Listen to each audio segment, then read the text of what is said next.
got a bunch of folks who just entered in from the waiting room and a few more who are joining as we get started here. So just want to say thank you for joining. We are 5 of our working group. We're very excited to get into some final steps as part of this working group meeting. I am going to share my screen. If you'll give me just 1 minute, I want to make sure everybody can see the slides that we will go through today. Okay, and you should be able to see full screen slides. If y'all see that, can I get a thumbs up? And we'll go ahead and dive right in. All right, thank you, Tyler. I see you. Thank you very much. All right, folks. Well, we are going to go ahead and get started with meeting 5. We are going to talk today predominantly about weighting. However, we are going to circle back a little bit on some of the indicator conversation that we've had earlier this week. As a reminder, what we are really talking about today is trying to pull it all together, and we've got some worksheet slides that we'll go through as a group and be able to work on those in our breakout groups, but we are going to try and give as much time for breakouts today as we can. So we're going to flip through these early slides, which should be very familiar to you all pretty quickly. We're going to go through our group norms slide as a reminder. Our predominant audience for our A through F letter grade system are our parents and families, and so we're going to make sure that we're bringing those perspectives as well as your individual perspective as a stakeholder to the conversations today. Want to make sure that you're bringing public comment, the public comment that you've read, the public comment that you're hearing from folks in your communities or constituencies. We want to make sure you're providing as clear input as possible. We are going to try to not forget that first and foremost audience of parents and families.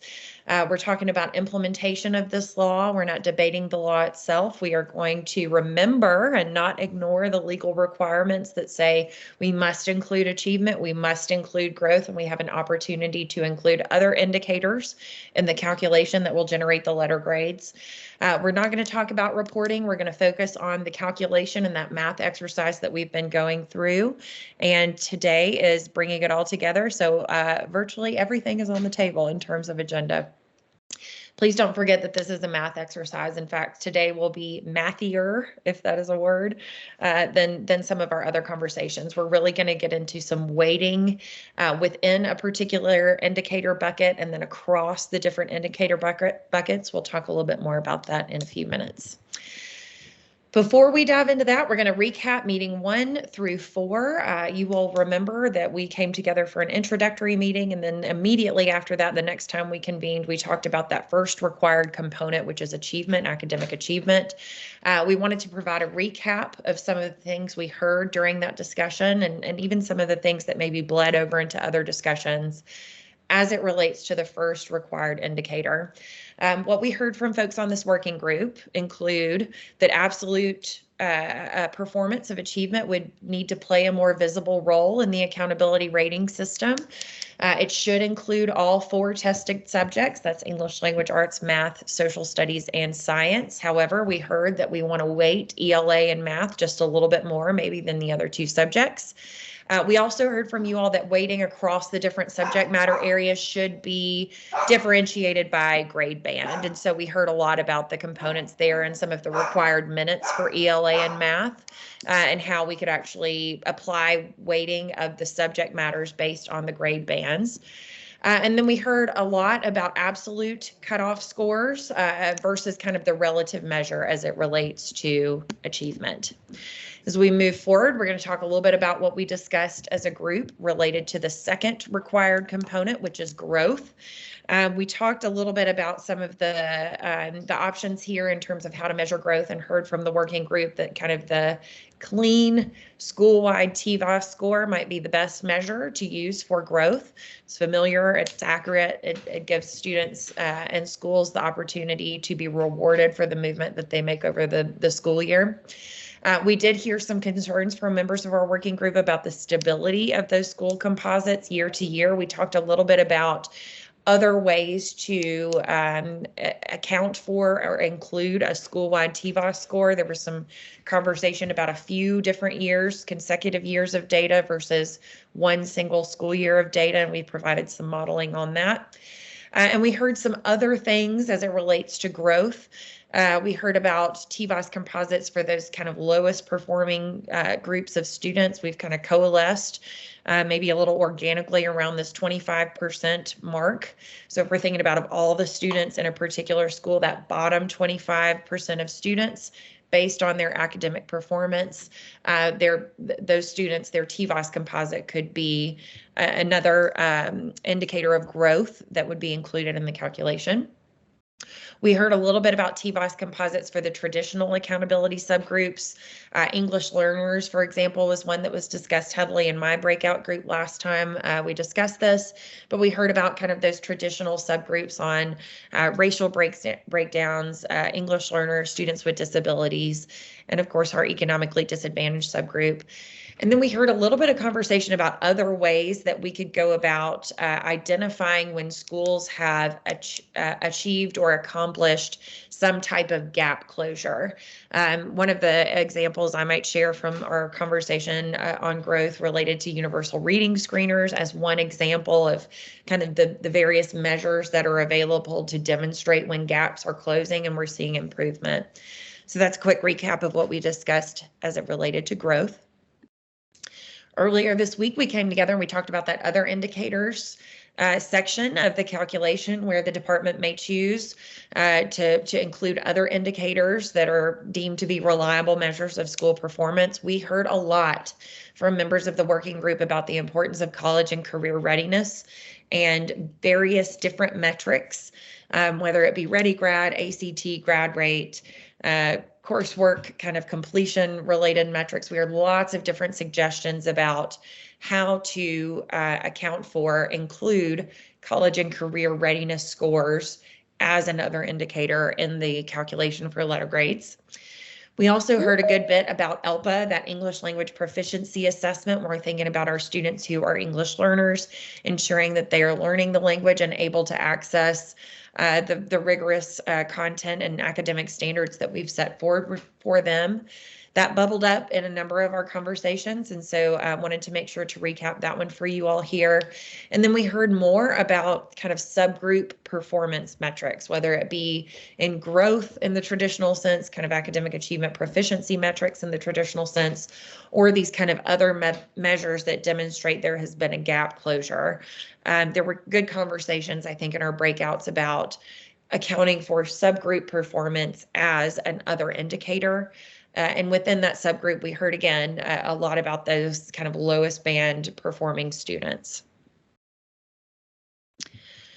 We're going to move into our prompts for today's meeting. I hope that recap was helpful for you all. Today, we're talking predominantly about weights. We're also going to talk about kind of the various indicators we've discussed thus far.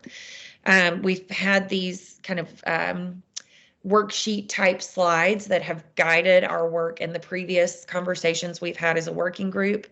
Today, our worksheet is probably going to be more important than it's been in any conversation. We're really thinking about how to prioritize various indicators and measures within a particular indicator. So let me just talk nomenclature for one moment so we can all kind of be on the same page. We are terming the three required components, academic achievement, growth, and other indicators, as an indicator that will be included in the calculation. We've heard from you all about the various measures that could apply within a particular indicator. So as I was recapping some of the things on achievement, those are measures that would apply within the achievement indicator. So the indicator are kind of the three big buckets, the three big sections, if you will, of the calculation. The measures are those pieces within a particular indicator. So now that we've kind of level set on the nomenclature, what we're trying to get to today as part of our working group is really the weighting between the measures within a particular indicator, as well as weighting between the indicators themselves. We've done some of these exercises along the way. We've talked a little bit as we've gone along about weighting of measures within achievement, weighting of measures within growth, weighting of measures within other indicators. We're going to revisit some of that today as part of our worksheet slide, and then we're going to bring it all together by actually providing weights on the indicators themselves. So as we move forward today, we really want to make sure that we're considering kind of this last call essentially for the working group members to talk through what are the final pieces that you all want to contribute from your breakout group as far as which measures should be included for a particular indicator, where those measures may exist across indicators. We heard, for example, subgroup performance come up in achievement conversations, subgroup performance came up in growth, subgroup came up in other indicators. We're going to ask you all to tell us, when do those measures apply within a particular indicator?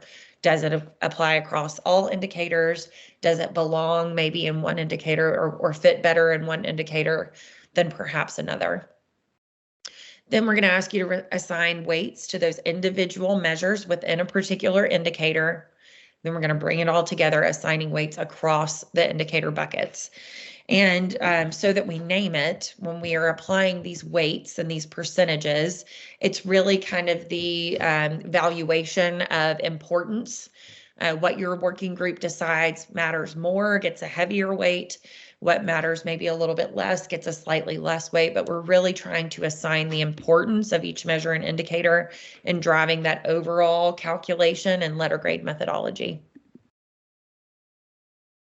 So here's the spreadsheet, the worksheet slide that we would like to work through today. This is kind of the overview of what we are going to look for our breakout groups to fill in the blanks. So if we move forward to the next slide, I'm actually going to show you, I'm going to come back to this one because it's got some red arrows here that I want to point out. We're going to go through 4 different steps, and you can see kind of in step 1, we're going to fill in this particular box. In step 2, we'll fill in this particular box. Step 3, so on and so forth. So let me go back to this slide, and then we're going to unpack the steps with those little red arrows so that you can see very clearly kind of the hope and expectation that we have for filling out the worksheet. So each breakout group will fill out that chart that I shared. The facilitators and our note takers are going to do a really good job of trying to capture that information as we have a conversation. We're going to pause around 4:10, just about an hour from now, to see if there are any adjustments or corrections that need to be made, and then kind of continuing the conversation. So step 1, we're going to place measures into the indicator bucket that your working group believes it should be a part of. So as an example, we're going to go forward. You see these little red arrows. We can place the measure where we believe it applies in terms of academic achievement, growth, and other indicators. You all have already made a ton of progress on this over the 3 previous conversations. This is kind of our last and final check to make sure as a group we're assigning those measures within a particular indicator based on the way that we believe it should kind of shake out. As step 2, we are then going to assign a weight based on that prioritization with the ones that matter most or valued more with higher weights. And all of the weights need to add up to 100%. So if you look at this kind of slide with the red arrows, imagine that we have already filled in the blank over here on this left-hand column, and we have inserted a measure for achievement. We will then apply a weight to that particular measure. And so that's step 2, we're going into that second column to fill in the blanks there.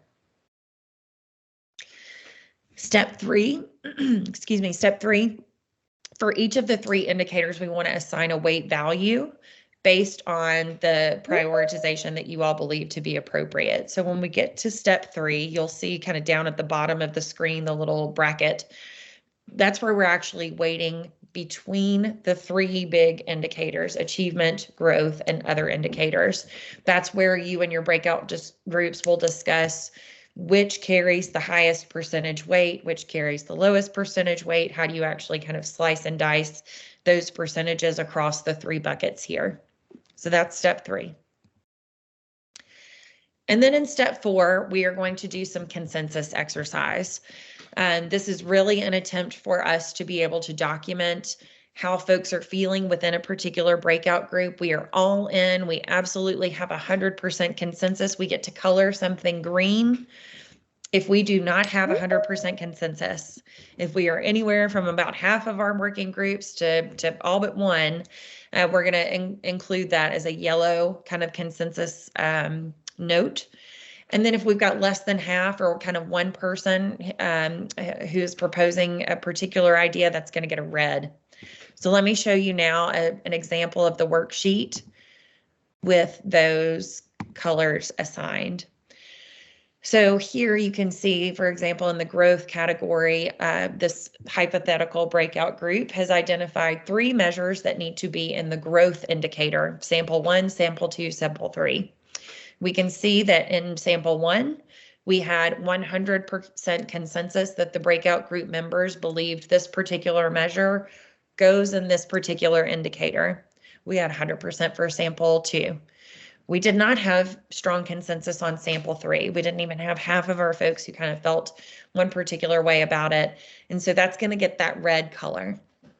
If we look at the weights over here, if we look at sample 1, we've applied 80 percentage points for weighting and growth. We've got a yellow shade on that cell, essentially indicating that about more than half and almost all of us generally agreed that this is the right level of weighting. So I know that the colors are going to get a little tricky. This is kind of a newer thing that we're introducing today in terms of our worksheets and some of the steps that we're going to ask you to go through. But this is really just our attempt to kind of annotate for ourselves and for the future work that comes after these meetings, exactly how our working groups felt about their kind of final product worksheet. I'm going to pause before we go into the breakout discussions and hear questions. I am certain we have some. Jim McIntyre, I see you've got your hand raised. Yes, sir. Yeah, Chelsea. So what I don't hear you asking us to do is to think about how the particular numerical scores on particular indicators would translate to grades. Is that correct? Or we're not being asked to do that at this time? That's correct. We're really trying to dive deeply in on weighting today versus how that letter grade system may apply. We've talked a little bit about that in the 3 groups that we've had just immediately prior to this one. But today we're really going to try and push in and do some work on the percentages and the weighting and valuation there. Tanya, yes, ma'am. Mastery of the minds, Dr. McIntyre asked first question. The second question has to do with step 4. Is it the implication that step 4 would be at 100% as well, percentage wise across, or is it is it the horizontal or is it the vertical of 100? Okay, I'm going to see if that makes sense. I think it does.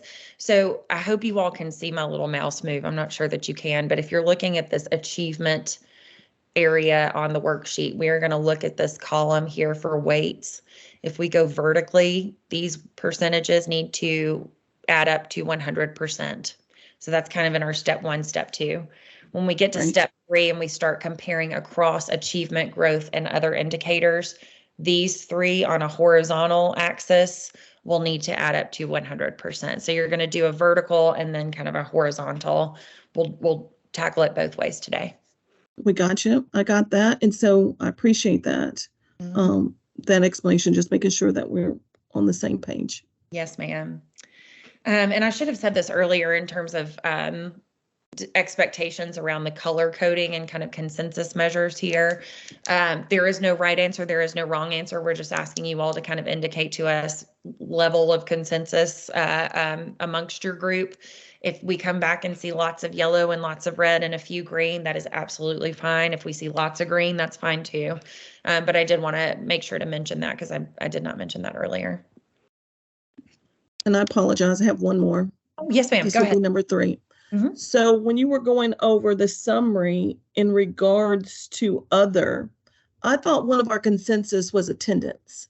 Mm-hmm. Oh, yes. I think we definitely heard from this group that chronic absenteeism maybe is not appropriate to include in the calculation. That was one that we neglected to put on this slide. But yes, ma'am, you're absolutely right there. I think that we had strong consensus within our breakouts and consensus kind of across the breakout groups about chronic absenteeism not necessarily being an appropriate measure for this calculation.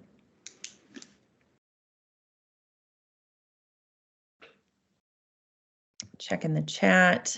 Thank you. Oh, I've missed a lot in the chat. I apologize, guys. I've just been rambling on. I'm going to start at the top. Joey, I there's been- responded. I already Oh, responded thank to you, that thank you, question. thank That would be you. no. Thank you very much. I appreciate that, Commissioner. I'm sorry. I'm just now catching up. So I think maybe it seems like the chats have been responded to. I hope. Hey guys, I just popped in. I had to jump Hey, off Jean. for a second to take a call from my daughter. Yes. Can you send me to my group? Oh, yes, absolutely. Okay. We're just about to break. Yep, we're just about to break. So you have not missed any action. Oh, yet, you Jean. haven't broken yet. Never mind. Okay. Yep, all good. Sorry. Yeah, all good, all good. So any other questions kind of about the exercise today before we break out into the groups? All right, I'm not seeing any. I see a lot of thinking faces on, so we're going to go ahead and break you all out. We're going to do a quick check, facilitators around 4:10, and make sure everything is kind of on track as we need it to be. If we need to provide any clarification, we can do so at that time. But with that, we will zoom us all out into our breakout groups. We'll come back together for share outs at the end. Thanks so much, y'all. We'll see you soon.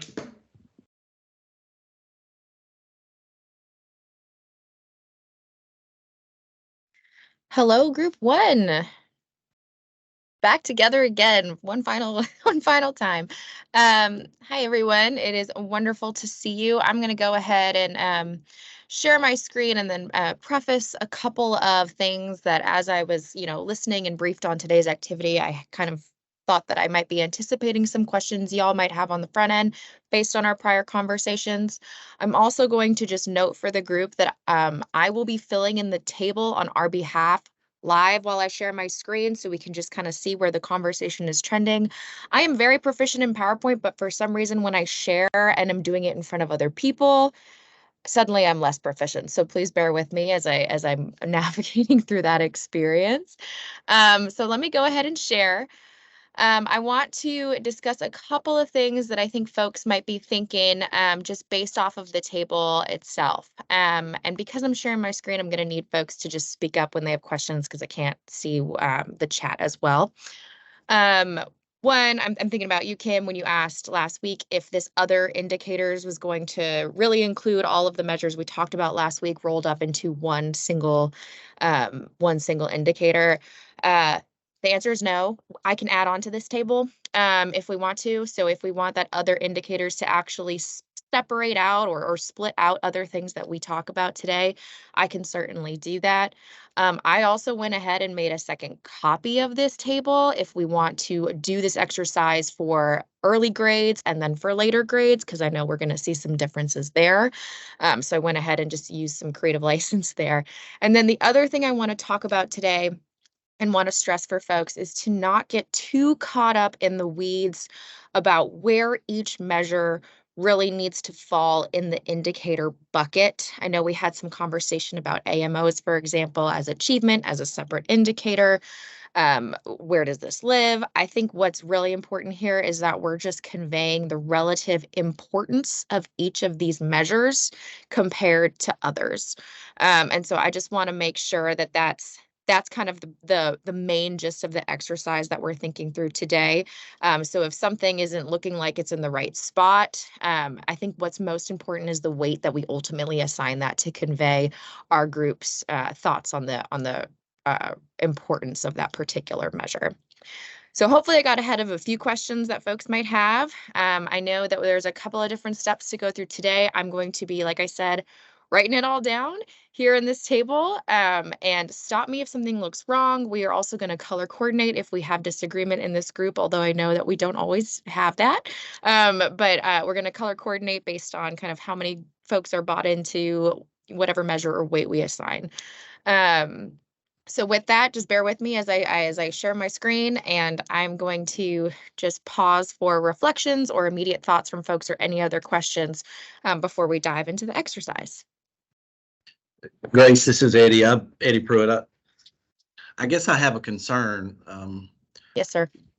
And this is not on you, but I think it needs to go on record. I don't want to go on record by saying that when it's shared out that achievement needs to be single and basically you're taking AMOs off the table, how can we truly come to a consensus and see if we have anybody disagreeing with that or agreeing with it when the commissioner comes out and says that's not an option?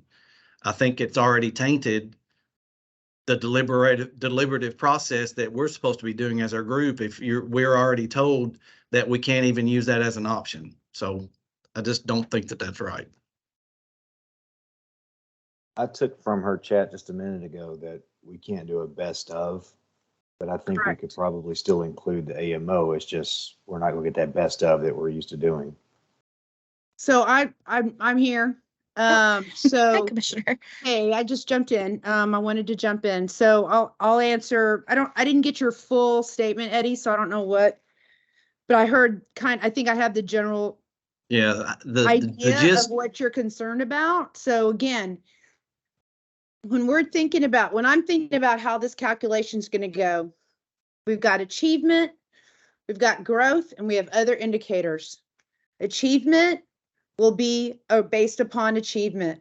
No best of, no, the principle of accountability systems are to be comparable, valid, and reliable. AMOs are not comparable indicators. They are unique to every school district based upon adopted targets that y'all are working towards achievement. Those are not comparable across districts. So when we're talking about achievement, we're trying to understand how are students doing based upon their TCAPs so that we can understand what it is where kids are achieving or not achieving. On growth, the idea is to build in an idea of and to include growth, like how are kids growing? Have they grown? What does that look like? Where are you getting it? So that'll be part 2. And then part 3 is your other indicators, where that is the opportunity. And depending on the indicators that y'all have been discussing over this past week, could include an additional measure of, say, your bottom 25% of kids that are growing in general and how much they've grown. It could be, ready graduate outcomes. It could be whatever it is. And those are recommendations that y'all are going to bring forth. And we're going to get all this data put together. If you want to talk about AMOs in achievement, I can't prevent that from happening. Have at it. But I'm just telling you, when I'm talking about achievement, and I've been very clear from the beginning with all of y'all, well, particularly you guys, right? Because we've talked about this a lot. Achievement is achievement. So that is that's. And I respect what you're saying, Commissioner, but what I'm saying is we also have opinions too. That is how you view it.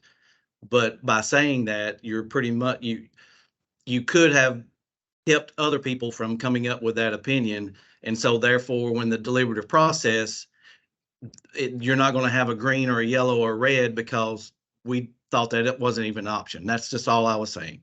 Okay. I do have another quick question before we get started. As we're thinking about these and like grade bands, we have districts that are like unique. My district's a K6.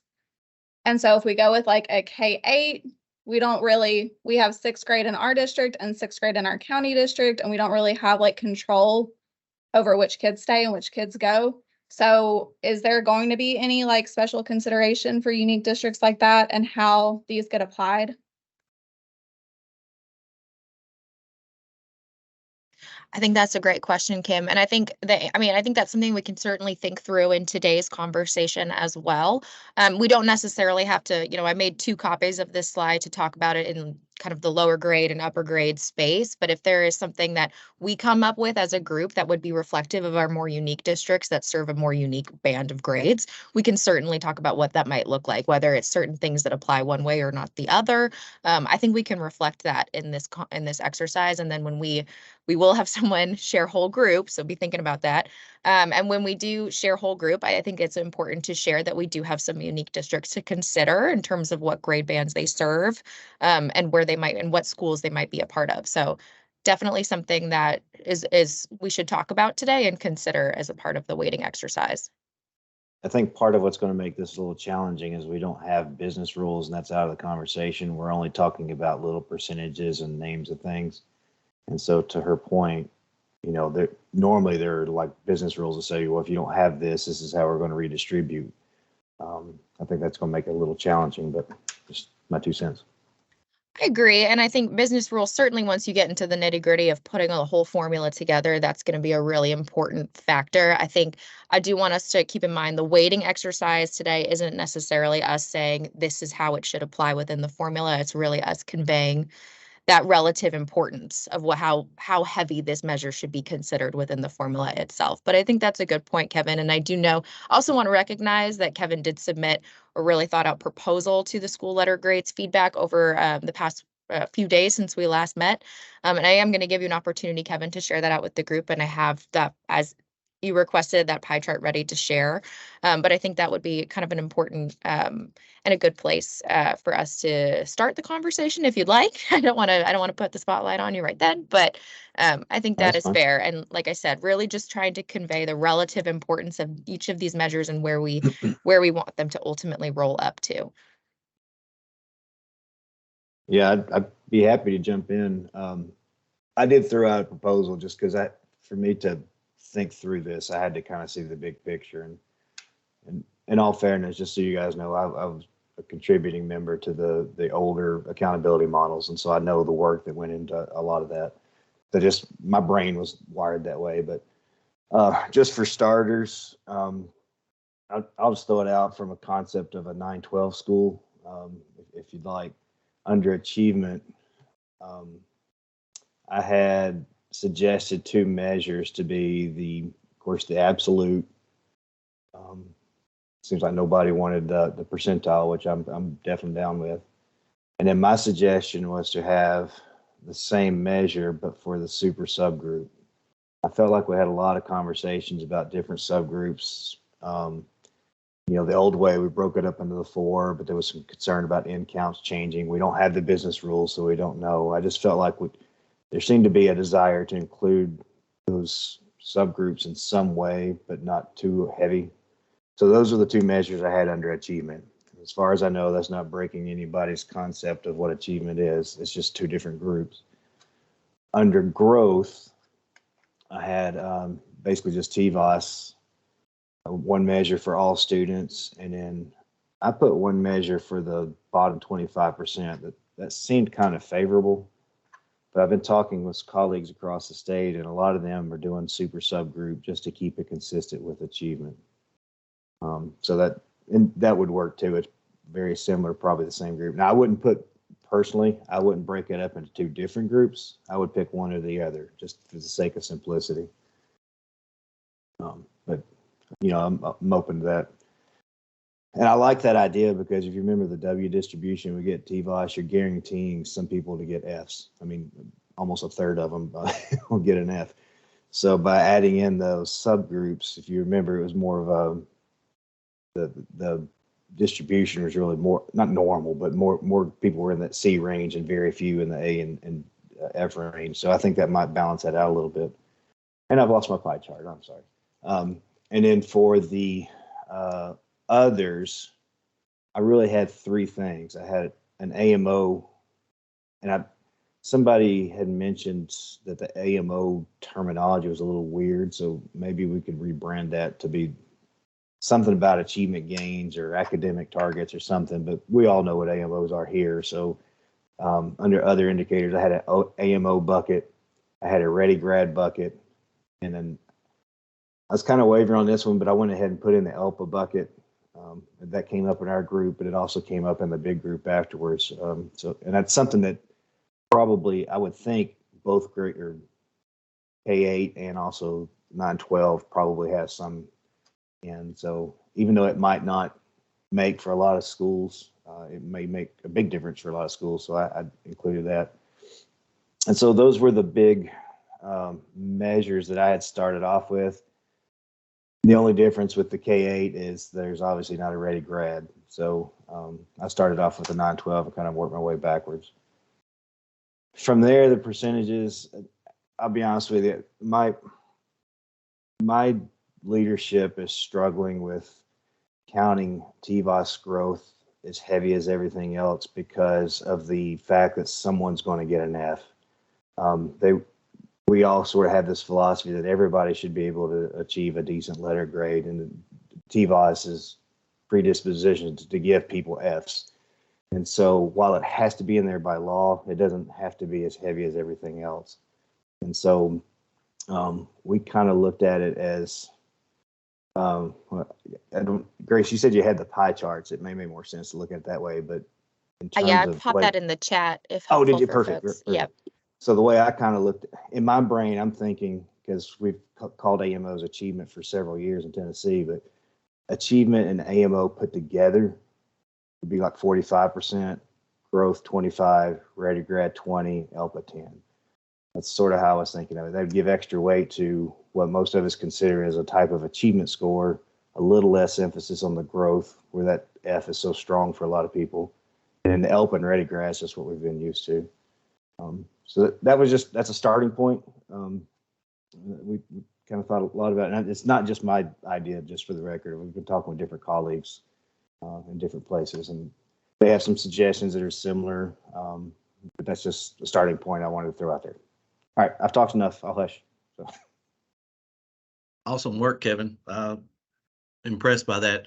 I would say I'm kind of agree with you on achievement, having the absolute and the super subgroup. I think those fit in line. Kind of right now it's divided up 60-40, which out of that. So I don't know if we want to keep it 60-40 or if you want to do 75-25 or 70-30 or whatever, but that's kind of my thought on that. I had in my proposal, I had put 75-25, but it was purely arbitrary. A lot of my colleagues, when they're throwing things out there, they've stuck to the 60-40. I think it's because it's familiar with them. Mm-hmm. But I've no commitment one way or the other. I do think that the all group should weigh a little more heavily, but to what amount, I don't think it really. Yeah. I don't have a strong feeling. Yeah, I think I would probably, if I had to lean one way, I'd probably say 70-30 would be my preference, but that's just me, and I'm not one way or the other. I do on the value added, on the bottom 25%, the only pushback I would have on that is with value added being a relative growth, like how much did kids gain or grow compared to other kids. In districts that have higher achievement, you're going to potentially have less growth, relative growth compared to the other. So I would probably lean on the side of the super subgroup versus the bottom 25% on value added. And I'm with you on the other indicators there.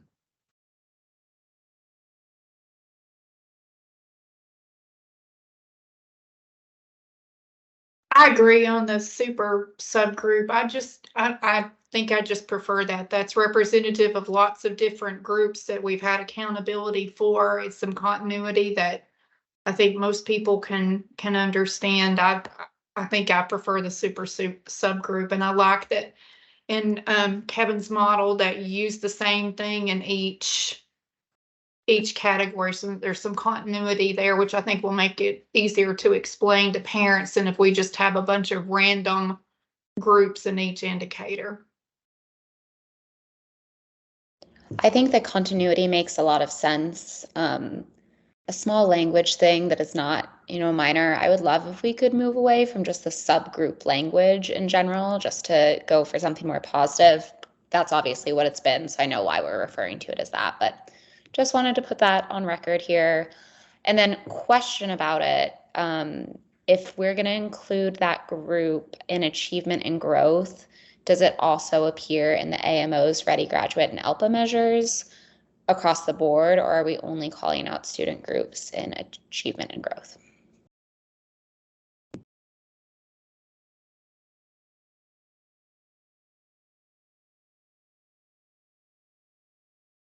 I think we wouldn't call out student groups in ELPA because that sort of is a group. When I was putting the numbers together, I did not do the subgroups with the remaining others. The Ready Graduate is kind of a small group anyway. ELPA doesn't make sense. And AMO, just because I figured it would end up in the same category, it was more of just a straightforward calculation. That's not to say we couldn't do it. I figured we'd run out of rows on the other indicators if we kept putting in more stuff.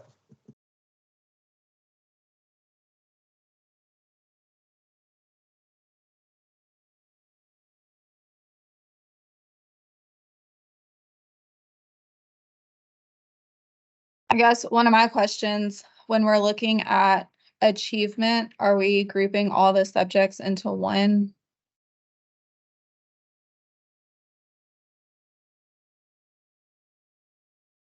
What I had thought, and again, we're not doing business rules here, so makes it a little hard to discuss. But I had thought with the absolute achievement, it seemed like there was a pretty strong voice to include all the assessments, but there was some interest in giving math and ELA a little bit more to it. So when I was playing around with the numbers a little bit, I left absolute achievement, all the tests taken, but then the AMOs I left to just ELA and math.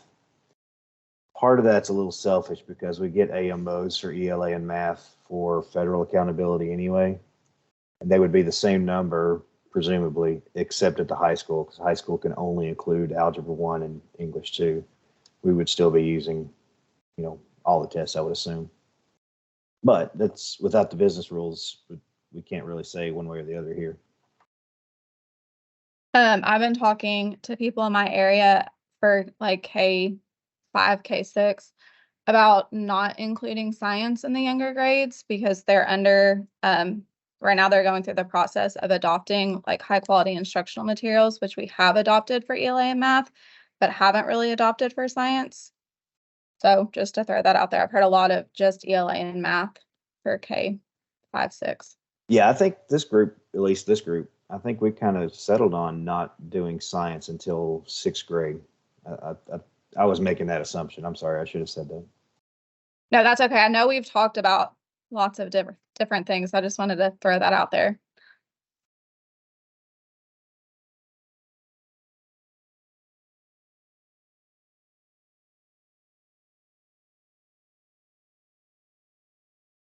In my thinking also on growth, whatever percents we kind of get for absolute and sub student groups would be similar. If it's 60-40 or 70-30, my thought would be it would be the same, whatever percent we come up with or decide on. So just to clarify, you're saying, Director Pruitt, that it would be the same as achievement either way, whatever Yes, ma'am. figures we Yes. land. Okay, yep. Yep.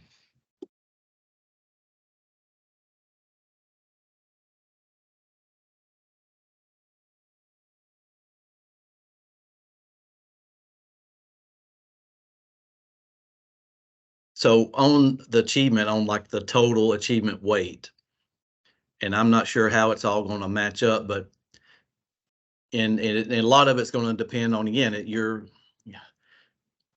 we're always trying to think, all right, are all schools capable, where are they going to end up? So you don't want to set a school up for failure already.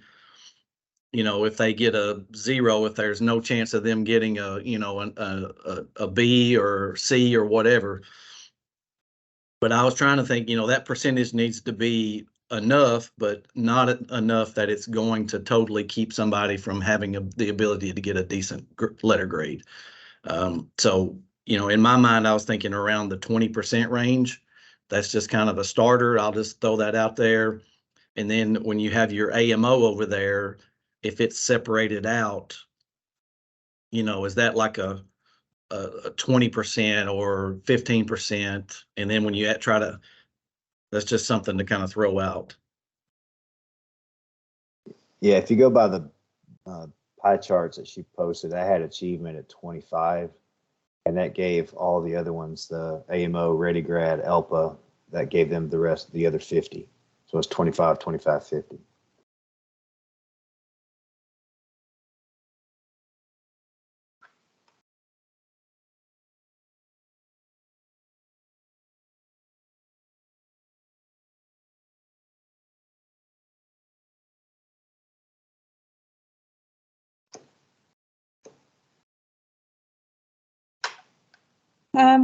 Just looking at the pie chart for K-8, thinking like achievement and AMO are sort of both about achievement. That's 60% achievement, 35 just straight from how many kids are proficient in your school. And I think like it goes back to, I feel like we're worried about the lower performing schools like looking better than they are, but I feel like those higher performing schools could still drop in that, like if a 5 was 40% and that next year they got 50 and then they went back to 45, like they dropped in proficiency, but they're still showing an A. I know we can't change that. I know absolute achievement is what it is, but it concerns me for that to still be weighted so high. Oops, I had my mic on. I hope I didn't say anything under my breath. Do you mean to drop achievement to be lower? Is that what you're suggesting? Maybe even if it was like 30, 30, and 30 for achievement growth and AMO and ELPA stay at 10. Yeah, originally I actually had 30, 30, 30, but I figured it'd be somebody that said there's no way AMOs could be the same as achievement. AMOs don't seem to be very popular in some circles. We're going to be ambitious with what we're asking for. Boom, I like it.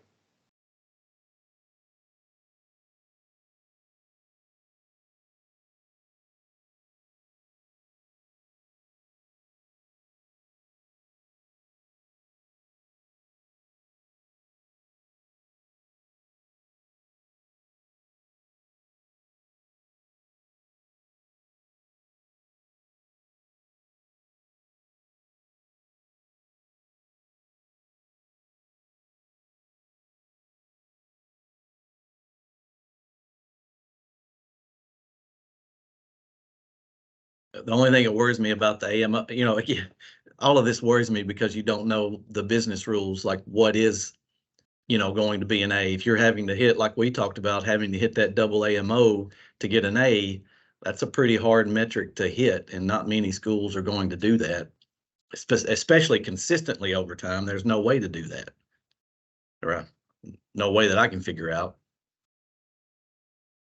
I would be kind of wary of any system that did hit those double targets, Eddie. That's just almost impossible to do. I honestly wish the whole double AMO thing was just not even a thing, and it was just AMO and your targets, but not double AMOs. Yeah, in the proposal I had, I did like if you hit your AMO, it was a 4. If you got halfway to it, it was a 3, or I guess B. Sorry. If you hit it, it's an A. If you're at least halfway there, you got a B. If you improved but not to halfway, it was a C. And if you were in the ballpark but didn't make it, a 1. And then if you were worse than that, a 0. I'm not saying it was a good idea, but I did not like the double AMO. I feel like the AMO calculation, assuming you use the same AMO calculation, I feel like it's a pretty aggressive target as it is. And so hitting that target is something to be, I think, celebrated. I agree. I think that's a pretty fair distribution that you mentioned. I think this kind of points back a little bit to our conversation last week on reframing it. I think we don't necessarily have to be approaching it from the same lens that we always have. And so if we want to, and I'm just throwing random terms out here, but if we want to reframe it as just like a goal setting or achievement gain metric, then we can say, we can just kind of throw out our old notions of the double AMO pathway and just think of it as if you met it, like Kevin said, there you go. And I think that's worth considering here as well. Grace, is there a reason that you separated out the AMO from the other one? Just out of curiosity. No, I'm just trying to keep up with the conversation, Kevin. If I misunderstood, I can move it back. I was just trying to signify that it all would roll. It wouldn't necessarily be like AMO, ELPA, and ReadyGrad would roll into one measure. I was trying to kind of consider it its own. I like it is in the pie chart, but I can undo that. I apologize. Bear with me. I think having it separate, though, is more transparent for parents and everybody else. If if it all rolls into one and into other, you don't know exactly. It's the same thing like an A or a B may hide something that you're not doing well in for a whole letter grade. I agree. And I know that, the statute uses the language achievement growth, other indicators, but I would hope that when these are on the report card too, that it would be the specific indicator names. I know right now there are some indicators on the report card, under other indicators that you probably wouldn't know were on there unless you go on the report card a lot, but they're really, really valuable. And I know I appreciate that they're on there, so thank you for putting them on there, but would love for them to be separated, and maybe even like Ready Grad having its own spot too, since I know that's how it was reflected in the pie chart that Kevin pulled together.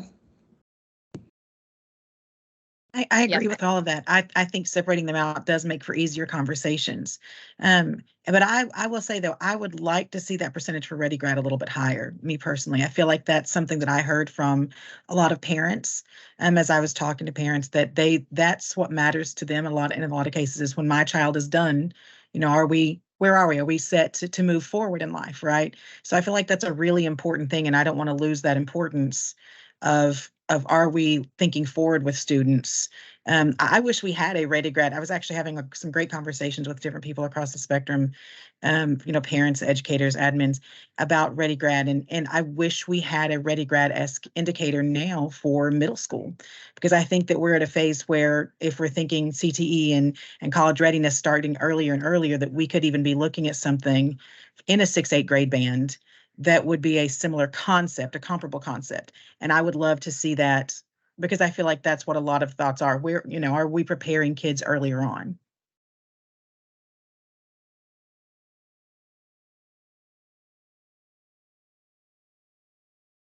I think that's a great point, Christy. I think that also touches on some of the innovative school models and CTE course offerings that are now being expanded into the middle school space.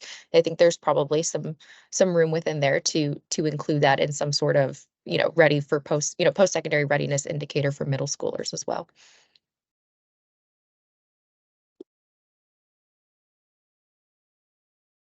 Yeah, so on the other indicator, if we're doing 30-30 and then 30 for the AMO, then your ELPA and Ready Grad are really going to only be, 5%, each one. So, well, that for Ready Grad, I don't know, I think that, in my opinion, 10 or 20% out of whatever that is. I think it might help too to understand Ready Grad is only one class in a building, because it's only the graduating class, so it's not representing all 3 or 4, however many you got in the high school. So it might seem a little heavy if you were to give that, say, 40%, where 40% off of just one group from the whole building might seem a little excessive. The existing methodology does include grad rate as an additional 5% on top of that.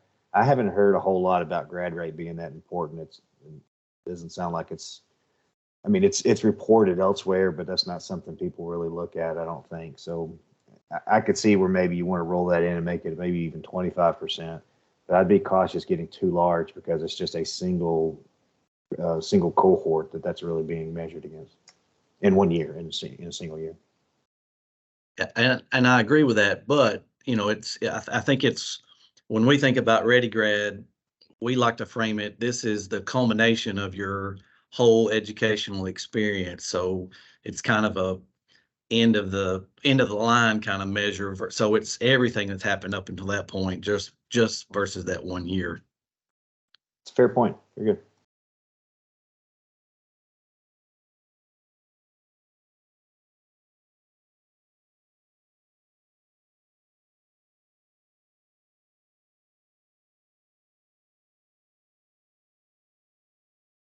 I don't know where we are in this conversation, but I like the idea of sort of reworking AMOs, but a double AMO is not what it takes to get an A. When we talked about achievement and thinking about how letter grades were going to be applied to achievement, where did we sort of land with that? I think what we had landed on as a group based on our old notes was kind of using prior year data as a baseline for setting those letter grade cutoffs. What we were still kind of talking about is maybe we do that on a 3-year cycle. So we're not changing that cutoff bar year to year. And then I think Kevin had proposed some cutoff options that were pretty similar to what we currently are seeing, but that are based on kind of actual prior year data. So I think it was something like, correct me if I'm wrong, Kevin, it was like 37% and above, or 42% and above would be an A or something like that. And that's kind of Yeah, what I my remember from that my conversation. proposal just made up numbers, but we had talked about where using state, I think quintile cuts and just revisiting those every so many years. Concept is that hopefully the state would improve, and therefore those cuts need to come up for the following years. But what that looks like would be a business rule of some sort. But that was the concept. But the numbers that were in my little proposal, if you're looking at it, are totally made up. I don't have access to state data like that.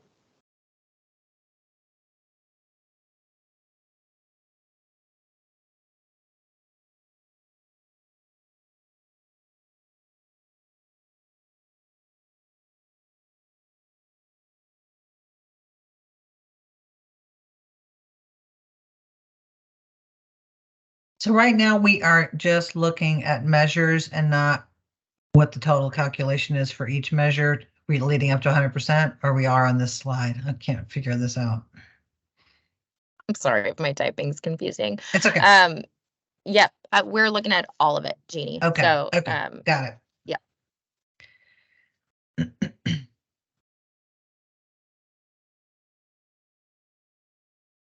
So did we talk about maybe not doing grad rate and just increasing the ready grad a bit to compensate for that? Is that what we talked about? Or What we just not? started with is we just dropped it and the 5% got absorbed elsewhere. Got it. Okay. Yeah, I'm with Kevin on the grad rate. You know, that doesn't mean what it, what it meant back then.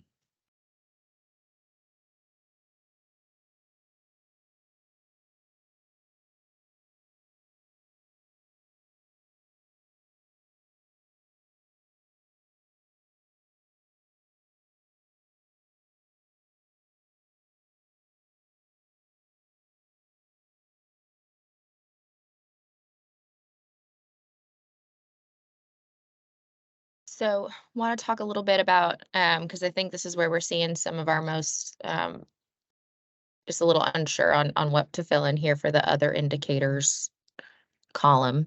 I know that we talked about ELPA and ReadyGrad. For upper grades, obviously ELPA would be the only metric considered here. For younger grades, I just want to make sure that I reflect in the table what that percentage split would ultimately look like. Would ELPA then be a 10% weight, or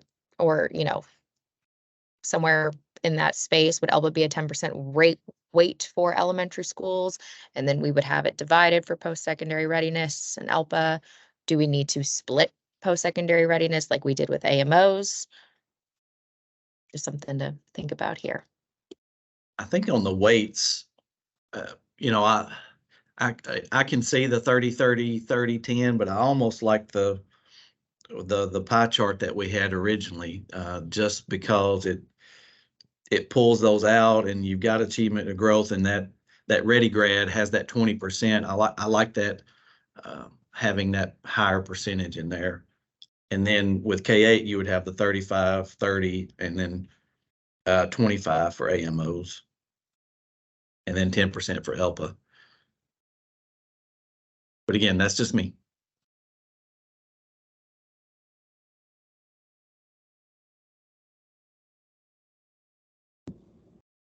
I do think having these split up, so if ReadyGrad was also kind of its own column, would just help me visualize it. For some reason, having ELPA and ReadyGrad all adding up makes it a little bit more difficult to conceptualize how they add up.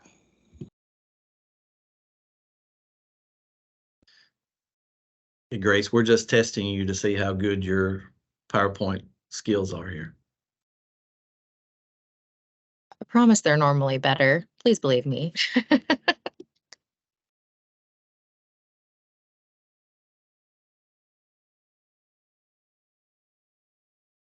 I agree that I like the pie chart numbers. I think that the split out there, I think I like that a lot more with the Ready Grad at 20, the 20, 25, 25, and the 10 for ELPA. I think that's a pretty good.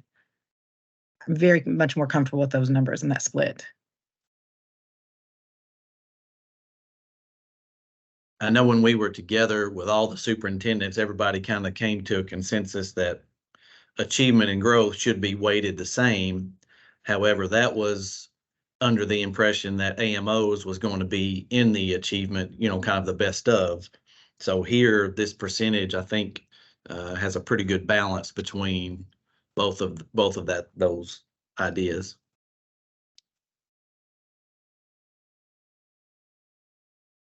I agree with that, Eddie. A lot of the conversations that I had with people centered around that exact same thought that AMOs would be counted into that calculation. And since we know that they're not, I think that this is a little more equitable formula than the other options.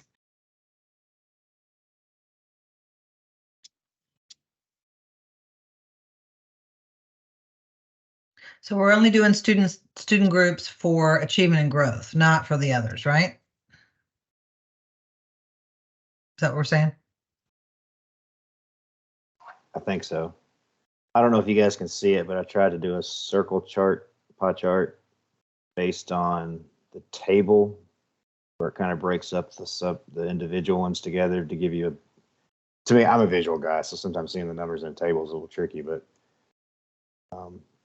and I did go back to, as I was typing it, he said something about going from back to 30 to 25. So I did switch it back to the 25.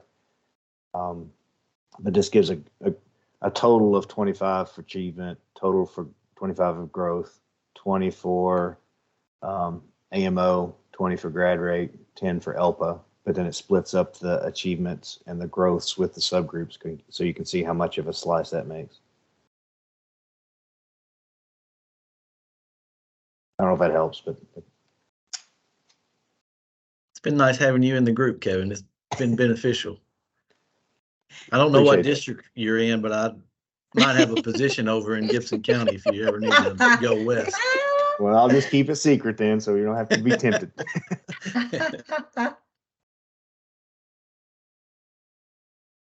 Is there any value in including the student groups for Ready Graduate? Just trying to, I know we noted that it's a smaller group already to start with, but just wanted to talk about the potential trade-offs there.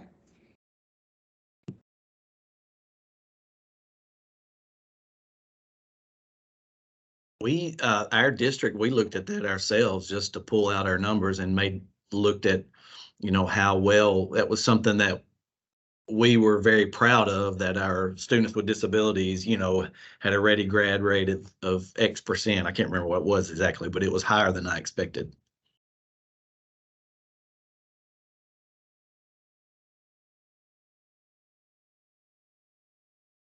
I go back to audience because that is something that is collected on the federal side, which schools would get a lot of.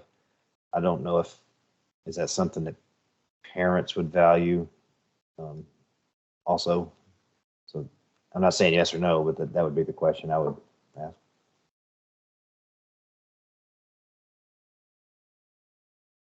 I do think you are getting the information though in the achievement and growth. You know, that is telling a story there.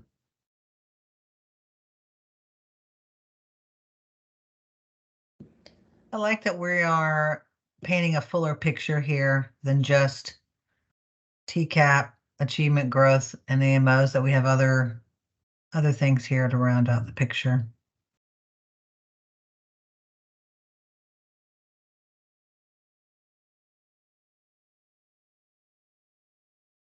So business rule wise, if you don't have the ELPA, you would just put, you know, go to 30-30 for achievement and growth. Is that kind of what y'all were thinking?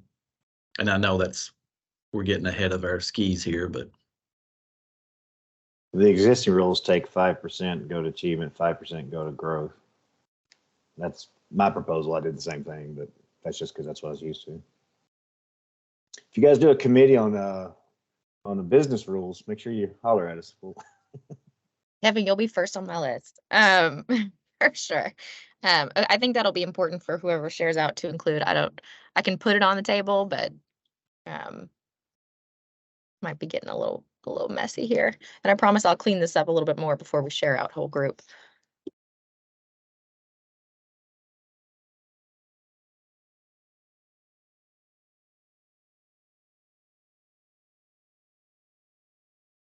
All right, so I want to first pause and make sure that this is looking reflective of our conversation. I've been trying to keep up, but I want to make sure everyone takes a hard look at this. I think I've caught up to where we are. Now, I know that we might not have unanimous consensus on each of these. I'll do the color coding in a second, and then we can get through that. But I just want to make sure, like looking at particularly at achievement, I know we had talked about some business rules around how each subject would roll up into that absolute achievement indicator or measure within the indicator. But I just want to look for head nods or thumbs up that what I have here is reflective of the conversation that we've had so far. Hey, can we go back? Kim was talking about the 3.8 or the K8 version with the numbers, the weights. So I just want to make sure that her voice is recorded. I was reading the chat and didn't pay attention, so I'm not exactly sure what she was saying, but I felt like she was saying that the weights maybe should be something different. In this pie chart that you just dropped in for K8, is it 35, 30, 25, 10, right? Yeah, I think I used what's in the screen on the table.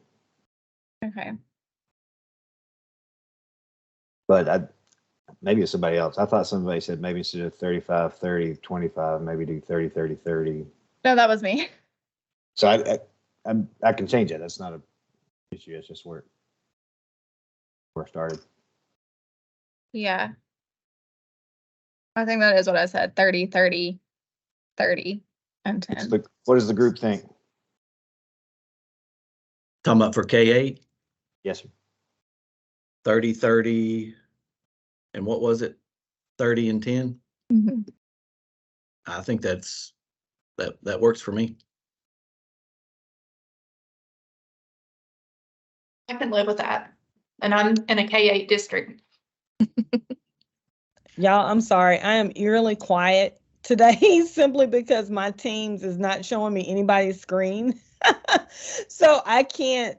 Oh, no. Yeah, so it's like it's terrible. And it requires like a whole lot of stuff, and I don't want to lose my other tab. So I'm gonna rely on y'all today. So I'm sorry for that. Hey, this is Joey. I'm in the same boat. No, I can't see anything. I don't know. I've talked to my tech guy, but Kevin, bravo. I appreciate the K8 work there, because if you don't have a high school, your scores take a huge hit, and that's a great. I like that a lot. Thank you.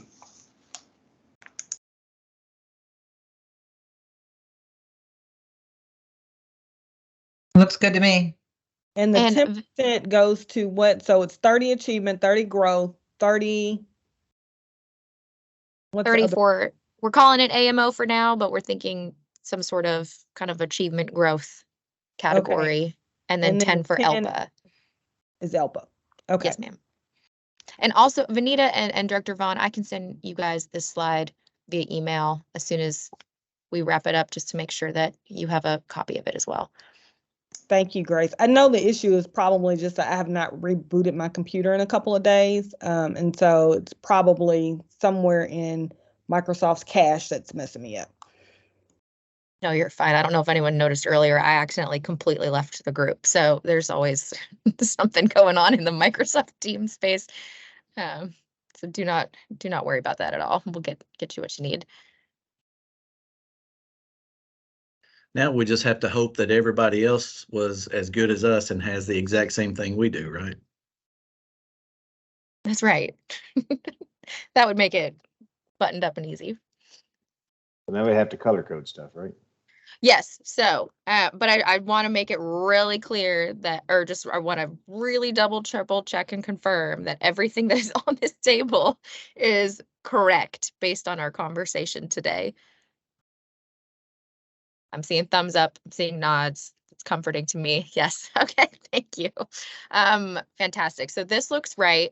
For Director Vaughn and Vanita, we talked about K8. We've got the 25, 25, 10, 20, 20 split for 9-12, including that Ready Grad post-secondary readiness indicator. We had some conversations about potential, what that would mean about including it in a middle school space in the future.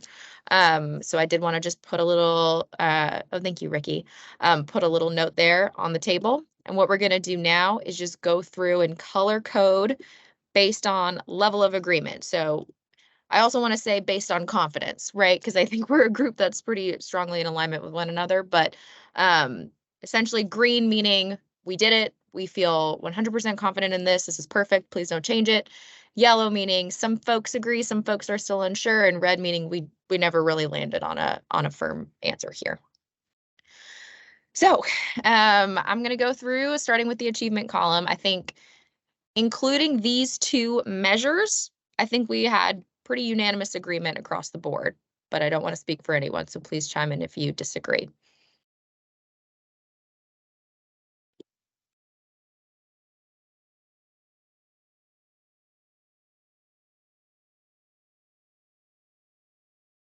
I'm going to make those green. Now the weights, I think we were kind of unsure. We want them to be the same as they are with growth, but we had said 70-30, 75-25, 60-40. Is this something that we'd feel more comfortable with giving it a yellow?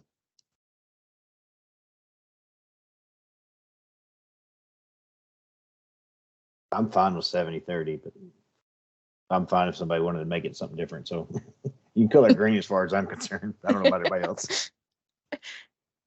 Yeah, I'm good with green, but that's me.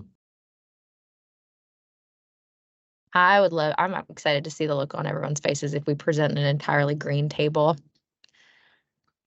I'd like to get some sort of reward for that. I can't wait to see their tables. It'll be a work of art, maybe. Okay. Again, I had a question mark here. I can remove that because I think we all were pretty aligned. I did go ahead and relabel these as super student group, just in agreement with Madeline and Jeannie on trying to get away from that sub terminology for these groups, especially as we're elevating the importance within this exercise too. So that's why you see that nomenclature there. Again, I'm going to give us all green, unless anyone thinks otherwise. All right, so ELPA as a 10% indicator weight, both at the elementary or at the K through 8 and 8 and up levels. How are we feeling in this space? Great. Good. Green. Woohoo. This is great. All right, and then this last piece, AMOs or achievement gains, or, some sort of measure of a goal was set by the school and this goal was met measure. Now I do have question marks on ELA and math. Kevin's proposal did say that that's where we'd focus most of our energy, or we would focus most of the measurements on those two tested subjects. We didn't really dive into that today. Want to confirm with folks that we like that, or if there's something else that should be included here.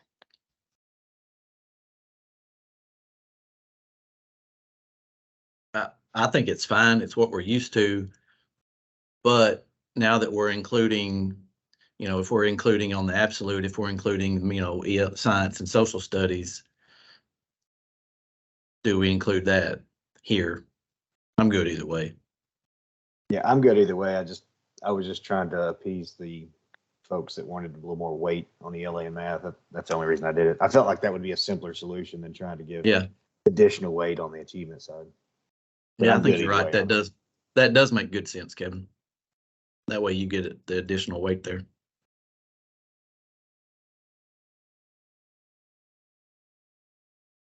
Seeing some nods. Yeah, as someone who was shooting for a little higher weight for ELA and math, that definitely appeases it. So, and I think it might be a little bit complicated to do the weightings that we're doing in the absolute achievement along AMOs. So this makes sense to me.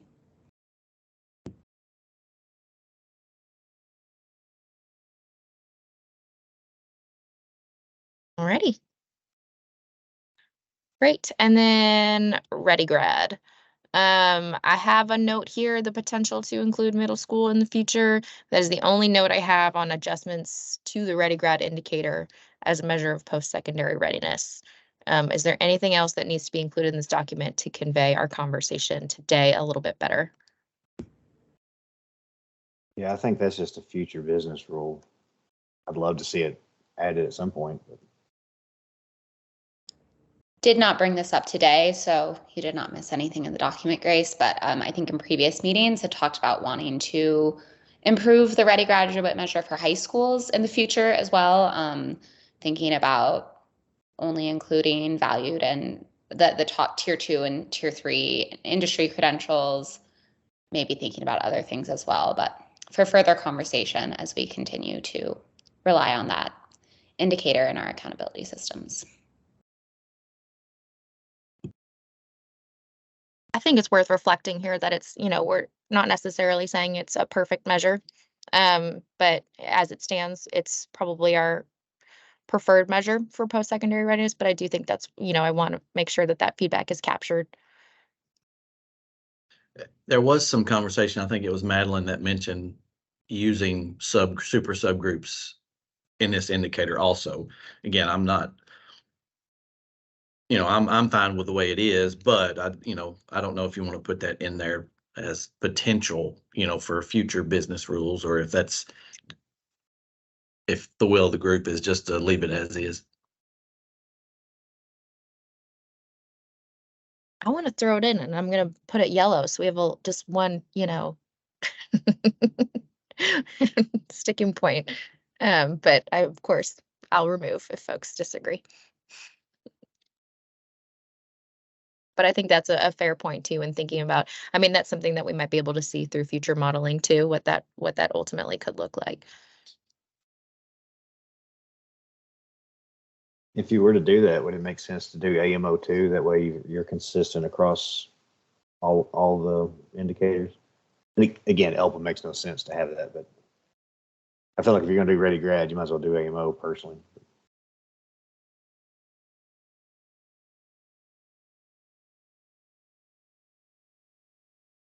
Okay, I'll put that here. I'll put it yellow just because it's one that we like, but the confidence, I think, seems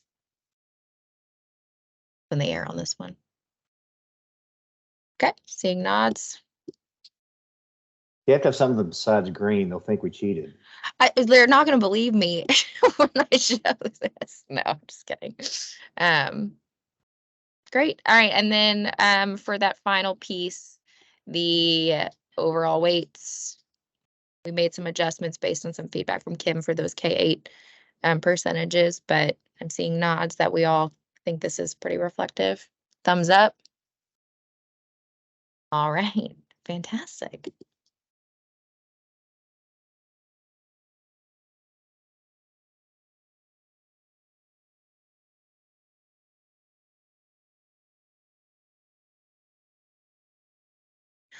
All right. Well, this is a pretty good looking table in my opinion.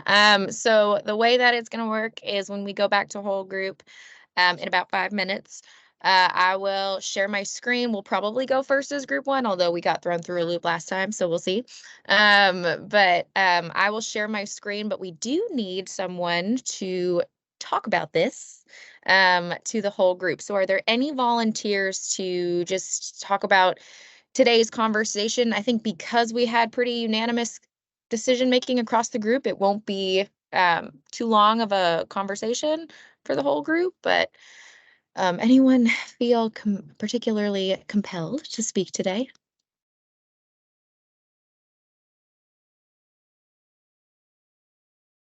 Well, I know Kevin said he was not an eloquent speaker, but he kind of provided the foundation for this, so I think he deserves the credit for sharing out. Totally agree. Totally agree.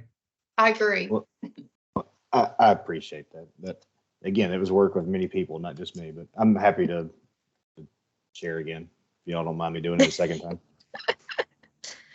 Yeah, We would Kevin, love for you to do it. Yeah, we would appreciate that. Thank you so much. Oh, that When is you, fantastic. will they have the slide to show, or do I need to? Yep, talk I'm to going to you? share my screen to the whole group and Okay. have this up for folks. Are there any additional adjustments that I need to make here, though, to make it clear for you, Kevin? Is there anything else you want to confirm with the group before we have that conversation? No, ma'am. I'm just assuming if we did the super groups with the other two, we'd want to do 70-30, just to be consistent with everything else. Okay, I'll just throw that in the talking points. Yeah, other than that, looks good, guys. Great job, team. Go team. Fantastic. Well, I don't want to make Director Pruitt uncomfortable again with my significant wait time. So I'm going to go ahead and say, I look forward to meeting everyone back in the whole group in just a few minutes. And thank you guys so much for your participation throughout this entire process. I've really enjoyed working with this group, and your feedback has been so helpful. And I'm really excited to share this out and hopefully stay in touch with you all throughout the process. If you ever have any questions, you want to contact me directly. As a reminder, I'm Grace Shelton, just grace.shelton@tn.gov, and happy to talk through any questions you might have. My team is also responsible for all data reporting, so things like the report card go through my team. So if you have questions in that space, you can always reach out to me, and I'd be happy to connect with you as well. We have Ricky Collins joining us today. I did forget to mention. She is our student readiness, or excuse me, academics campaign content specialist. Some of you might know her from Bus Tour organization as well. And she's been taking diligent notes, which we will share online as soon as they're ready. But thanks, everyone. Appreciate it. Thanks for your facilitation, Grace. Yeah, thank you, Grace. Yep, Thanks, excellent Grace. job, Grace. Thank you. Thanks, everybody. Into our group. I unfortunately am in a place where I'm not at home. And so if I have any issues, Reed is here to back me up. So I just wanted to let you know why our membership looks just a little bit different. I'm going to go ahead and turn my share on and do one more quick review of the prompts. There's just a couple points that I want to emphasize very quickly. I don't want to take too much time because we've got a lot to do, but I think I can maybe a little elaboration give our conversation a bit of a head start. Can folks see our slides okay? Yes. So real quick, and just in terms of running through the prompts, well, let me actually start with one overarching point here that I think is really going to help streamline our conversation a little bit, just in terms of being really clear about the types of feedback that the department is really looking for here. The most important thing that we're trying to get feedback on here is confirming which measures should be included and getting a sense of the relative priority and weight of those measures. I don't want to give folks an expectation that we are trying to figure out exactly how to do the formula during this meeting. The reality is, in order for us to feel comfortable that we've arrived at the right methodology, we are going to have to model out all the data. We're going to have to look at how the various indicators work with each other. There is no way that we are going to make the decision about whether or not the achievement indicator should have another indicator in that bucket with it conceptually. So really, if you want to do subgroup AMOs, it is not worth a lot of our time debating whether or not that should go in the achievement indicator or the other indicator. What matters is it's listed in here somewhere and we know how big of an item you think it ought to be, what the priority should be. Because we could write this formula a dozen different ways to produce the exact same result. So which numbers are interacting with which numbers is not the most important thing. Again, we're just trying to figure out which indicators need to be in the formula somewhere and how important do you want them to be. Does that make sense? And so I don't want us to get too lost in the weeds of figuring out which number is getting cross-referenced with which. And if you have strong feelings about that, we're happy to take them and note them. We just don't want to spend a ton of time. Sound okay? Okay, so I'm going to just confirm the steps again. We populate measures into buckets. There's the achievement bucket, the growth bucket, the other indicator bucket. Again, which bucket it goes into is less consequential in the near term. we confirm the measures. Once those buckets are populated, we attempt to apply weights to them. And then in step 3, we then look across the indicators and weight the 3 indicators. Now there's some back and forth here, because if I put subgroup AMOs in the achievement and I weight it there, obviously how I weight the achievement indicator is going to matter. So we'll need to cross-reference the weights of the measures and the weights of the indicators, and we'll do that. The last piece that I did want to highlight is we are going to attempt as we're going along, but we're going to draw everybody's attention to it at the end and try to reflect where there's consensus and where there's disagreement. And as we share out as a larger group this time around, we're going to present that back to the whole group. So we all sort of share an understanding in terms of where there is more alignment and where there happens to be less alignment across the groups. So before we dive into that, do we have a volunteer for this session to be our person who shares out? Aaron, you want that? Awesome. Thank you. It'll be Aaron. So Rika is going to be taking notes in the PowerPoint. So we're going to be working in this table down here. So as we're having this conversation, she's going to try to represent that conversation, recognizing that can be a challenging thing to do. So we will definitely give people an opportunity to reflect on the notes that we're capturing. And if we're getting anything wrong, we'll give people a chance to get in there and fix it. Sound okay? All right, any questions before we dive in this time?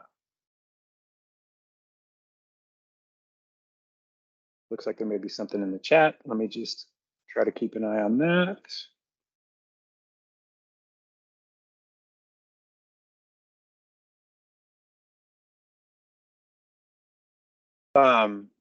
Sarah, I'm sorry, are you supposed to be in here, or are you supposed to be in a different group? I thought you were one of our group 1 friends.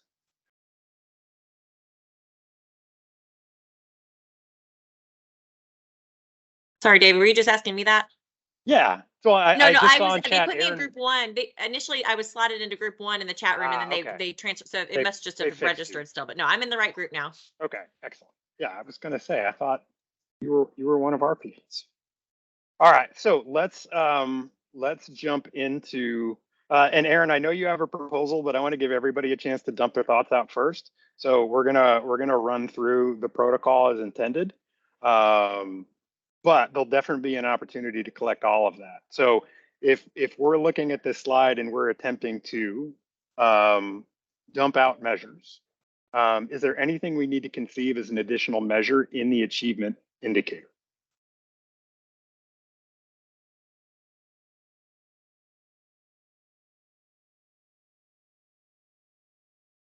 And this can be circular, right? We're not. There's going to be a lot of interplay between these. So if we get to growth and we decide we want to reverse course and put something in achievement, not a problem. Growth. Any suggestions for additional measures or indicators that should be populated in growth?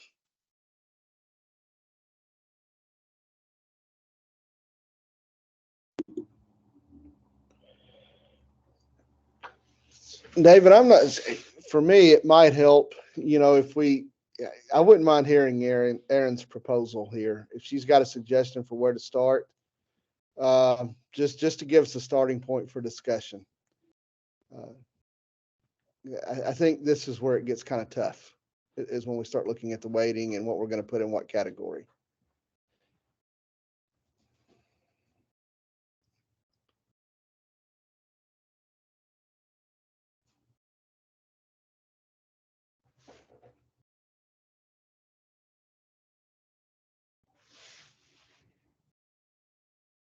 So anyone have any specific thoughts about data points to conclude? Some of the ones that were strongly recommended last time were college and career readiness metrics. The English language proficiency assessment result was another one that we heard that should be included.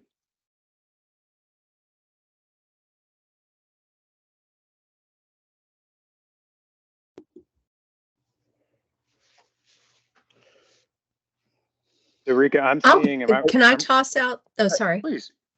Well, let me just capture, Chrissy, let me just capture what we're getting in chat. So Rika, in terms of notes, I'm seeing absolute achievement as an indicator for the absolute achievement, or as a measure in the absolute achievement indicator. And I'll actually go ahead and put this one in.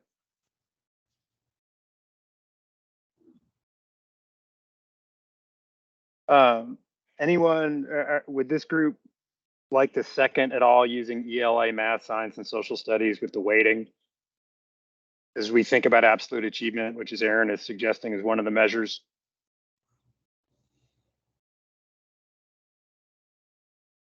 Another measure in Aaron's comments would be all students TVAS for growth would be a measure.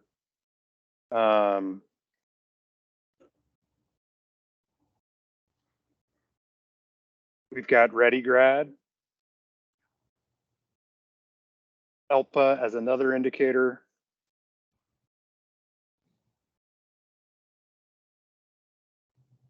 Oh, TVAS subgroup.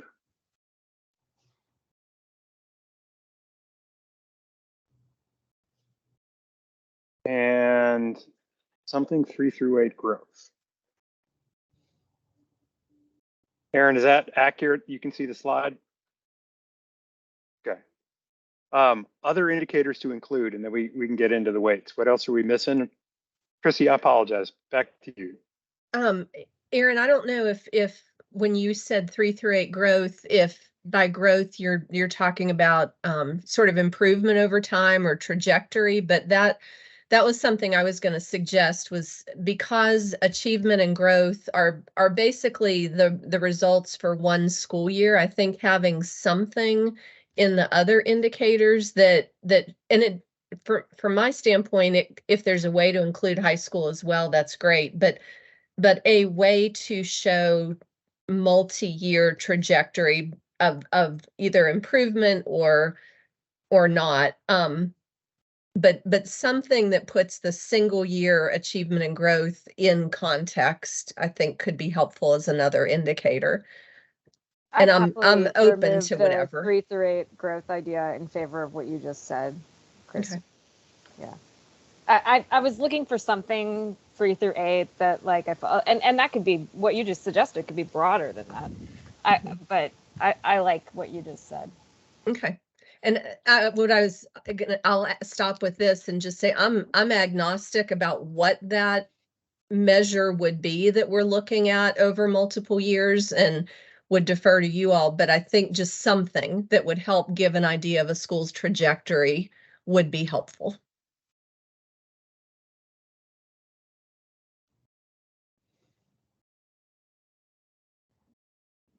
I think when we're talking about growth too, at the high school level, if we were to throw that in, that we have to remember that right now that's based pretty much on, we're going algebra 1, and then we're going English 2, we're going biology. And so it's not going to be the years. So 3 to 8 might make the most sense for growth. I don't know what everyone feels there, but just because you're not measuring math, ELA, science, whatever you're measuring at high school, it's a little different that we're not doing ELA, English 1, 2, 3 anymore.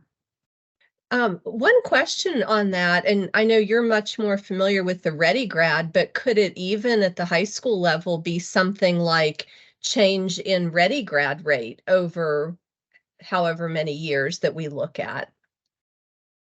Potentially, it could be the growth of the school. Obviously it's the growth is different because it's the school's growth versus student growth, if that's what we're talking about, because it's going to be different cohorts every single year.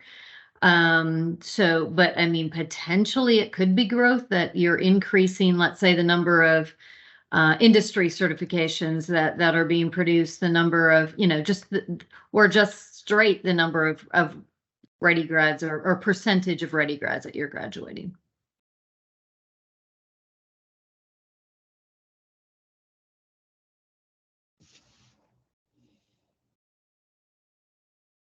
There was a little bit in our group, and overall we heard a little bit of interest in looking at TVAS for the lowest performing quarter of students at a school.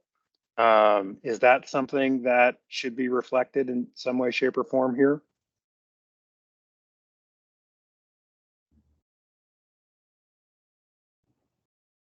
David, before responding to that, can I just ask for one clarification on that other indicator where we've got 3 through 8 growth, longitudinal trajectory? I'm just concerned that someone who hasn't heard this discussion may interpret that growth as TVOS, and I don't think that's what we're talking about. So if there's a way to clarify that, I think that could be helpful. Help me understand a little bit. I'm trying to, in my head, convert the trajectory idea to math, just in my own mind, just to illustrate the point of what we're really trying to show. Could you give me another sentence or two on the intent there to help me differentiate the argument for doing it differently? Yeah, if I could just give an example, maybe, if that would help. So if we are thinking about 3 through 8, if you look at school-wide proficiency and you look at the change over, say, the past 3 years, so current year and the 2 prior years, you know, what's the change in school-wide proficiency? And to an earlier point, obviously that's different cohorts of students, so it's a school number as opposed to individual student. But just that idea of, are we seeing improvement at the school level? That's what I had in mind with it. I'll defer to others. Would the intent be to compare, right? Because ultimately we're going to need to evaluate it, right? What does success look like? So would the intent be to evaluate like the 3-year change in proficiency and create a distribution of performance across the state, similar to what we do with absolute performance for achievement, right? What is the average across 3 years for a change in proficiency? And then we could identify schools whose 3-year change in performance is in the top quintile and schools are in the bottom quintile. Not that we're going to necessarily force it to be a relative comparison every year, but is that sort of what you're thinking? So I'll be able to say, on average, we saw more change in proficiency in school X as opposed to school Y over a 3-year period. Yes, and I would add too that I would think positive change would, if it's translating to a letter grade or a weight or something like that, would be like ABC, versus some type of negative shift would be a D or an F. So it may not translate perfectly to the way that you apply a grade to that distribution may not be exactly 20, 20, 20, et cetera. But yeah, I think, because I think about schools that are struggling given the students they serve, the environment they're working in. And so their school-wide proficiency may be 25%, but that may be a 15% increase from the previous year, and it's a lot to celebrate. And so just having some way to reflect that, I think, would be helpful. David, I think Chairman Spicky had something too on that. Please.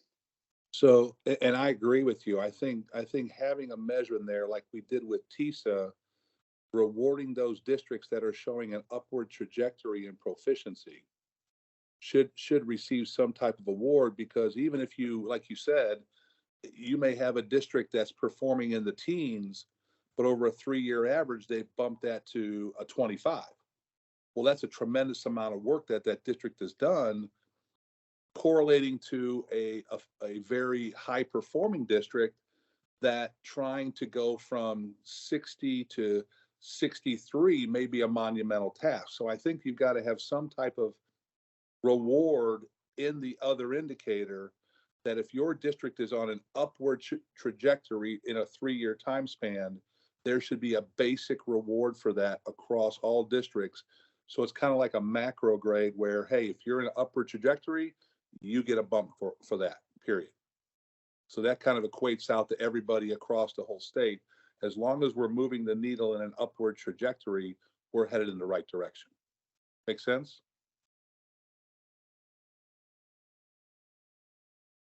Just put that in writing, David. Pretty simple. I've got it in my notes. No problem. I do have a question for somebody. Can you, I'm sorry, ELPA, what is that? Sorry, I couldn't get up mute. That is the English Language Proficiency Assessment. Okay, fine. So that's, yeah. So that's can one I of ask the, Aaron a it's one of the question? existing indicators in the federal system. Can I ask Aaron a question, please? Aaron, on the subgroup for TVOS, what were you thinking there? I think I'm trying to figure out somewhere to fit in something super subgroup or subgroup oriented. I think, you know, being sure that we're measuring something around how, whether that's the lowest 25% or super subgroup. Actually, I like sort of both of those, but something around that would make sense. And so when we talked through subgroup TVOS before, I think I was more negative on it. And as I've thought a little bit more about it, I feel more, anyway, I'm trying to figure out somewhere for subgroup stuff to fit in. If it were me and I were to create the perfect system, well, let me take a bunch of steps back on that. There are things I would not do at all here.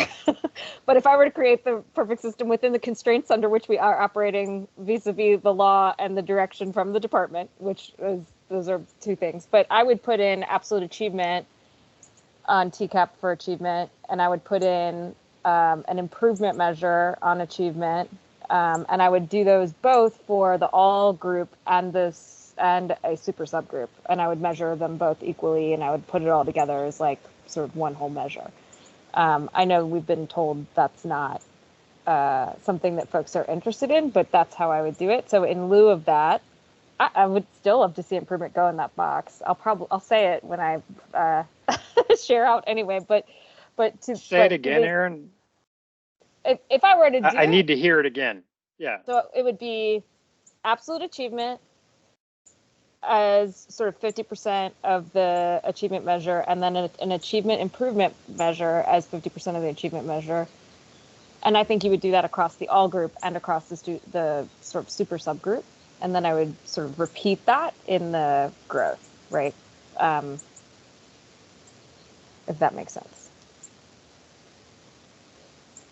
But basically, Chairman Sipicki, the idea is sort of just trying to have somewhere or multiple places that we can be looking at the improvement of who are our lowest performing kids. So one of the things that we did talk about as chairman, and maybe this hits on what you're talking about, Aaron, is we have seen the greatest decline of students in the below category.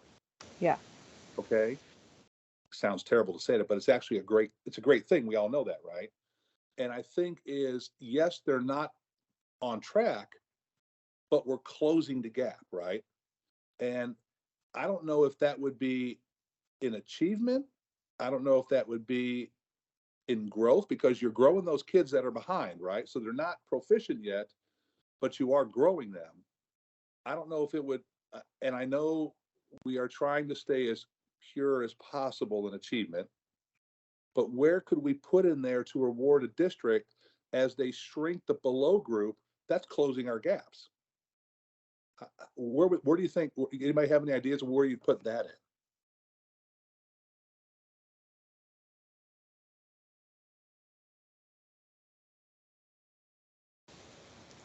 Sarah had a suggestion on an improvement measure for bottom 25%. I don't know if that's a similar kind of idea and whether it would go.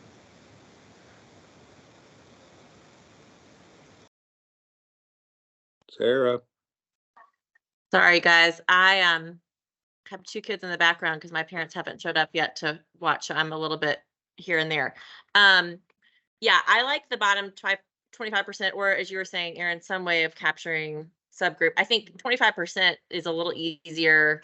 I mean, just if one of our goals really is like simplicity and transparency, I think trying to use the cleanest way to show improvement makes sense. And to me, maybe the bottom 25% is that.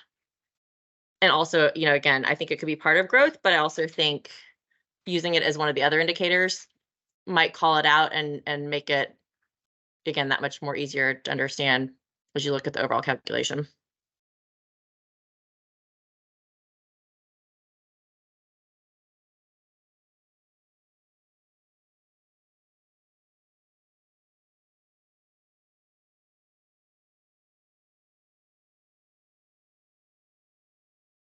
What would the bottom 25% of TBOS income? What would that?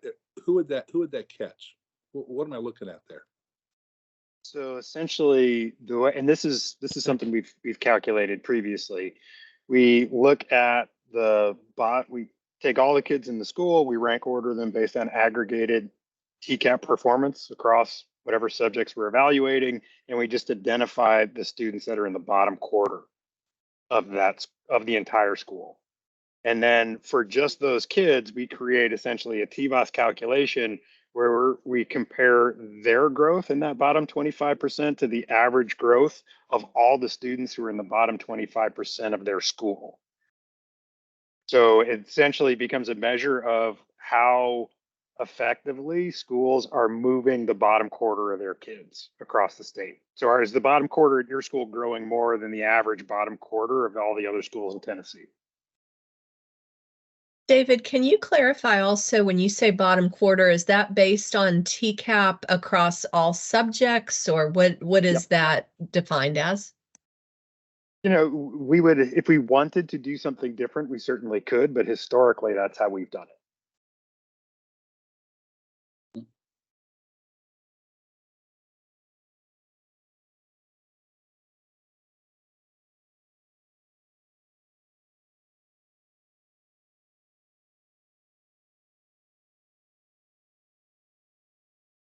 So I think there's obviously we can refine the definition to some of these measures as we go a little bit, but I think most of the things that I think this group has discussed at one point or another are sitting in here somewhere.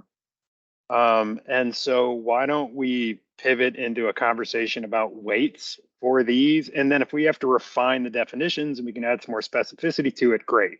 So we can continue to refine what these measures are.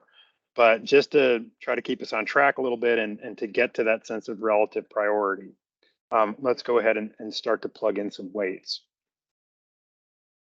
I will go ahead and start with what I'm seeing from Aaron, and folks can respond to it. So I'm seeing achievement, the absolute performance measure at 50, and then overall improvement 40, and then you're bolting together the other indicator. Yeah, so Does that actually go no, into the last 10? I was sort of like, it would be on what you have listed in there now, the top in achievement, the top box would be 50, the second box would be 50, and the overall weight down at the bottom would be 40. Okay. You're thinking 50, 50, 40. Yeah, and then on the second, it would be, however, I don't remember what, I'm like, you know, anyway, I've gone back and forth on a bunch of these things, but 80% for TVOS all, 20% for some other measure, and weight that whole thing at 40, and then the other indicators are the other 20. indicators I'm a little more like whatever on, and at 20, yeah. And I probably feel more strongly about the 40, 40, 20 than I do about most things other than having a measure of improvement in the achievement category.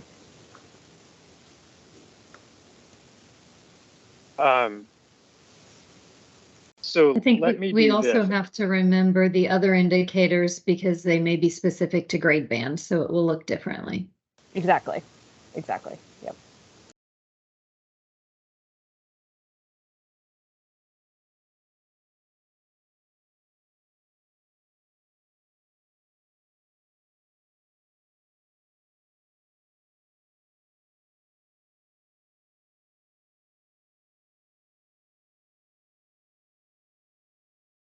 Okay, so I'm gonna push the group to make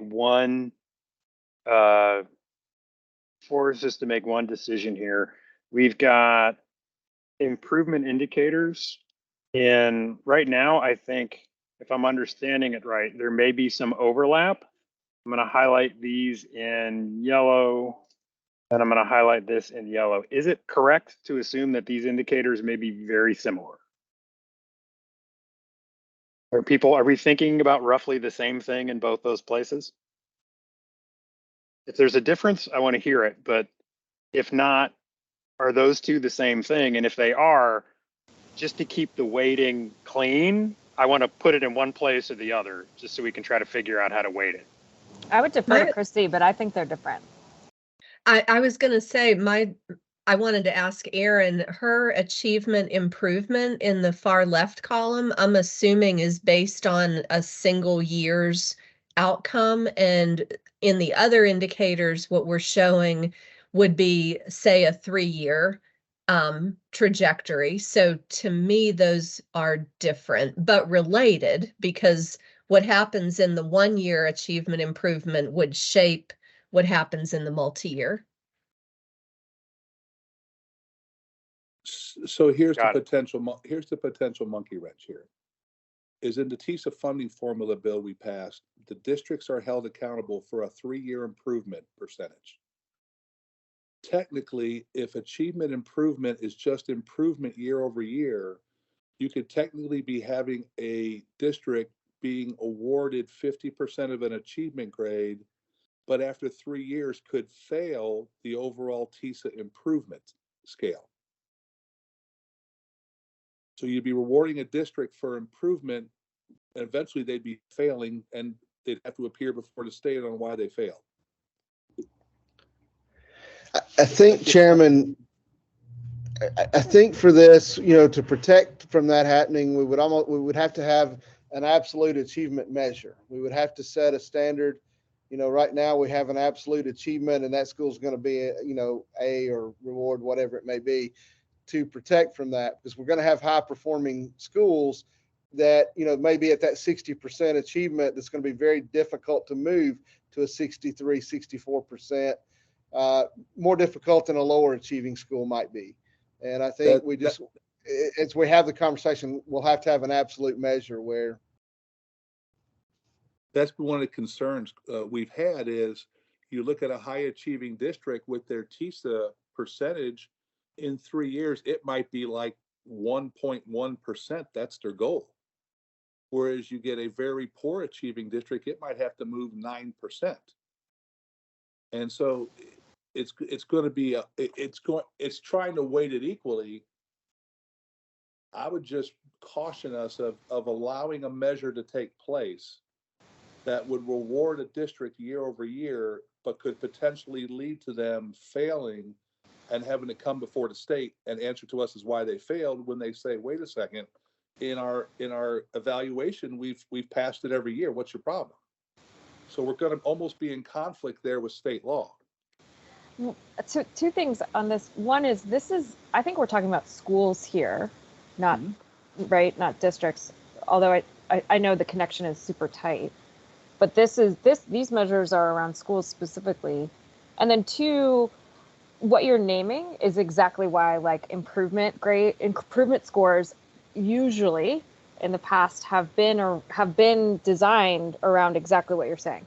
If a district starts at, or a school for that matter, starts at 60% achievement, they only have to go here to hit a mark, right? An improvement mark. If a district or a school starts here, they got to go here, right? And those things are proportionately the same. And you can do that, and the department has done that over time. That's been how AMOs have been calculated, right? And so, the idea is just like you can make improvement relative to where you start. That's a completely sane, rational thing to do. In fact, I think that's the best way to do it. And so you could theoretically figure out, how to do that in some way relative to the TISA calculations, though, we could talk more about that. It wouldn't be my preference, because I think the TISA calculations are expecting more than people are likely to be able to get. But anyway, the point being, like, you can actually create a measure of improvement that looks at where are you starting and trying to grow proportionately from where you start, whether or not that's at 20% or 80%. And I think David brought this up, how do we, because from us having this conversation, it's leading me to believe that the other indicator and the achievement indicator are going to be basically rewarding for the same type of thing. So we're rewarding it twice. So Yeah, shouldn't we it's just, sort of short term and long term, right? I think is the idea. One would do a short term and the other would do a long term. but it's still measuring improvement. So even if it's short term or long term, it's a double dip. You're getting a credit for 1 year and you're getting credit for that same year over time. Well, if I can add something though, I think that in the other indicator, it's rewarding consistency over time because someone may have a great single year, but being able to sustain that over multiple years is related, but I think a separate and hard thing to do. So I'd also just note here, though, we have TVOS in here as well. And so it's at some point in time, like an argument would need to be made about why calculating the change in proficiency, what that's adding above and beyond TVOS as a change in performance. And it does different things. It absolutely does. And there can be arguments for it, but I just think being mindful of all of the places that's occurring, I think is reasonable to point out.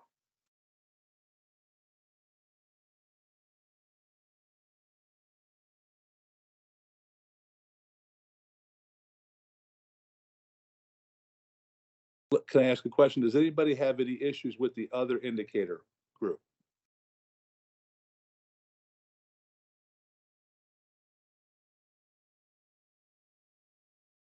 Can you clarify what you mean, Chairman? Like with what we have listed? Yeah, for what we have listed.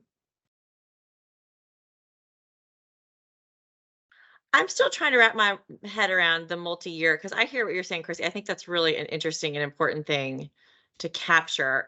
And like I said in the chat, I'm wondering if, that's something that could be displayed, especially like as parents come into this page to see like, how a school did in 1 year versus the next year. I guess my inclination is to, again, keep things for the first year, especially a little bit more in the, I don't know, relying on growth, TVOS as that kind of major growth measure, and then looking at improvement, particularly in my mind, I think the bottom 25%, I mean, I think you could do it with subgroups too, but the bottom 25% should pick that up.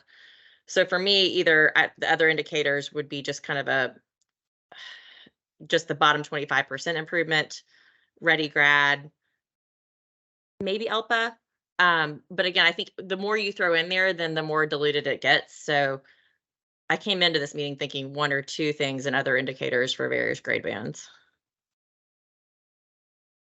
So that's kind of a word vomit, but that's kind of where my thoughts are related to how things fit together and the other indicators.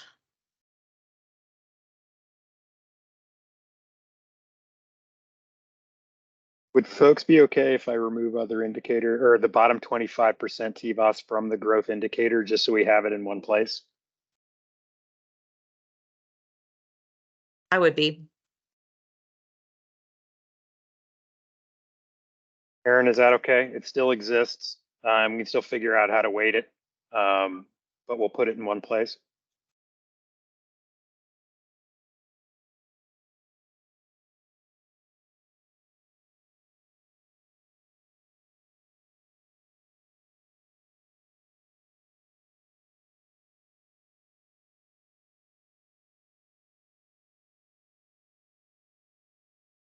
Any other thoughts to Chairman Sapicki's prompt about the composition of other indicators?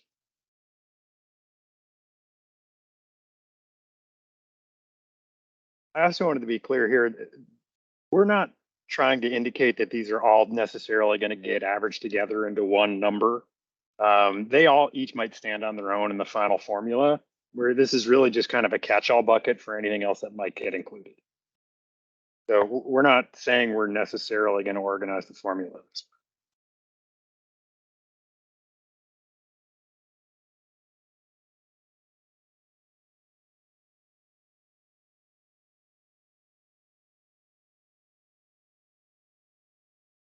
way. Let's look at this weighting across the bottom. If we think about, well, let's do this. I think, and I'm going to go ahead and sort of force.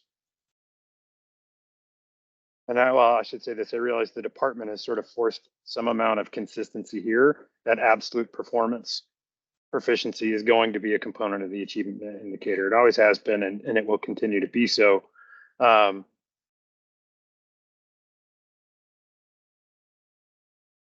Where do we as a group stand on having additional improvement indicators in the achievement indicator? Is that broadly supported across the group? Can I get just kind of a thumbs up, thumbs down? Make sure we're okay. A little bit of a disagreement, but definitely has support.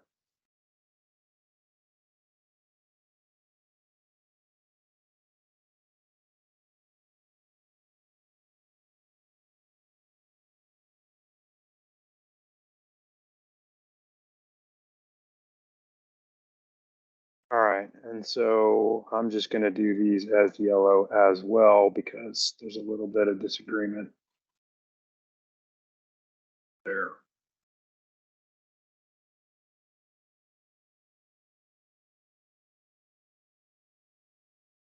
All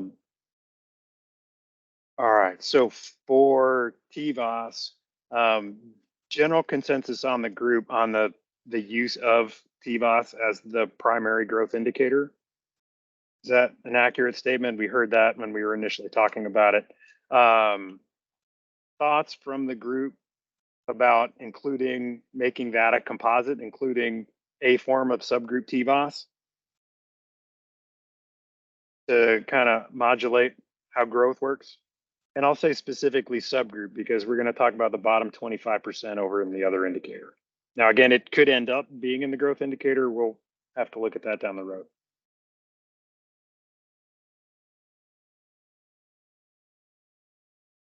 I think the alternative would have it just be straight TVOS in the growth indicator.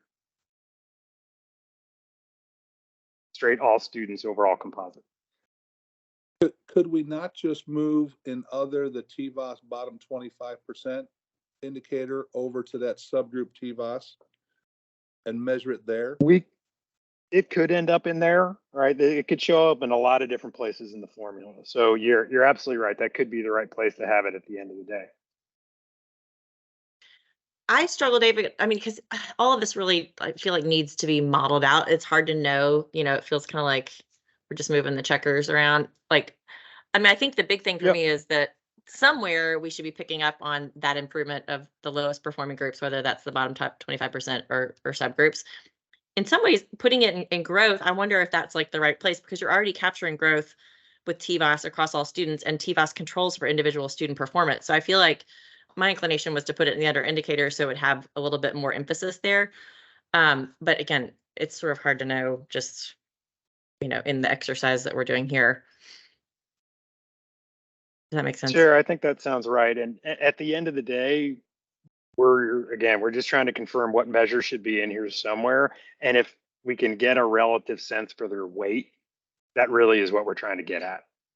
Yeah.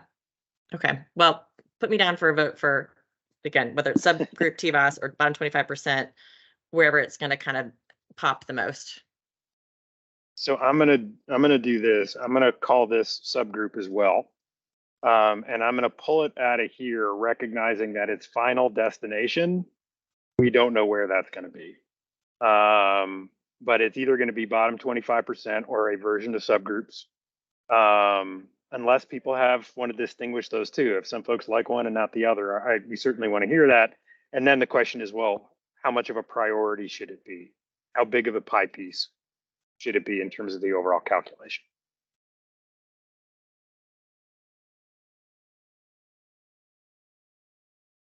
So just for number purposes, I'm gonna call this 100 just for the weighting. David, to your question on TVOS of bottom 25 versus subgroup, I'm with Sarah. I really like emphasizing that bottom 25% and focusing there on movement, wherever you put it in the columns. But but calling that out versus some other type of subgroup TVOS.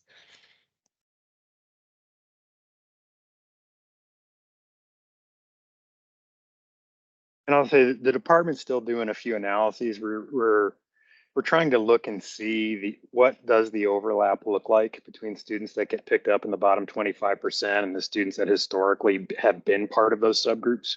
And so there's definitely some modeling that we want to do there to see how those two intersect, whether or not the bottom 25% really is an effective proxy for students that were historically identified in those subgroups. So we have some additional analysis to do there, I think, before the department would weigh in, but we've certainly heard the interest in that, and we're continuing to take a look at it.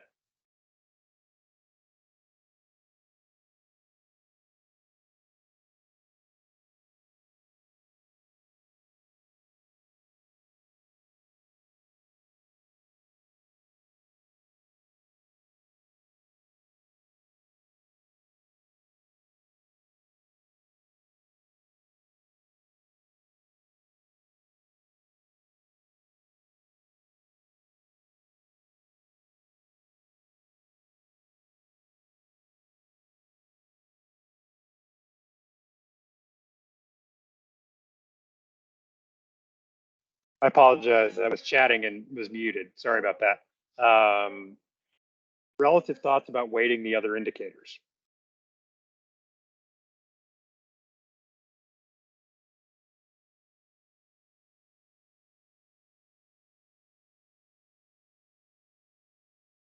The only thing I would say is I know it's been mentioned, but and I agree that when we're talking about achievement growth, other indicators, is substantially lower. The more other indicators we have in a section that's already lower, it starts to become, are we listing a bunch of things and then it becomes, a minute portion of what this looks like. And now we're asking people to focus on a whole bunch of things that matter, but yet the weight becomes insignificant where it no longer matters, if that makes sense. Whereas let's say, once it gets watered down, something because ELPA becomes 2%, well, then is it worth having as part of the indicators? And I just picked ELPA as one thing. I'm not saying toss ELPA. I'm just saying if we have too many, it does become a little bit muddy.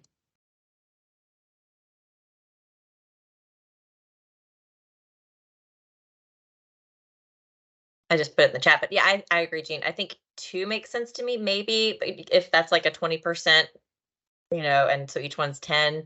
And maybe you have, again, bottom 25% improvement for all grades. And then if you're high school, you have ready grad. If you're K-8, again, open discussion on what makes the most sense for those grade bands. But I do agree that I think if you have too many things, it sorts to be inconsequential.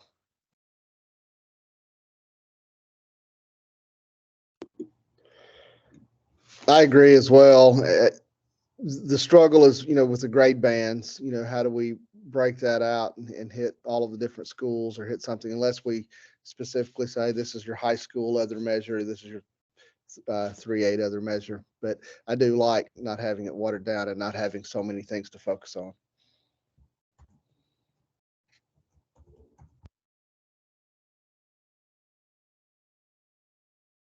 So if I think I'm trying to understand it here, there's one other measure all schools are subject to, and that is movement in the bottom 25% with TBOS.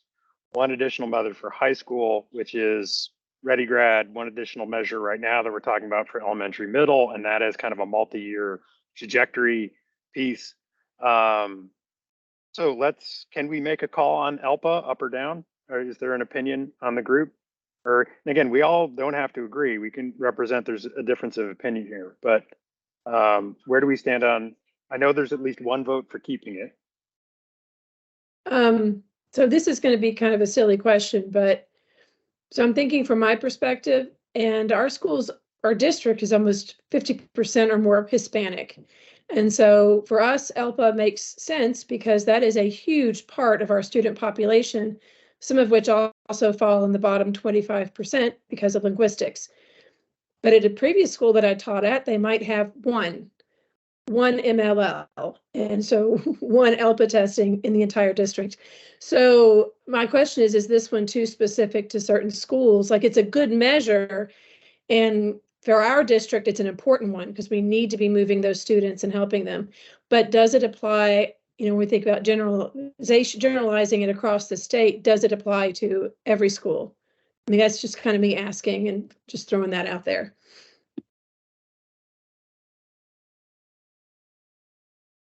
I think that's a super fair question. I also am and maybe we're in the same district. Margaret, I forget where you said you taught, but anyway, yeah. I mean, I think for some districts it's really relevant and it's something you have to be working on regardless. And so if you're doing well there, you'd want to be able to get some level of credit, but also you just want people to focus on it, right? But for other districts, it might not make sense. So I'm not wedded to it, but I think it's important for us to know the subgroup information there to make improvement. The reason for my no vote there is it's already measured. It's going to be measured in the all students. It's going to be measured in the achievement. I don't know that it's necessary to have it measured again separately. Yeah, the only thing that's different is like the proficiency assessment is different than 10 Ready, right? Which is sort of like the way the reason to have it in there at all is just an acknowledgement that there are some kids that just are gonna score poorly more likely than not on 10 Ready because of language issues, but ELPA might be able to capture more of whether or not they're doing well. And so I think that's from the, I think that's sort of argument for it. I don't know how you would include it. I see where it's not sort of relevant across every district. Anyway, all the issues that you guys just named. It's different, David, but it also might not add much. Pardon me, Erin. I was just going to say, David, I think that would be one that, just as you talked about other modeling that the department would do to see how much overlap there is, I think that would be a great one to just say, we would trust you to do that modeling and see the extent to which it's covered by some of the other things we've talked about. Yeah, we're happy to take a look at that. That bottom 25% group, there's a fair amount of variability there because it's a reflection of the school as a whole. So a school with very few English language learners is going to have higher performing schools will have very few of them, very likely. So it's not a perfect proxy, but we're happy to take a look at that. And of course, once all of this is published, we'll provide all the business rules and documentations and protocols. And so we'll be as forthcoming as we can be about how that played out and why we've gone the directions that we have. We are getting a little bit short on time. We're getting close. I know we always kind of get interrupted mid-sentence. So I wanted to try to confirm a couple things and one specific prompt. I put TVOS performance of students in the bottom quarter in green, but I wanted to double check. Was there anybody that actually objects to the inclusion of that as another indicator?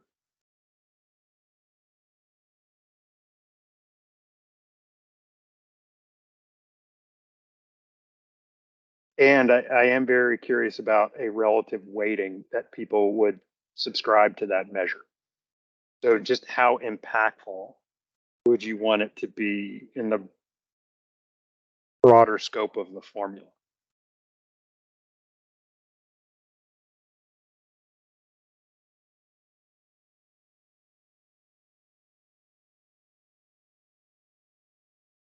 And feel free to just frame that. We'll figure out the math downstream, but would you want that to be 5, 10, 50% just of a school's overall evaluation to be based on that bottom quarter, the movement of the bottom quarter? And again, we all don't have to agree, but I just want to try to represent the group.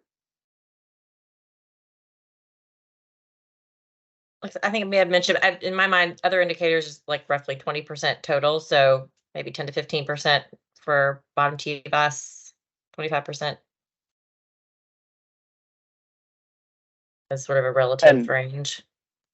The overall weighting of the other indicators is also up for discussion as well. So if that bucket should be 30 and Ready Grad's 15 and movement of the bottom quarter is 15, again, happy to take feedback and I'm happy to represent differences of opinion. So we all don't have to agree. I'm just curious where people land on that.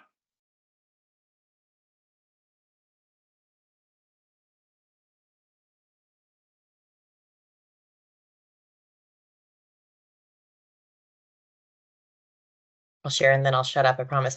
In my mind, growth and achievement are pretty close, but to me, achievement is a little more, and it's like I don't know, forget what we looked at when we were talking about achievement, 45, 35 or something where they're both pretty close and not, approaching 50%, but then leaving a slice for other indicators, which in my mind is probably 20%. So, but pretty evenly balanced between achievement and growth, generally with achievement nosing out growth by a bit in terms of the weights, just from my single point of view. I wanted to add something I saw recently, and I might drop it in the chat, but that the, oh shoot, what is the name of the group that Checkerfin works with? But anyway, Checkerfin had like a thing that they put out that was talking about, so this is like a fairly conservative group even, that was talking about how to do these kinds of systems where when now that the federal government hasn't said like, achievement, et cetera, should look like this. Oh, it's the Hoover Institute. But anyway, they were encouraging states to think about actually both emphasizing measures that are amenable to gains and things that are within the school's control, like achievement and achievement growth, but also to report both proficiency and growth equally weighted. So anyway, just there are actually like people who you would consider in the very conservative camp who think as well that these things should be equally weighted.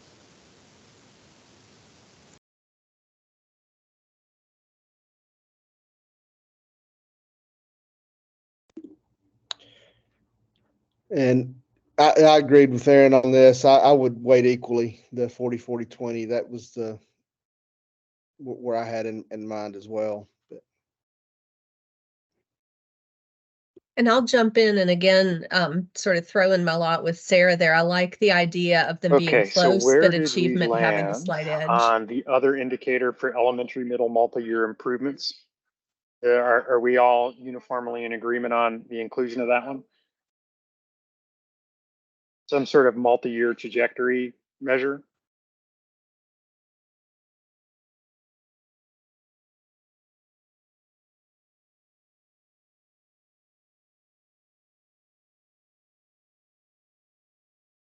My apologies, guys. I froze for a second, so I may have missed a response there. Sorry about that. I think Jean was trying to get in, maybe when you froze, David. I think it was Jean.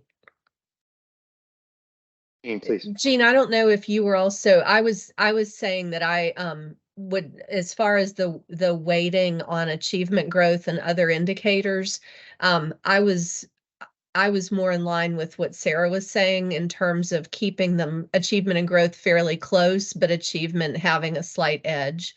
So I think the yellow is appropriate color coding. And actually, I was just going to ask the question, David, and I don't mean to put you on the spot, but is there pressure to make achievement slightly higher?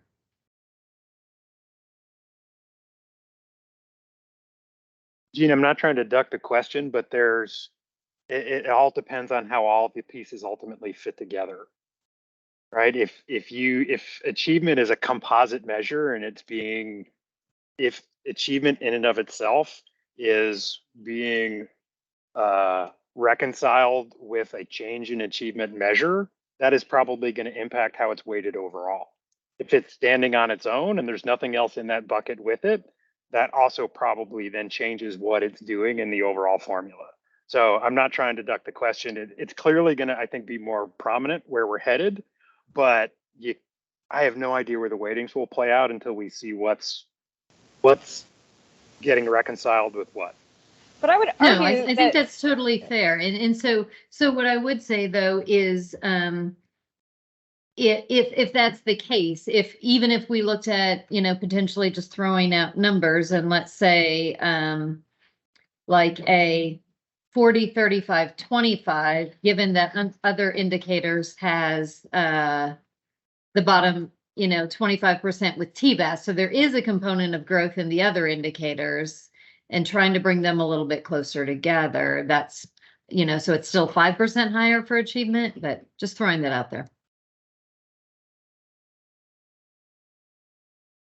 And David, this is where, like, as someone who is advocating for some balance between growth and achievement, I get nervous given the question Jean just asked and the answer you just gave, which I heard a little bit as, well, it doesn't kind of matter what you put in these categories and what weights you put in here. We're still going to have an absolute achievement measure that is weighted as heavily, if not more heavily, than anything else.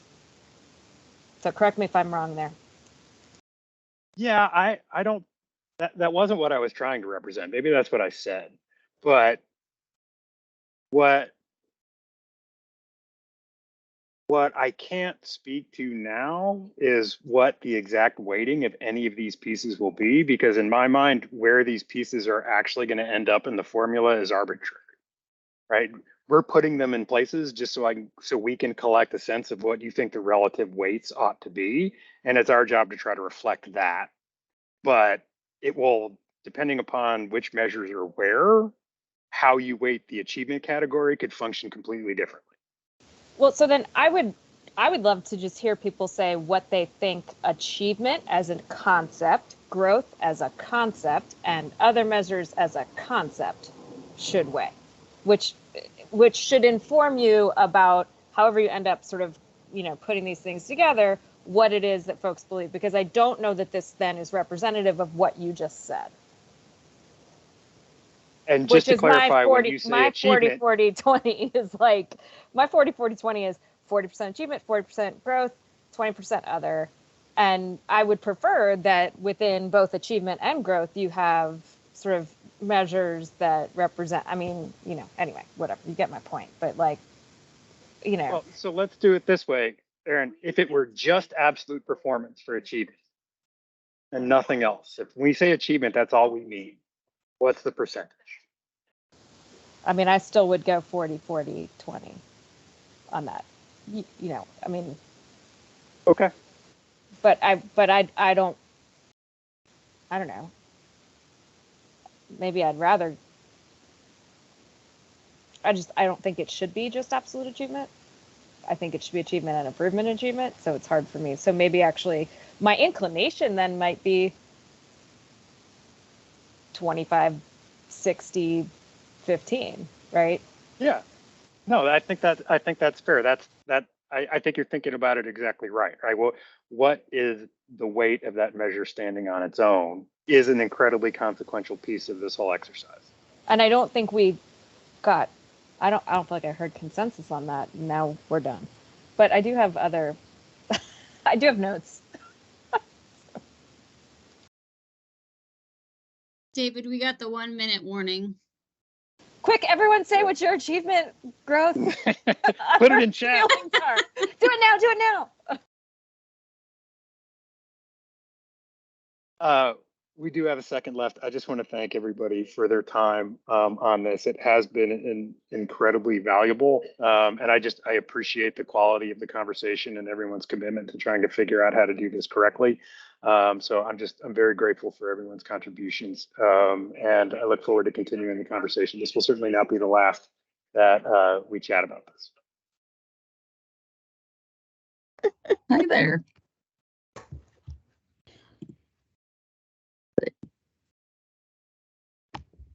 Everybody in here, I know we need to get started, so. All right, guys, welcome back. I'm glad that you're here this afternoon. I'll be facilitating today. I'm Christy Brown, Chief Academic Officer for the department. And we have quite the task this evening and want to make sure that we use our time and productive with that. Of course, our goal today is to choose the measures that will be included under achievement and growth and the other indicator, then decide the weight that can be assigned to each of those measures that you all decide should be included. And then an overall weight to be able to have some calculation there for the overall what we're trying to do here. It's really important that, last, we want to also assign a level of consensus, which you all heard Chelsea talk about. It's really a couple things that I feel like are really important. So one of the things is that I capture the information from this group accurately. I'll do several check-ins along with each piece of information that's included on our chart for our group along the way, just to be sure. Please jump in if you see something that needs to be corrected or elaborated on any at all. And then lastly, we want to be productive enough that we have someone that can share out from this group and really contribute to the overall steering committee with where this group has come to during this exercise. So with that said, we're going to be pausing around 4:10 to kind of check and see, are we at that consensus point and that we're on track, and we'll be ready to share out around 4:25, I think. So with that said, step 1 in our prompt is to indicate each measure that you all would like to see included under each of the indicators. So I'm going to try to share my screen here. And I think just for time's sake, we want to stay on track. That's not it. Hold on just a minute. Gonna share, that was our comment section. Let me get our PowerPoint pulled up. There we go. Can you all see my screen there? Yes. Okay, good deal. But we see your picture. Yeah, now we see your screen of us. Okay, let me minimize. All right, there we go. I wanted to make sure I could work in it and edit. So Gotcha. I'll be working on this as you all go. We also have Chelsea back there taking notes, and we'll be able to capture any other comments and or any clarifications that we need along the way that may not be able to be captured on this slide here. Is everybody okay with us going ahead and starting with step 1 under achievement and including what you all would like to see included as measures under achievement? Christy, can I ask a quick question first? So I know in accountability systems past, we've sometimes distinguished between high school and K-8 for accountability systems. Is that a possibility here? I mean, just from my own perspective, I see some differences that could be important in terms of having a high school weighting system for the grades, and then a K-8 weighting system. Of course, I think that we can definitely consider that. Anything that this group wants to consider can be on here, and we may need to make one, separately, or make some notes there within when we get to the weights, or include this in high school, but not, in the elementary and middle. So we can certainly capture the thoughts of the group on that as we go. And we talked about that at Great, thanks. At the last meetings, and I think that was the general consensus of this group, I think, was to look at how you could split those. Okay. We want to start with any other questions? We also have elected a chair again, Tanya. Everybody agrees that she does a great job. Oh, you want to do that right at the beginning this time, huh? Well, I think we should. I think we should see kind of where the group lands, on the content, and then the appropriate spokesperson can be chosen. If you want to do it, Bob, it's fine. Well, but I mean, I might not share. The group might have a different view, so I just want to defer to whomever might, best handle that. I guess my other question, Christy, is, the when we say the measure, I mean, even the measure itself, right? There's we've talked about sort of like, absolute cut points versus distribution based, right? For instance, I mean, I think that's a point that we need to be able to call out here in the discussion, right? I think when we get down to the end there, I think we could do that when we get the pieces in there that we want to be considered. Yeah, I'm assuming that back to that. I thought we were going to go back, so we're going to do a total recall, from our very first meeting in achievement. That what we said we were going to measure, which was TVOS, wasn't it? One of the measures. So the that could go under growth. Under achievement would be usually what I looked through all the notes from this group, and I think all of the groups, but this one in particular, but prior to today's meeting. And this is where we discuss what content areas be included. Is it ELA and math and science and social studies? At what, are we going to weight ELA and math more or not? But that was so that's conversation what I'm that saying, was from the notes. I appreciate that, Miss Christie. So that was one of, as I know that was a great movie. I can agree with you about that. Total Recall, that we said that I thought the common consensus for us was that we were going to use our measures was going to be and I'm just based on our group. I thought we were saying that we were doing also at least just reading, math, and science, because we weren't sure about social studies because of elementary basis, that it wasn't an even split, or was it science? One of the two. And we start with ELA and math, and did you just say science, Tanya, that was a consensus from the last meeting? I can't remember if science or social studies. That's why I need total recall. I believe both were mentioned. Both Yeah, were talked about. I think we mentioned all four as yes, sir. In We the include all with of them. And of course, math social and studies is English. not tested until 6th grade. And then I read from your notes that maybe it's different with K5 or 3-5 and then 6-12. Right. That's correct. accurate. Yes. That's not U.S. history. I come from high school, so sorry about that. Okay. So it's all of us. I mean, that's what we try to make sure that was common consensus about this group. I think part of the problem, and y'all correct me if I'm wrong, is we're sitting here and saying, okay, for achievement, ELA. Okay, great. Well, what's the achievement measure though? Like, what's the test? And when we say ELA, are we talking all students? Are we talking subgroups? What for each one of those? I totally agree with what we have right now. Are we just talking TCAP scores? Are we talking overall achievement scores with TCAP? What? So I thought that this is where Bob was alluding to, Bob 1, Bob 2, what Nardo was talking about, where the weights come from, is if it's going to be broken up into elementary, secondary, right? Yeah, it seems to, I think we've got a couple different points that we're trying to make here, right? One has to do with which content areas should be counted and with what level of weight. Can we agree that that's one question? Yes. Okay. And then a related question that ties in Jim's point is, because for high schools, because both for elementary and for high school, that can be funny in terms of which subject. Only middle school has the widest number of tests that the most kids take. Both elementary and high school, it tails off in different ways. So we had conversation about some high school related measures and now how they would counterbalance that, and possibly portfolio as ways that those would counterbalance that. And so that's sort of a second separate point that can either be added in the achievement or the under indicators section. But there's to your point I want to make. Yeah, did you want to speak direct? Because I wanted to make a separate, I'm just sort of distinguishing the different ideas here. And I wanted to make a third, so like which tests, how much weight is assigned to them, but then I wanted to make a third point, but I'll wait if you want to speak to that first. So that point, I thought we weren't getting into the weeds about that. I thought they specifically asked us to provide whatever level of detail we felt comfortable providing. Okay. I'm not sure. I'm going to defer to the group, because I thought that in our first meeting, when we talked about our achievement, that we were getting into the weeds. We were just trying to make sure that we can articulate getting a grade out.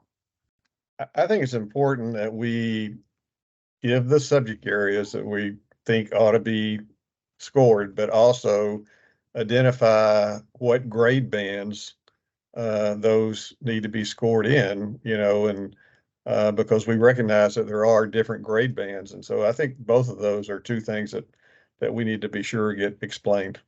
Yes, and so just for the sake of moving us forward productively, I think, to me, all 4 TCAP subject areas should be included at every grade level that they are tested.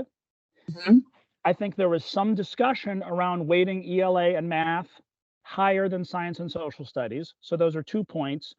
And then the question of whether we supplement this with portfolio and or a high school measure is then another thing we should discuss, but let's call that a separate point. Is that fair to move us forward? Absolutely.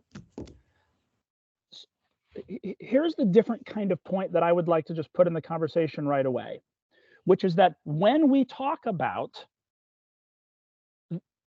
TCAP proficiency as the achievement measure, I agree with that. The recommendation I want to make is that we we take that and we measure it in two ways. First, we measure it absolutely. What is your proficiency overall as a school? But also, we measure the proficiency of your largest historically underserved subgroup. Maybe that's ELL, maybe that's BHN, maybe that's ED, maybe it's SW, whatever it is, whatever your biggest historically at-risk subgroup or your super subgroup, that is also your achievement measure. And then finally, that's for you. That was for you. This is my recommendation on achievement. I got you. We define achievement as percent proficient overall and percent proficient for your historically at-risk subgroup. So that those two things are in there. So basically overall and then gap closure. And then here's the final piece of that. That the way these be scored is in relation to the percentile rank in the state. And so, for instance, the top 10 or top 20% of schools for that subgroup would be defined as the A, so that we are the best performing schools for a subgroup set the bar. And whomever is doing best with these kids, that's what an A is. And then the advantage of using a percentile-based way of setting the bar is that every year, as we get better as a state, that goes up. Right? So it's not a static number. It can be changed on an annual basis or maybe a rolling average of 2 to 3 years. So that's my proposal. Thank you. Any other comments on what should be measured in achievement as far as content goes? And like I said, I think we can come back to, I can even make a note here that, this will be all grade bands, and then when we get down to social studies, of course, it's not even tested until 6th grade. So there could be some notes there that I can make there, but can we? I will say I got just a thought on this too. Oh, sorry. Go ahead, Courtney. I was just going to say, to bring back some of the conversations that we've had previously, I know the commissioner was really clear that like the best pathway was not going to be an option moving forward, but I think there was strong feeling from the group that having both just like pure achievement measure as well as an AMO achievement, both being part of the achievement portion of the model is something that we wanted to consider. So I don't know if that makes sense to bring in now, but would be curious whether that's something that could be included in the achievement measure or if that's something that would need to be put into the other indicator bucket. And others correct me if I'm misremembering that. I was going to go. I thought that was. So I've thought a little bit about the AMO thing, and I know there's some there's not complete consensus on that, but I do think there's value in showing directionality, and AMOs are actually are sometimes harder for lower performing schools to achieve because they're further away from their goal, and therefore they have to make more progress. But I think that's okay and fair, and in some ways, in that if you do make that particular benchmark or milestone, then you are showing substantial progress. So I would love for us to talk a little bit about AMO. Bob, I'm very much in favor of the concept that you have proffered, which is to think about how we make sure performance of traditionally underserved groups are part of the conversation. I guess I just prefer to see that. I think for me, it's cleaner in some of the other places, like in growth. And we talked about doing, talk about growth for the subgroup in addition to growth of the bottom 25%. So I agree completely with the concept, but I'm not sure I'm completely on board with the way that you've framed it in achievement.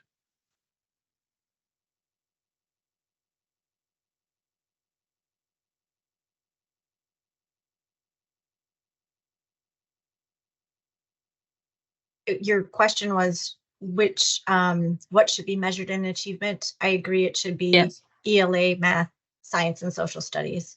And I would actually give them equal weight and keep this a very pure measure of achievement for all students. And then when we move to growth, that's where we would start seeing more weight being placed on reading and math and doing growth on reading and math, but not on science and social studies. So if we're thinking about trying to weight reading and math more, I don't think we need to do it in achievement because I think that'll come through in growth. And with respect to the lower performing or historically underperforming or lowest 25%, I would move that to other indicators and leave achievement as pure and as clean as possible and growth as pure as clean as possible. And then the other indicators, it's maybe a matter of semantics, but move those to other indicators rather than confounding the two primary indicators.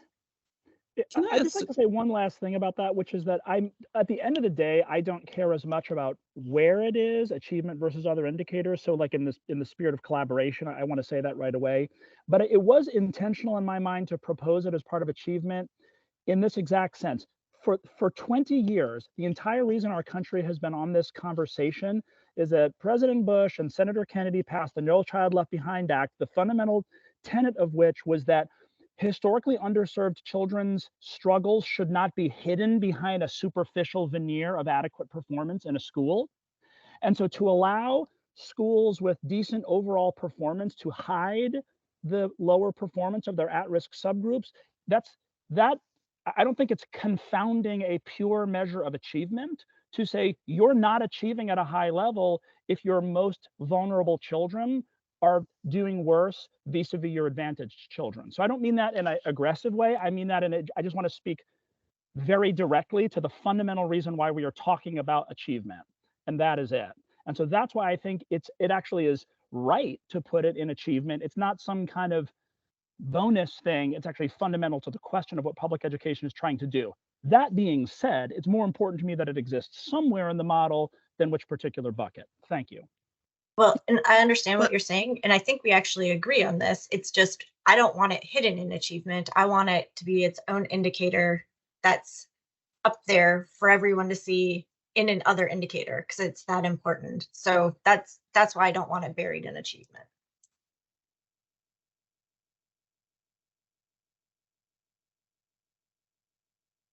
Okay, EB, then I saw the next Yes. two. Yeah. Thank you. Well, first, I disagree on English, math, science, and social studies all being equal. I think our state puts so much emphasis right now on English and reading and going to be putting more and more emphasis on math. And you've got to have those to be successful in the other subjects. And so I guess, if you're voting, if you have somebody disagreeing, I think English, language arts, and math ought to be higher percentages than social studies and science. In achievement? In achievement. I want to make sure I'm understanding, like, under the measures, are we okay in a group consensus wise to have the measures be content, ELA, math, science, social studies somehow, or is that everybody's understanding of the measures in achievement? Can we start there? I agree with that. I'm good. I think so. I think so. Can I maybe to make a suggestion? Perhaps we start with the other indicators then, because we're sort of arguing over what's in there or not in there, and where we talk about underserved populations. I wonder if we start at other indicators and work backwards, if that might be easier. I don't know. That's just a thought, but we don't have to do that. But it occurs to me that might make things go faster. So in other indicators, I'm assuming that we had the bottom 25% AMOs. That's what I'm asking. I'm not sure. Oh no, I'm gonna start I'm gonna have this total recall. I'm gonna start Ready Graduate and ELPA are the other two that I think we talked about. Yeah, I do recall Ready Graduate being talked about. And maybe I'm just looking at this way oversimplistic, but for me, achievement, the boxes that go there is ELA, math, science, social studies. Growth, it's TVOS. Other indicators, it's literally everything else that we're talking about, and we can debate weights of those things. And that's just my mind, how it views these things. I'm not saying that I'm correct, but that's just how I'm viewing this. Yeah, but I just want to distinguish the weight of the achievement measure in the whole is, mathematically speaking, is a different point than. It's fair. So we can say achievement is 25% or achievement is 50%, but if you did measure achievement just by overall average or if you measure achievement. But right, so I think it's a both end. I hear what you're saying. I don't disagree with that. And that's a great point, that whatever we put in achievement is going to be weighted higher, more heavily, however it is, than other indicators. But from everything that I've heard about this, the state report card, I think that from the legislator's perspective, from Chairman Sapicki, when he mentioned when we were talking about the achievement pieces, how that should look, was I think they're looking for that to be a simple achievement. Here is how these kids are doing on this test, period, measure. I'm not saying that that's on this group because they want the best advice that we can give them. I mean, the commissioner makes the decision. It's not the chairman. It was involved in writing the law, and the law says the commissioner has the ability to set it. So I don't mean to be rude. I'm just saying if they wanted to write the formula, they would have. They empowered this group to give recommendations on it. Fair. We could talk about how we want to do like subgroups or lowest performing group or other things, or to move things forward just a little bit. I don't mean to, if this is not what you all want to do, let me know. But I mean, we have 20 minutes. I agree. So, and that's okay. I don't want to force anything. I'm the timekeeper too. Time. Does the measures there can we go to, let's leave that for just a minute. What about growth? Let's try to get some of these things that may we have more consensus on here, or we can ask about that growth. Is that TVOS? Is there a consensus with TVOS on growth? This might be the one area where we had some consensus, actually. Yes. Yes. I would like to, yes, let's look so at that. In our meeting on Thank growth, you. we talked about 80% being overall growth, 10% being subgroup growth, and 10% being bottom 25% growth. Yes. Right. 80, 10, That is 10. a total recall. That is really Okay. good total recall. So overall would be 80. Is that what we said? Yes. And TVOS for which group? Subgroups. Like a super subgroup, or Super do I subgroup. even mention that? Yeah. Super subgroup. Okay. 10. All right. And then we've got TVOS for what? No, that's bottom 25%. 25%. Improvement on the bottom 25%. Okay. Now that was a 80, 10, consensus, 80, but it 10, wasn't an 10. agreement. Yeah. Yeah, you can color them different colors, but that's 80, 10, 10. That was, and I do recall hearing that several times there, a few times on one of the last conversations. And then you can ask for votes on that and determine whether it's green, yellow, or red. And then we can Sure. add anything, if we have other comments. Do we want to, with the group, and I can't, it's hard for me to split screens here. I wish I had another screen off over here. I'm watching But, over there, Christy. I will help you out. Okay, thank I you. can see both appreciate it. You can- screens. But awesome, great. Facilitate. Now I want everybody to be able to see what I'm doing here. So on the TVOS overall, out of the number of people in our groups, do we have all consensus with TVOS overall? Just that measure, not the weight yet. Just the measure TVOS overall being included in growth. Consensus green, half or more, or less than half? I would suggest that we don't do consensus until we have the whole thing. Okay, that's right. Right? Okay, Because that's, I mean, I'm there good might with be. that. I think I'm getting anxious on like turning some colors here. Okay. Can I Is just there say any one? I other- just want to say, allow me to say just one sentence about this point. Anything that rewards and anything that reinforces the concept of improvement for at-risk students, I consider a win. I just want to point out mathematically that if growth ends up being whatever, let's call it 20% or 30% of the total model, then 10% of 25% is 2.5%. And so it ends up being like mathematically pretty insignificant.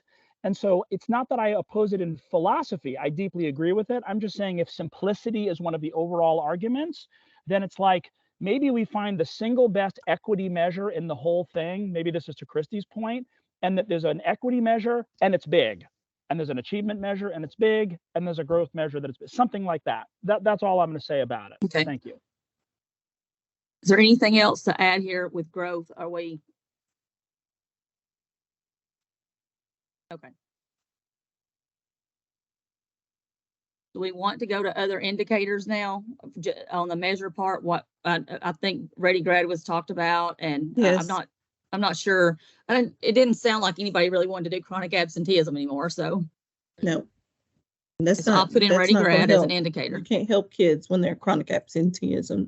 That's They right. can't help, they can't get their kids. I mean, that's not their fault.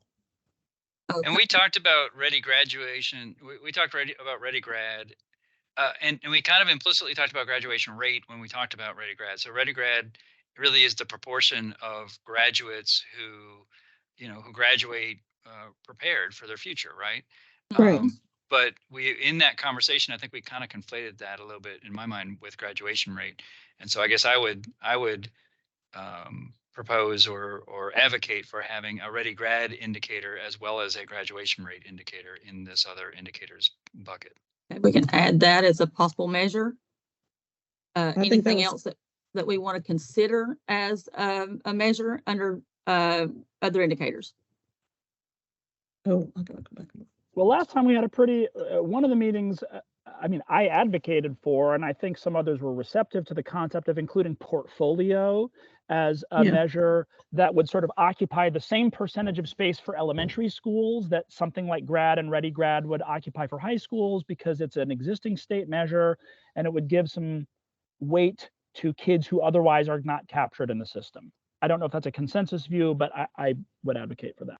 Yeah, I mean, what we talked about there is that gave you your bookends that you talked about, so. Yes, yes, that's what I was gonna So reiterate my that. thought on that, and I'm generally open to it because I think it's a pretty good assessment. I have a couple of concerns. One is just, it's obviously Optional. methodologically very different than an assessment, right?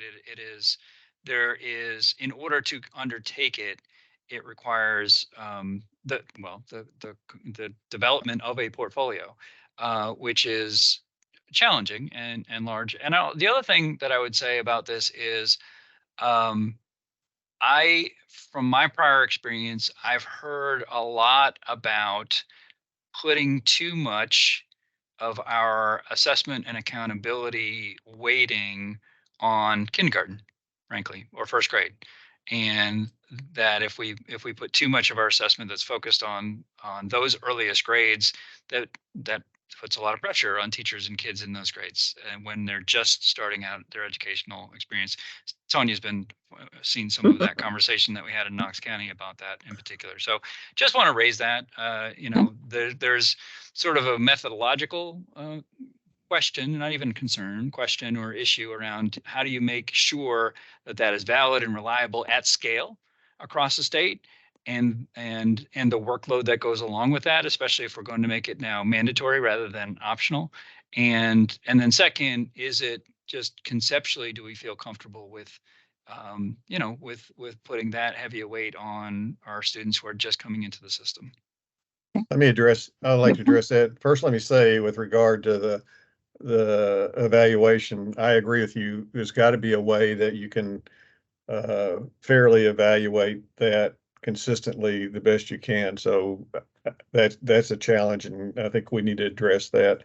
But with regard to the percentage, going back to what Bob was saying, if this goes down as a 10% or something like that, and then the weight of other indicators is 10%, then you're only talking about a 1% impact. But at least it's showing that you recognize the importance of getting started in pre-K, K1 and 2. I mean, I think that's what we really believe is important, is catch those students there as opposed to waiting to third grade. Yeah, I'm open. I mean, as I said, I'm open to that. I'm open to the arguments that Bob and Tyler and others have put in the chat as well. Just, I just wanted to flag those couple of issues. Anything else we want to? Oh, go ahead. I was just gonna say I have a couple too, just because it is so early in the elementary grades and it's not required for all schools, will create a different accountability measure for then K2 schools, whether they participate in it or not, and which grades they participate in it. And it, to me, is more of an indicator of what happened in pre-K in that first year of K than it is the K2 or K3 experience. So it challenges me. I think it's a hard one to justify for K2 and K3. I don't want to diminish the the substance of what some people have said, but I just want to say, as an administrator who has overseen portfolio implementation for 200 students a year for 7 straight years, and like actually knowing quite a bit about this, the portfolio is it's very different how it works. It's much more developmentally appropriate for young children. So we're not talking about putting 5-year-olds in front of a computerized, 7th grade 10 ready test. It's a very different experience. Second of all, it is more work for teachers, but it is work that involves teachers thinking about and teaching early learning standards that the state has adopted. So it is good work. And every one of my teachers, however much they resisted at the beginning, ended up, every single one says they really value doing the portfolio because it helps them to think about the standards and show their students growth. And again, Christy, to your point, I just... Oh, they just said that temporarily. Yes, portfolio is growth-based. It is not a one-time snapshot measure of, it is looking at your fall performance and your spring performance from the data collection. And so it really is looking at your growth, say, within kindergarten or within 1st grade, because you can do 1st grade portfolios. So anyway, I know we don't have time to go into it. I just, those were the responses I wanted to make. And obviously this is going to be an area of difference of opinion. So I wanted to follow up what you just stated about, and I can concur about this portfolio. It is a lot of work, and it is measuring different things. Because you're saying that you were administrator and that they said that they valued it, it was just during that time, because it's a big take on from educators. But I do understand the value of just trying to see what's happening before they get to kindergarten, and seeing how are they actually growing, instead of using it as a punitive measure. So I can see it being, I can see it being at least 5%, maybe 10. And it's not going to have that much value. There's value to it for sure. I mean, I'm familiar with the process as well, and there's value to it. It's very different from what we do in other areas of assessment. What about, we talked about the English learning assessment. What is that? Yeah, at I some feel point? like Is that ELPA something needs that to be people want to in talk the about? Yeah. Other indicators as well. I thought that our concern about that was our rural areas not having, I know that our principal was on here and she was talking about how there are some schools that don't even have English language learners at her school, at the schools that she was. So how would that weigh out? That does happen. It depends what the end count is. If it's above 10 or 30 or whatever that's set at, if the school doesn't have that. And what we've done in previous, and I'm just speaking, I'm going to, that if there were none, it was distributed over equally, like ratio proportionate to the other indicators. But that does happen, and it's not uncommon. Gotcha. But we can put that on there. I think it's a WIDA assessment. Is that what that one is? Yes, it is WIDA. ELPA. Yeah. English language. There we go. Let me just do that. English language. And just as a technical point in terms of the proposal, and I guess just to disambiguate this, to me, what we'd be talking about here is not that this would be a percentage of a percent, but for a high school, say Ready Grad might be 10% or 15% of the entire score, right? So the other that would be their other indicator, and that would be 10 or 15% of their total score. That's my argument about portfolio. If 10 or 15% is the bookend for high school graduation, for instance, then 10 or 15% should be the total bookend for elementary portfolio. Gotcha. That's feasible. Anything else under the measures for other indicators? Yeah, so we had talked about, are there other equity measures or other measures of subgroups or traditionally underserved students in this one? Christy, you had talked about maybe putting something in there. Can I make this suggestion? Let's do a 2-step process. Can we try to discuss the question of what do we think is the appropriate, let's just call it gap closure measure for sake of argument. And then the discussion can be had about which bucket it seems most appropriate to go in. Is that fair as it speaks to final weighting?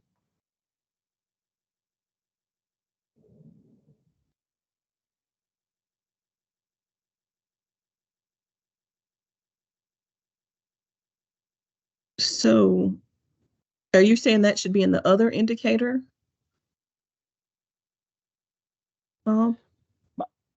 Just to briefly recap, my personal recommendation is that gap closure for the school's largest subgroup, as measured by percentiles of performance in your school versus the state. So let's say in the state, the top 20% of Black and Hispanic and Native American is 35%, then that's an A.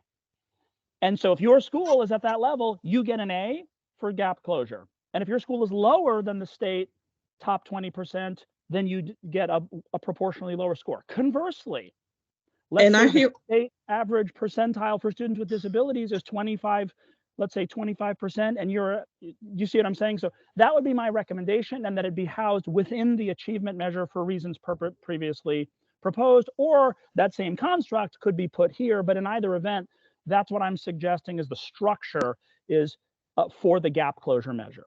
And I appreciate you saying that that is your suggestion, but I thought the common consensus was part of that 25%, and that we were trying to get away from that gap closure. I don't know that that was the consensus. I'm sorry.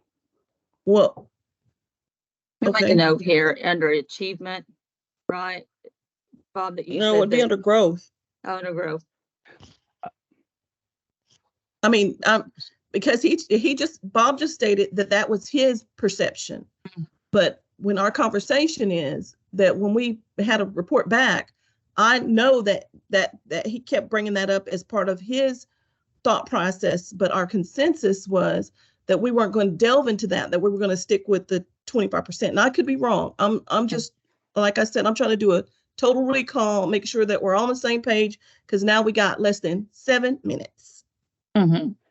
But that's for the halftime check-in. We got 7 minutes. We got a little more time. So I think we do have, we have a super subgroup growth measure. We have a bottom 25% growth measure potentially under the growth indicator. I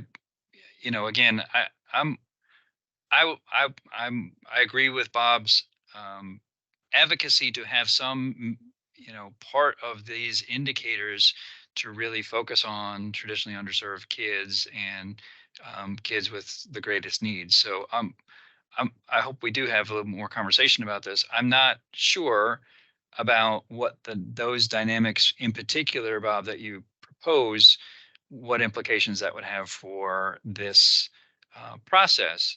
But I do also think, it's important for us to talk about that. So I'd love to hear others. I mean, Christy in particular you said you thought there should be some equity measures, some measures of subgroups or whatever in the other indicators. Would love to hear from you in particular about that. Yeah, I would certainly like to see a focus on kids that actually are underperforming, to see what we're doing to help them. So looking at the lowest 25%, I do have a concern with using a normative rating for an indicator by saying the top 20% just automatically get A's. I don't like creating zero-sum games in accountability systems. I want everyone to be able to earn an A. And I also don't want to give a false sense of schools doing really well if performance drops across the board. So the normative measures, I have a really big challenge with those. And I like the focus on students that are underperforming based on prior year performance and what the school is doing to focus on those students as well. So that low 25%, I definitely think should be an indicator that's kind of standalone to show what we're really emphasizing. I also do think the point about just looking at the overall percentages, if we're looking at 10% of 30% or wherever we end up, I don't know. I think, I don't know if it was Bob or Christy who said that, but it does kind of resonate with me to keep things sort of simple so the things that we measure actually matter, rather than throwing in everything into every bucket to the point that we water things down so much. Yeah, that was kind of what I was going to say is, would it not be reasonable to split the percentages between achievement, growth, and other indicators? What we feel about that, whether it's 60, 30, 10 or whatever. And then when we look at the subgroup, the categories within that gives us a better idea of how much of an influence that's going to be on the other aspects. I mean, could we not look at how we feel achievement compares to growth versus other indicators, or? I can concur. That would be great. Here's the only thing I want to say about the distribution versus absolute. Here's I think the fundamental point I just want to ask you guys to digest. I don't know how many other longtime school leaders there are in the room. Forgive me, I know we have a lot of different expertise reflected here. The fundamental argument in favor of a distribution system, rather than, picking a random number on a paper and say, oh, it should be 45%, is what it does is it says the schools who are doing the best define the bar. So whether it's the top 10 or the top 15 or the top 20 or what have you, and this is commonly done in colleges and universities that grade our curve, you say, who is doing the best? And they are the bar. And then we seek to be as good as them or better. There is literally no evidence, none, zero, over 20 years since No Child Left Behind passed, that picking a random number and writing it down and say, everybody do this number or you're an F, actually functions to improve school performance.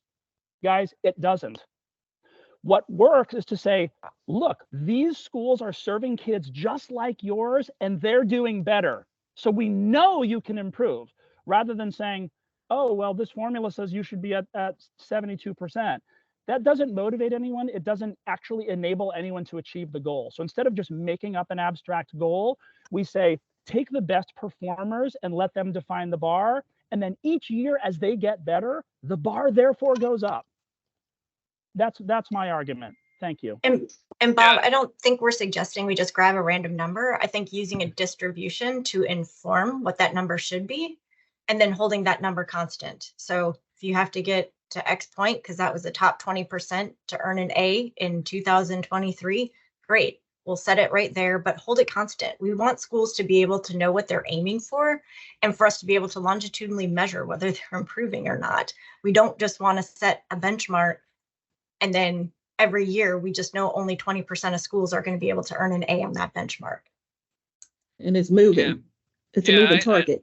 That's my I guess issue also is I would love for it to be standards based rather than comparative, and so that you could see more schools earn an A, and in the system that we've had, you're always going to have a bottom 5%, and and even though we saw tremendous growth in Tennessee, we still had a bottom 5%, and so you saw schools that were priority schools that had made pretty decent growth in their achievement, but they're still in the bottom 5% because everyone else had done pretty good too. So I don't know. I worry about sort of having the, as they say, the goalpost move in the midst of the game. Hello. I'm listening to everybody, but I'm not sure if this has been considered or not, but with the teacher shortage. So you have teachers that are teaching that are not certified. And so I know even with me, it's becoming even difficult to work with our underserved population. So I don't know if you have considered that, thinking about the teachers who are in front of the students.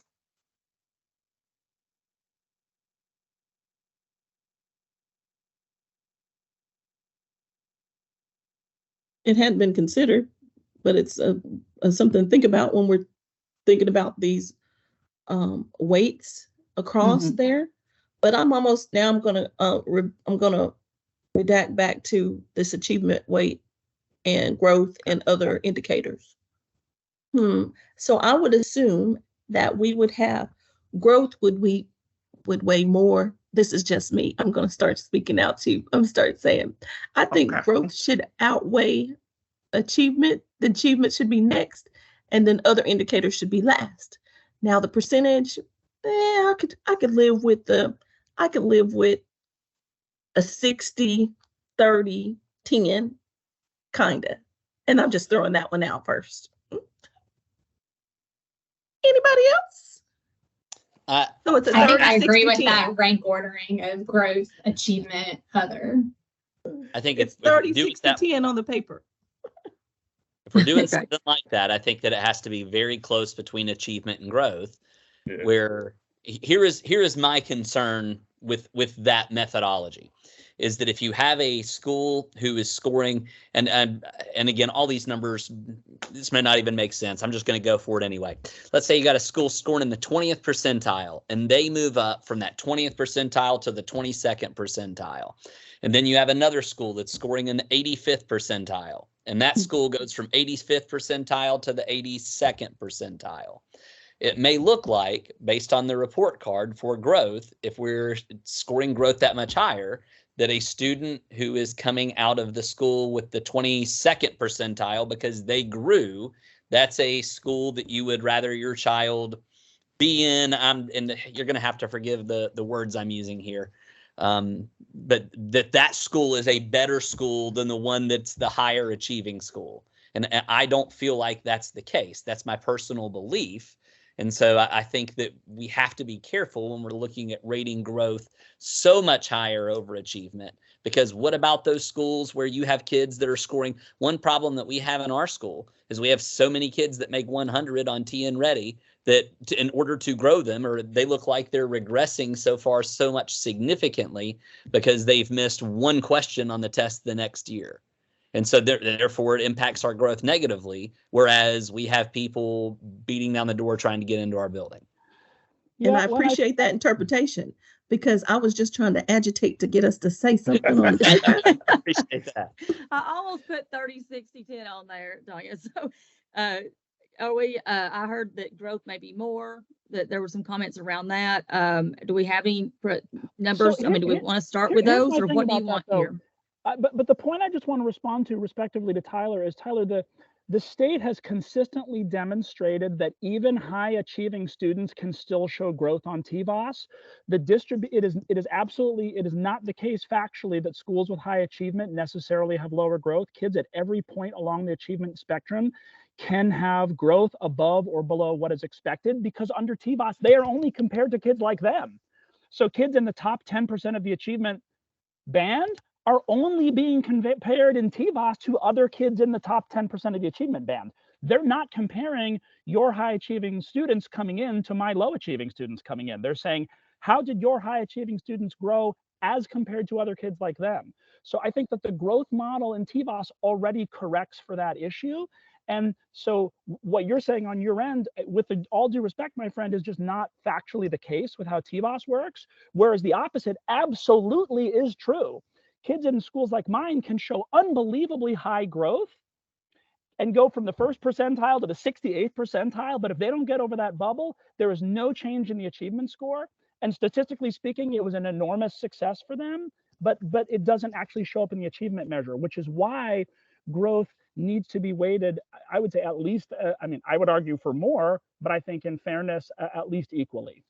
Thank you for letting me. I know time is limited. I'm just trying to be honest and direct. I think you need to recognize both schools that have high achievement and schools that have high growth. That's my feeling. I like the suggestion that Mr. McIntyre made in the chat, 40, 40, 20. I agree. Any other? The only thing I would suggest is that maybe at high school, that emphasis on growth is a little bit lower than it is at elementary school, since we're getting towards that end point where students have to be proficient, and proficiency is kind of a more important tactic if we're sending them out after grade 12. So Did you have a higher percentage for ready grad for the high schools? One thing that's interesting, and we don't have to dig into this too much, but when we look at our other indicators, so like you were talking about, Chairman Eby, so if you're a high school, you're going to look at that ready grad, you're going to look at graduation rate, you're going to look at ELPA, but that's it for you. And so I would think, yeah, like that ready grad piece. Yes, that's the mission. That's our mission, is to prepare students for post-secondary success. So, are we doing that in the high school or not? That's why I think you look at that. Yeah, I mean, I could be open to that if we're talking about at the high school level, a little bit less focus. I wouldn't want to diminish the growth very much, but a little bit less on that and a little bit more on the ready grad and the grad rate. I could be open to that. So then you're talking about outcome indicators. Okay, back up here. Here's the last thing I'm going to say on the split. If you come into a school already advantaged, you do better on achievement, whether or not the school actually serves you. So achievement correlates with pre-existing advantages in a way that growth does not. No matter whether you come in highly advantaged or completely disadvantaged, your growth score is exclusively based on how much you learned relative to others like you in the year that you were there. But it can be consistent. I mean, but then we shouldn't see any, it shouldn't be declining then at that point. Because now we're just trying to get to the grade of the overall school, not individual kids.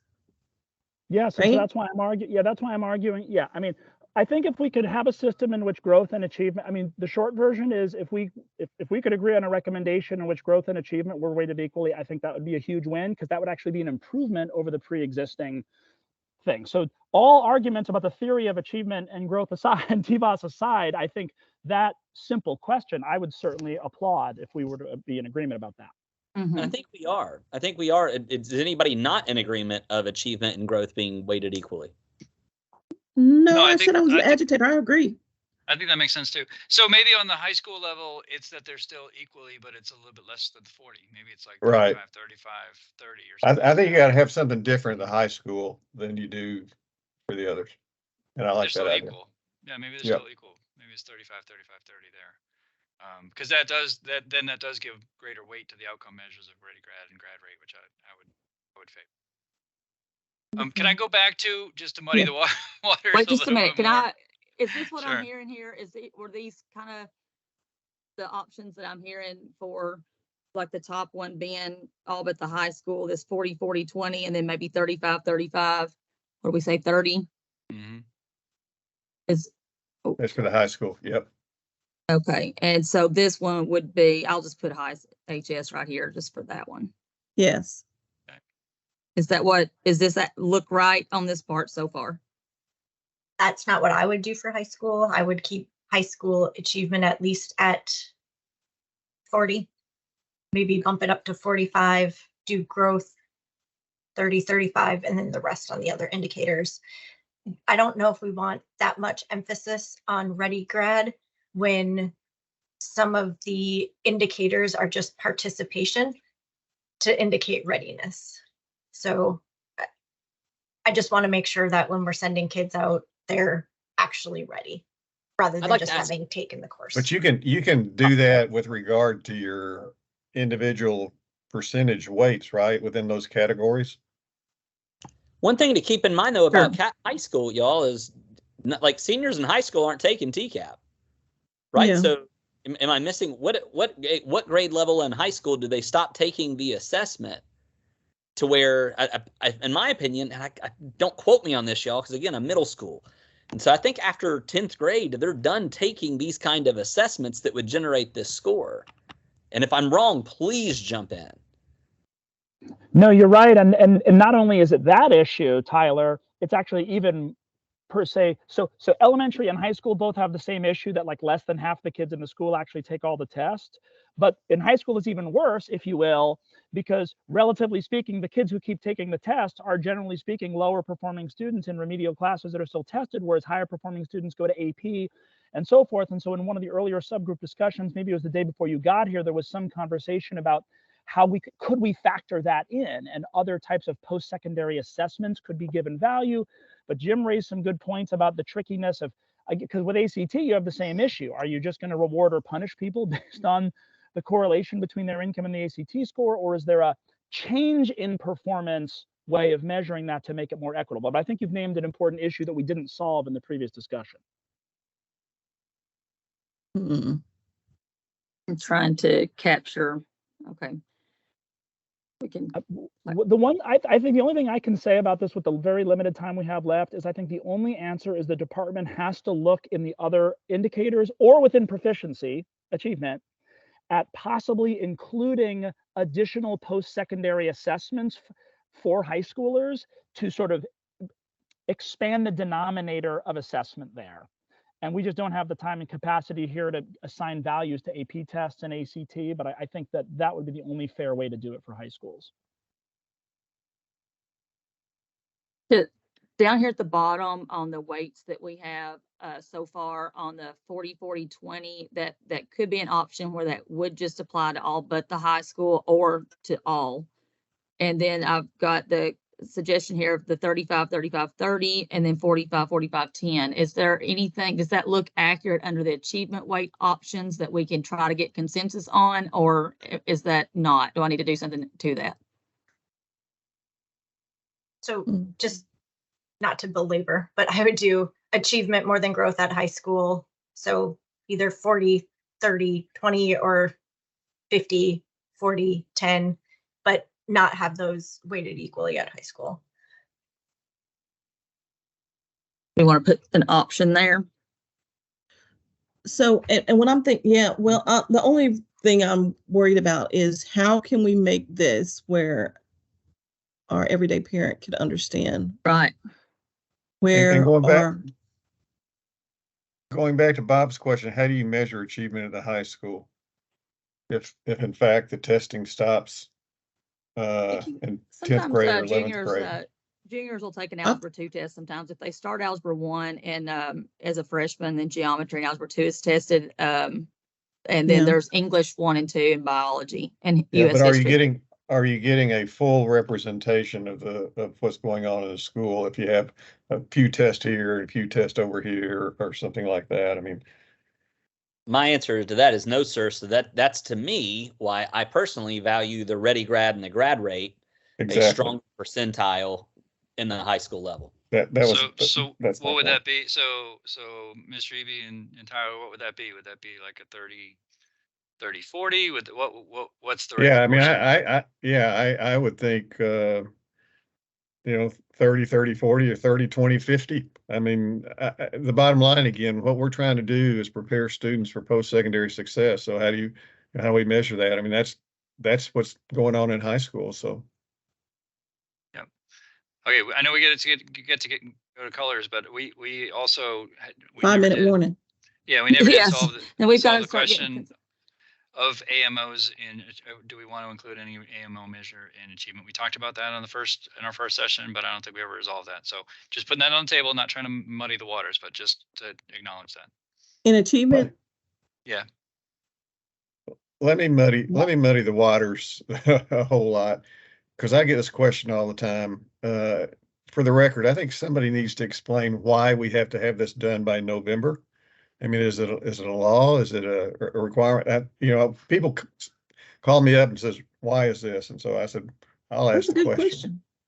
I mean, with all this, we're looking at all these changes, and we can't come to any kind of a conclusion just amongst our small group. If we have to have something by November, that's fine. Say okay, but also make it clear that it's a dynamic process.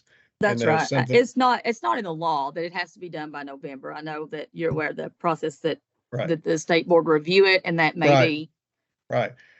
But so whatever it is, make sure that people recognize if we have to do something by November, that it's not set in stone, that we won't come back next year and change it or something like that. I think that's important.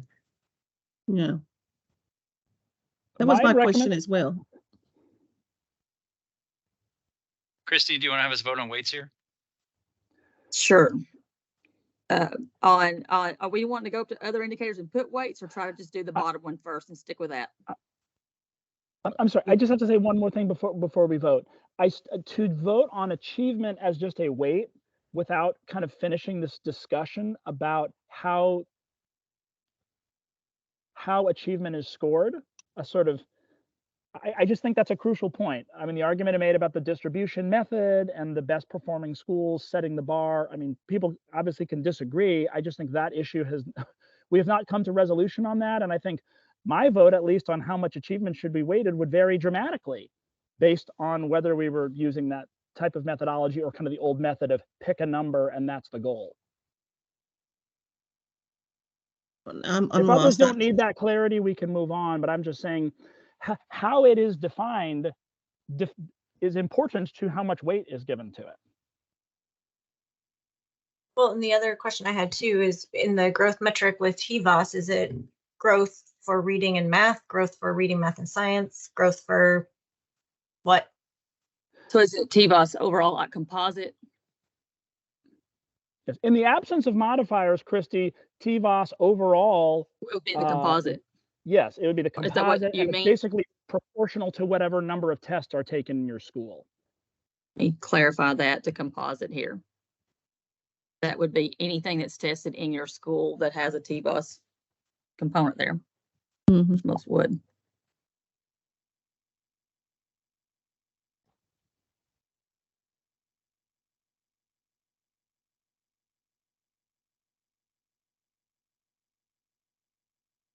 Where do we want to go, guys?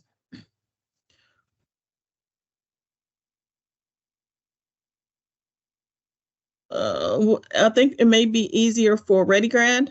I mean, the other indicator, maybe. Okay. And I'm going to say this. Here's the agitation again. Here we go. All I'm right. going to say that it would be close to the 50, 20, 10, 10, maybe. Okay. So it wouldn't count for, you mean for portfolios and ELPA there? With 10, 10.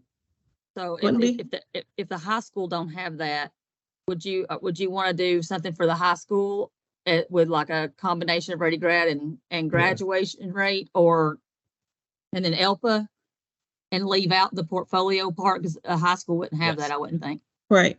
Right. Okay. So give me, we want to throw out some numbers there and see where we land. 40, 40, What do you- 20. Okay. I'm not We'll saying try I'm it. right. I'm trying Tanya's strategy. Okay. Well, and then portfolio would be 80-20. For elementary, it would be 80-20, That's correct. the equivalent.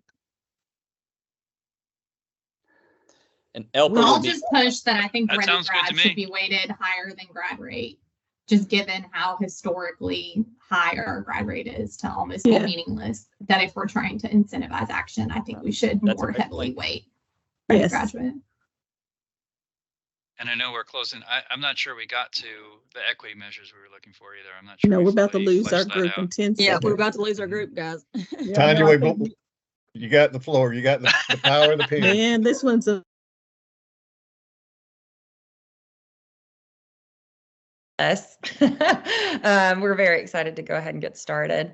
Okay, so I want to make sure that we are leaving lots of time for discussion today. I know we've got a little bit of kind of an order of operations in terms of step 1, 2, 3, 4. We've got our work cut out for us. I'm excited to get dived in.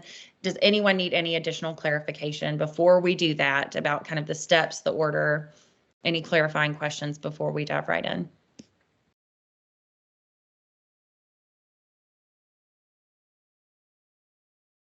All right, I'm hearing none. Okay. I will be able to flip back and forth between these slides. It would help if I was sharing them. I will be able to flip back and forth between these slides as we need to. So if we need to fast forward one or rewind one, y'all just let me know that. But we're going to start with step 1. And that is placing measures into the indicator bucket that we believe those indicators belong in. So as we fast forward into our worksheet, we are basically going to go academic achievement, what measures belong there, growth, what measures belong there, other indicators, what measures belong there. Now, we've had really good progress, I think, as a breakout group on these particular subjects in our previous meetings. Not all groups have been, I think, maybe as efficient as we were or got as much consensus, and so wanted to revisit some of these. But let's go ahead and start with achievement. We talked a lot about TCAP scores. We talked a lot about end of course evaluations. You heard some of the recap from the breakout consensus earlier in the presentation, which included, actually I'll flip forward so that you can see this as we are looking at it. It included that absolute performance of achievement kind of coming forward more through the calculation.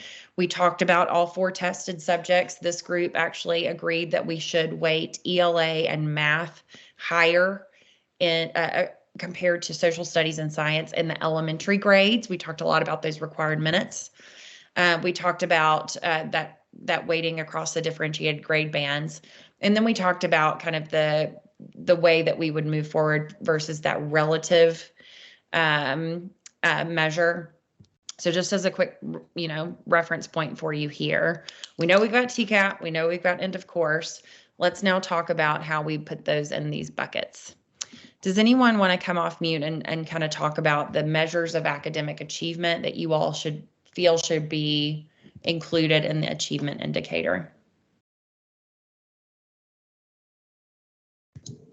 Hey, Chelsea, this is Tim. Hey, we will really need to do one for elementary, middle, and high, right? Yep, we have talked about that, and we talked a little bit about it, whether it was elementary and secondary, meaning middle and high school. And then we talked about it in terms of the 3 different kind of groups. Some of the conversation that we had and came through in other groups were related to those required minutes in the elementary grades. But we are open to hear your suggestions here, Director. So if you're thinking that we want to see that kind of 3-level breakdown, let's go on and shout it out now. Well, the reason I was saying that is in elementary, you just have a science on that achievement, and in middle school, you have science and social studies. So that was the reason I was saying that. Yeah. But however we need to do it. And then I know in high school, we have a lot more EOC, so that's going to be a really different the way we do that. But I think we've got to figure that out. Do folks have comment? Hey, Chelsea, this is Erica. I have a clarifying question. So for federal accountability purposes, it's just ELA, math, and science, correct? For federal accountability, what we typically look at is the ELA and math components. In our original calculation for letter grades, neither science nor social studies were a part of the calculation at all. So the proposal now is to move both of those subject matter areas into the A through F letter grade system. Thank you. Other questions? Yeah, so one more question about that. Sorry. Has there been a lot, has anybody made a comment about trying to marry the two as much as possible? Or is that not something we've been talking about? Marry the two and the two. Yeah, like make the A through F model complement or align with the federal model as much as possible. Yes, we've heard about that quite a bit actually through the town halls and even in some of these working group discussions. Previously, since we kind of started this engagement, we were waiting on federal U.S. Department of Education approval on some of the accountability compliance things that we needed to do, the plan for us to get into compliance for federal accountability. We have since we began this process, gotten approval from the federal government. And what the commissioner has said and what our deputy commissioner has said is if in the future we are able to align these systems, we would certainly like to do that.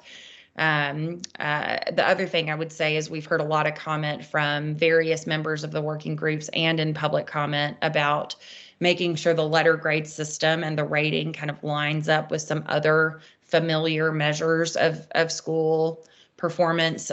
Just this last conversation we had on growth, we talked a lot about kind of TVOS level 3, and is that actually a C, or are these two systems kind of in parallel? And so we've heard a lot about kind of the desire to make the systems as aligned and parallel and consistent between them as we could.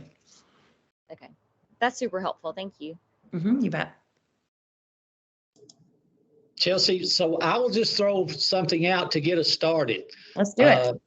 I think LEA and math should be 40 apiece. And then if it's an elementary school, 20% on science. And when you get to middle school, then it breaks down to 10% on math, and 10% on social studies and 10% on science. But you would always have 80% on that math. And I think that's where we should really be on your high school when you look at your Algebra 1 and English 2. I really think that should be 80% also. So Good. That's just where I'll start at. And then, listen, I'm open to anything. Love that. No, thank you very much. Love it. Let's hear some reactions. I saw a thumbs up. I think, Ryan, that was you. Ryan Holt, any reactions there you want to share with the group? I was worried to be the first person to speak up, but I was thinking the same thing. So great.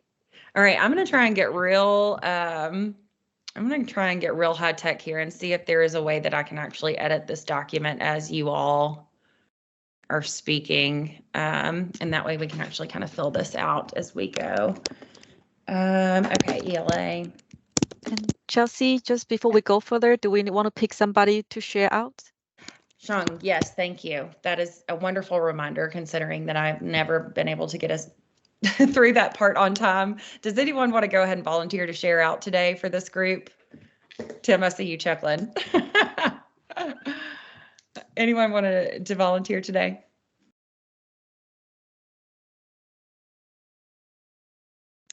You got it, Tim? Oh, I see your thumbs up. Thank you, sir. Okay, we got it, Sean. We're going to go with Director Tim Parrott. Okay, can you all see this this spreadsheet as I am editing it in real time? Yes. Thank you. Okay, we're going to say elementary science at 20%. We had middle science at 10% and social studies at 10%. And then Tim, your comment about high school was science and social studies at 10% still too? Yes. Thank you. Okay. I just want to make, we're getting high tech here, y'all. I did not expect this to work as well as it is. Okay. So we've got a little bit of consensus there. Other folks who want to chime in on kind of this split of percentages. Kyle, I see you've come off mute. So my question is, can we use this same model, the same percentages? I think the percentages are great, but if this will make sense, we have a 50% category for absolute and a 50% category for AMO. So we still are celebrating and honoring schools who are making progress, but using the same formula for each category would be my wondering. Okay, 50. I'm going to see if I can document this in a way that makes sense.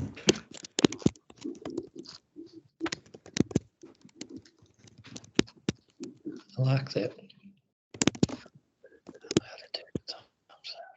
So this is an AMO pathway for achievement that would hold 50%. Now within the 50s, the two 50s there, Kyle, would you break those percentages down even further? Or kind of use the existing percentages across the subject matter to then feed into the 250 percentage? Use the existing. I think where we may, well, we're used to the success rate being ELA and math being 50-50. Just be a little bit change of thinking to get that 20% in, but I do think that 40-40-20 is appropriate. Okay. Others who want to react to kind of the percentage breakdown here. Give it a thumbs up. Seems like it's right on track. We want to tinker with it a little bit. I see a thumbs up from Erica. Maria, I see you're on. I'm not sure if you've got thoughts about this. Would love to hear from you or Director Garrett. Yeah, I'm taking it. I think this makes sense to me. More so what I'll say is that I was thinking that achievement itself, this is at the very bottom. In my head, achievement and growth will be weighed the same. So like a 40, 40, and like a 20 for other indicators. So those are the percentages I had in my mind. And so I'm kind of just taking in the breakdown. Yeah. Within that particular indicator. Okay. Yeah. Well, since you've thrown out numbers, I'm going to go ahead and put them on our little worksheet. We'll revisit these here in just a moment. Director Garrett, did you have any thoughts or feedback kind of related to these breakdowns here? I'm okay with those breakdowns. Yeah. Okay. So do we feel like we could put green shading around all of the things here on achievement, or just the, y'all tell me where to put green. Let me say it that way. I think we've got green here. Oops. I think we've got green here. Would you all like to shade the AMO kind of 50-50 split in green as well? Or is that something we want to talk a little bit more about? I think I'm good with green, but I'd like to talk more about the 50-50. Okay, let's talk. Ryan, I saw you and Director Parrott. I think we're both kind of trying to chime in at the same time. Sure. Yeah, I guess I would just appreciate maybe a little more explanation about what the basis would be to split it up 50-50 with absolute and AMO. Kyle, do you want to talk more to that? Yeah, so my thinking on this is going 50-50. And let me just speak to the AMO portion. Wherever we set the absolute cutoff at for an A, and just use an arbitrary number of, say, 60%. So if a school gets to 6, what's the incentive for them to continue to push their students to get a higher number? Because once you reach that threshold, there is no incentive. So it requires us all, regardless of our efficiency level, to continue to try to grow and move students. Those at the bottom would still be those that may have a F on the absolute could be pushing students up towards the next letter grade, and I think we could honor that. But also, it allows for no school, no principal, no district to be comfortable and stagnant with their current proficiency unless it's 100%.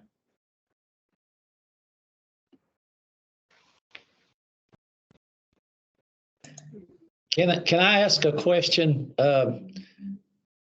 When we talk about absolute, are we looking at, and I don't know, maybe I saw this in one of our slides or something, that we would take the state average and that would be kind of the middle of the road, and we would go up 5 points for a B, 5 points for an A, and so that absolute would change yearly, or would it stay, like you said, would it stay at one place from now on? Yeah, and I'm going to flip us back to this one so that we can kind of revisit this. We heard absolute versus the relative cut score, which means kind of despite how schools perform, this is the measure for an A versus a B versus a C. This is the bar that we have to meet.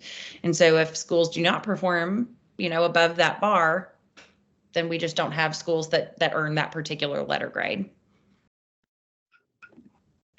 Would we use the federal accountability for that absolute right now? Because I think greater than a 45 right now is a 4, or that would be an A. Mm-hmm. Or would that be where we would start at? Could be. And I'm interested in hearing reactions to that as the starting place, but could be. I do think, on the other hand, too, the trying to give some AMOs, because you're exactly right. The people that are up at the top, hey, we'll keep doing what we're doing, but the people that are at the bottom, they start out and there's no way that they're going to get some growth, but their achievement is they're not going to get anything for raising the score 5 or 6 points. They're still going to be at a D or an F. So I could see both. I see both sides of that one. I'm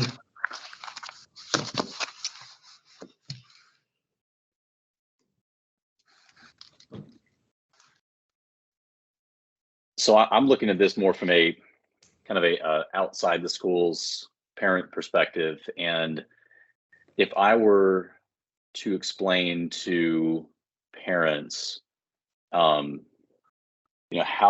is this not sort of adding growth into the achievement component? If we include, we have a dedicated component for growth, and we'll talk about relatively weighting that versus achievement. But in terms of adding AMOs, and I hear Kyle's point on, wanting to ensure that all schools can get points here, and including the schools that are already at high achievement levels, that they can't just rest on their laurels. But is it not in some ways incorporating a growth component into the achievement score if we have the AMO piece? So my thinking on this would be, it's not a growth score, it's an improvement score and achievement. We're celebrating the improvement of achievement, not necessarily the growth, because we get growth from our lowest 25% when we go into the next category, and they're not going to reach proficiency. So growth is at all students, where we're looking for improvement in achievement over that specific year, and giving credit for the improvement that's made in the achievement. That is how I would explain that. Got it. Makes sense.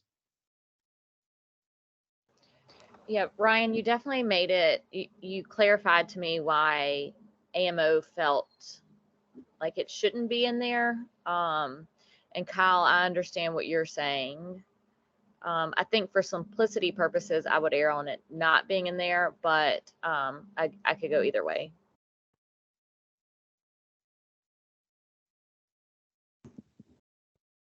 I think we're sitting at a yellow in terms of consensus here. We've got some splits. Let's keep talking. Can I bring up one other point? Of course, yeah. So what this would allow a school to do is a high achieving school that's sitting at 60% year after year, they're automatically going to get an A in achievement if we don't look at the AMO portion.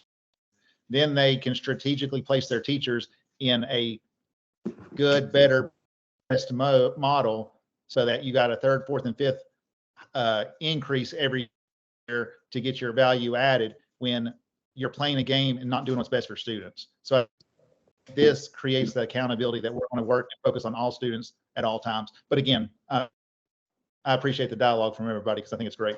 Yeah, absolutely.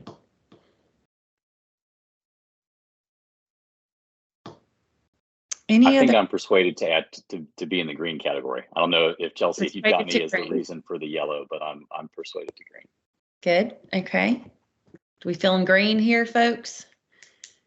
I'm gonna look for somebody to cry foul if we want to, and it's absolutely okay if we do not have consensus at any point. So no harm, no foul if you want to speak up now, but otherwise I'll turn this one to green. All right, we're gonna move on to growth. So we talked about TVOS, and I'll flip back to this page here. So we talked a lot about TVOS and kind of the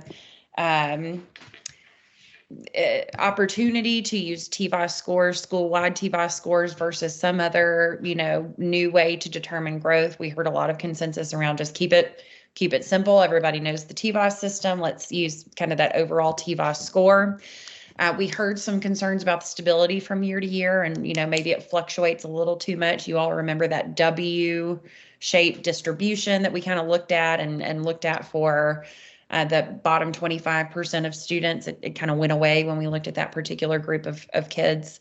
But we heard about some of the pieces related to the subgroup performance, both in terms of the stability of an indicator as well as just, on its own merits. So I'm interested as we go back to this worksheet slide, kind of how you all would think about putting growth in here. I believe this breakout group, when we talked about it last, we kind of coalesced around TVOS overall school-wide score counting about 100% for growth. So that, I believe that's kind of where we left off, and we'll start the conversation there for today's purposes.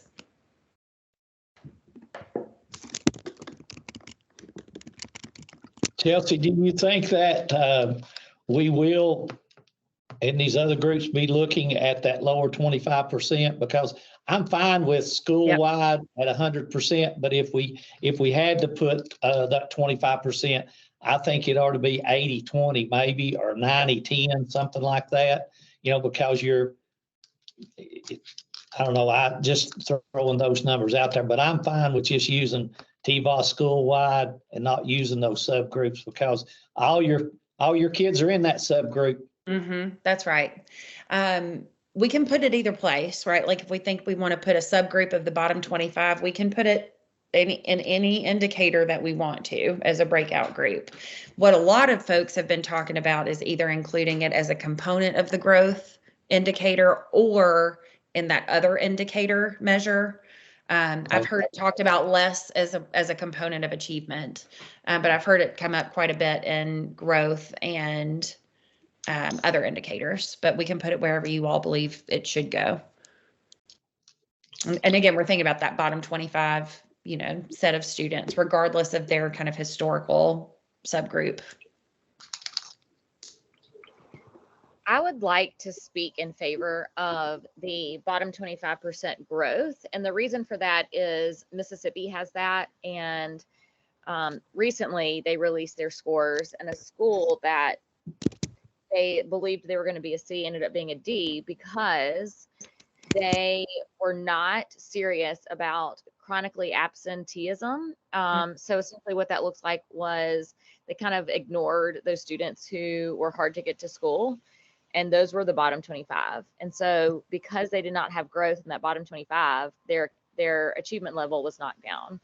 And as a result, this next year, they're getting very serious about the chronic absenteeism and like case managing, making sure kids are getting to school. And that's what we want to see in accountability formulas, you know, schools changing practice. So I just wanted to speak in favor. Normally I wouldn't have, like, I wouldn't be passionate about it one way or the other, but knowing that a school or being familiar with the school and them changing behavior because of an accountability indicator, that's beautiful to me. Like, that's the point of accountability. Okay, good. Thank you. I am not crazy about this model, and I tell you why, because I think it creates a deficit model in instruction. You pour all of your resources in, and I mean, a lot of those same kids are getting ELL. A lot of those same kids are getting special ed. I think we've really gone and seen a lot of success in our proficiency levels with the acceleration model. A lot of our 10 core and a lot of those things have really helped us not forget those middle kids and high kids. In a deficit model, I believe those kids get left behind. And so I'm opposed to that. Okay. Let me ask you this, Tammy, that makes fine sense to me. Would you apply that bottom 25 in the other indicator column? Would you move it over there or take it out kind of altogether if it was up to you? I can live with the other indicator. Okay. I mean, okay. That's all right. Good. Others who want to chime in, and let's spend a little bit of time on whether this bottom 25 kind of aligns with the growth indicator or somewhere else. Looking to hear from maybe a couple other folks. Yes, sir. Kyle, I see you come off mute. Can I just ask a clarifying question? When we say bottom 25%, are we saying the bottom 25% in every school? So you look at the schools tested population to identify the lowest 25%. You got it. Okay. You got it.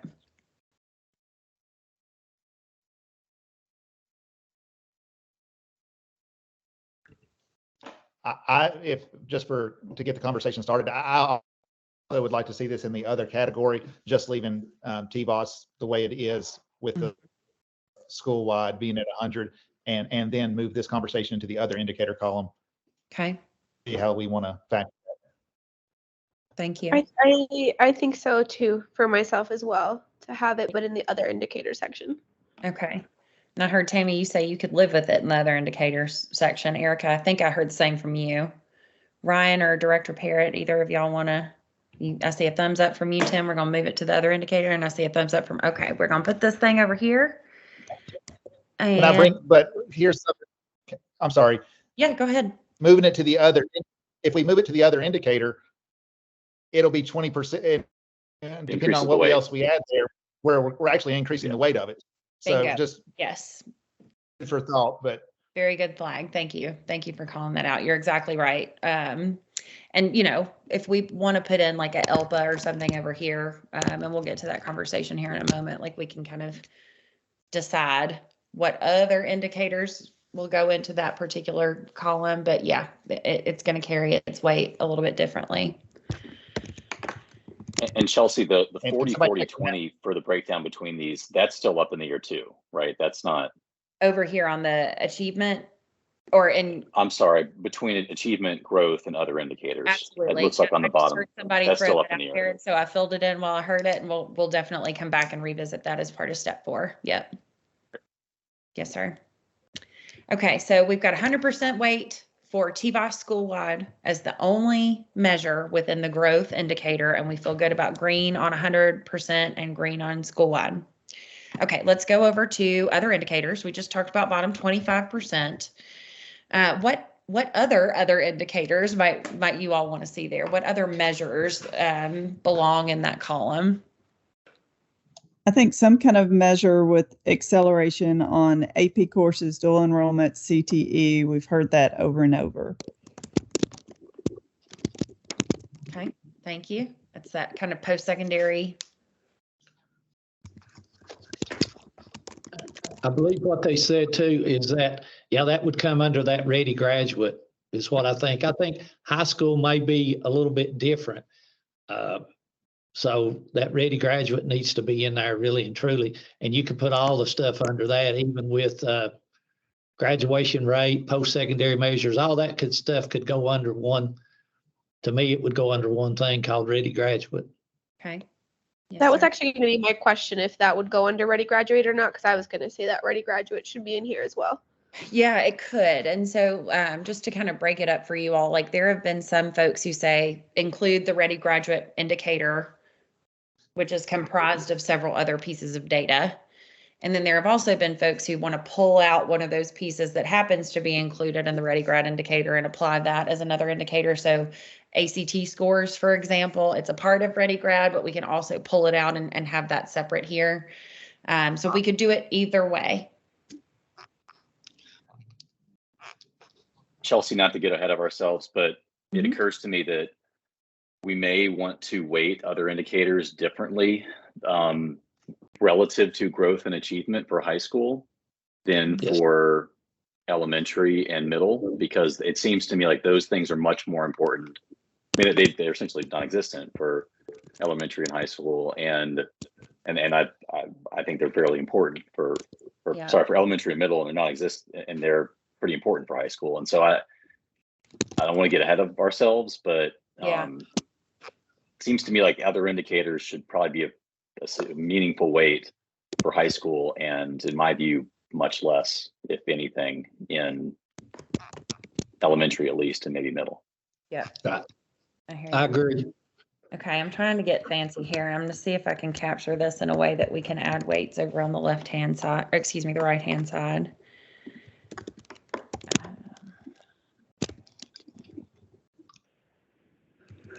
And one thing that I don't Chelsea, can I think ask is a included. Oh, I heard two folks. Chairman Haston, is that you? It sounded like your voice. Yeah, sorry. I just one thing that I want to see if we can. I don't think it's included in Ready Graduate. I may be wrong on this, but the ACT work keys is something that the state's offered the last couple of years, and it's another component that, I mean, you could have a student that takes the mandatory ACT, takes the not mandatory, but takes an ACT retake and scores a 14 or 15, but achieves a platinum level on the ACT work keys. And I just don't know if there's something there that really captures that the way it should for the student or for the school. Yep, I hear it. Thank you.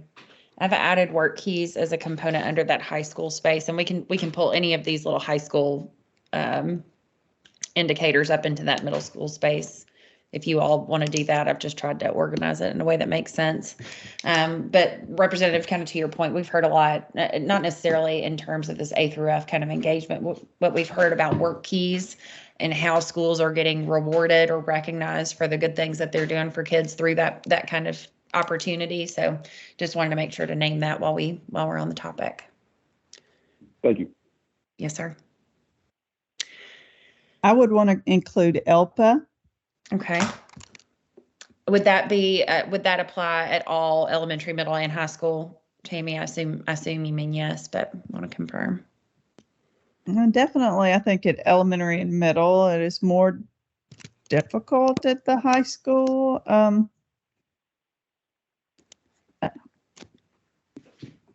open on that. Okay.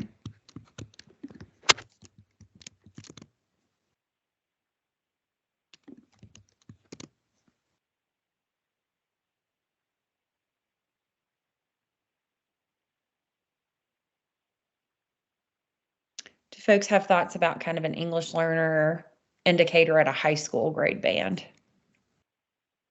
Whether that should be here or not, just making sure we don't forget to carry that logic through to the high school grade band. I see you, Tim. Here's the thing with that. When you get those students in, most of them are 16, 17. Some of them are right at 18 years old. They come in with no credits. We know they're going to be a dropout, but our job is to help them the best we can. But I just don't see that being that big of an indicator for a high school. I think for elementary and middle it is, because we can show growth.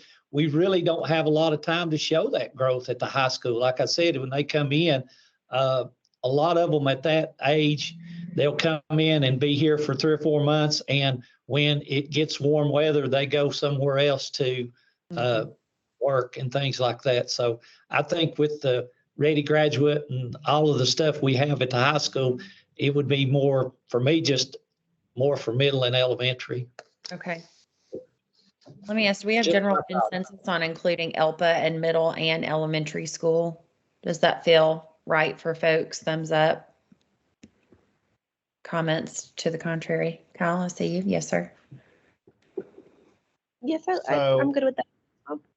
Maria, you're good with it? What- Okay. what hap- Comment?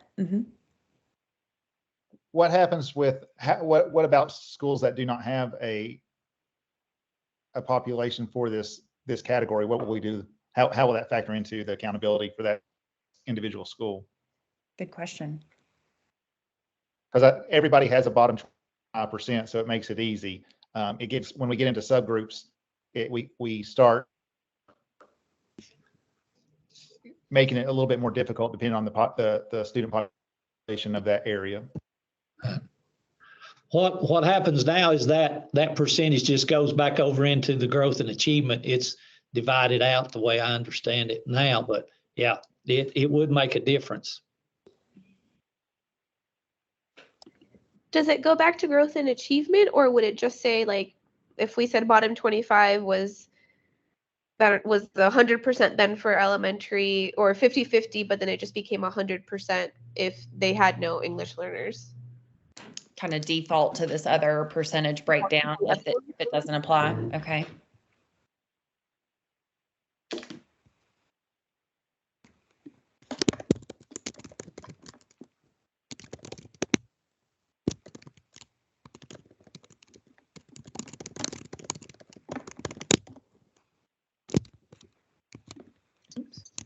Would that, if we do it that way, does that then increase the weighting of the bottom 25% for the schools that don't have that population?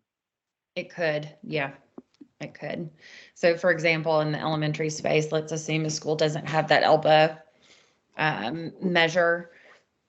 At that point, we would have to default to some other breakdown, right? Because we've not achieved the threshold of student population. And so if bottom 25 ended up being the only other indicator for that elementary grade band, then yes, the bottom 25 other indicator would carry the percentage of the entire category for that elementary school.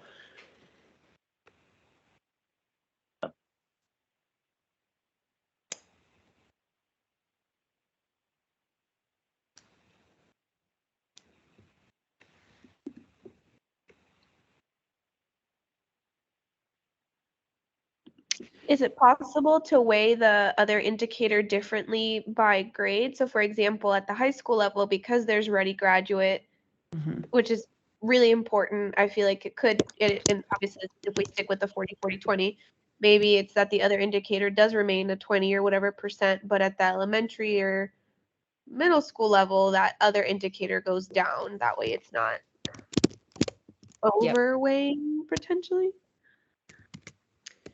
Yep, we could do it that way.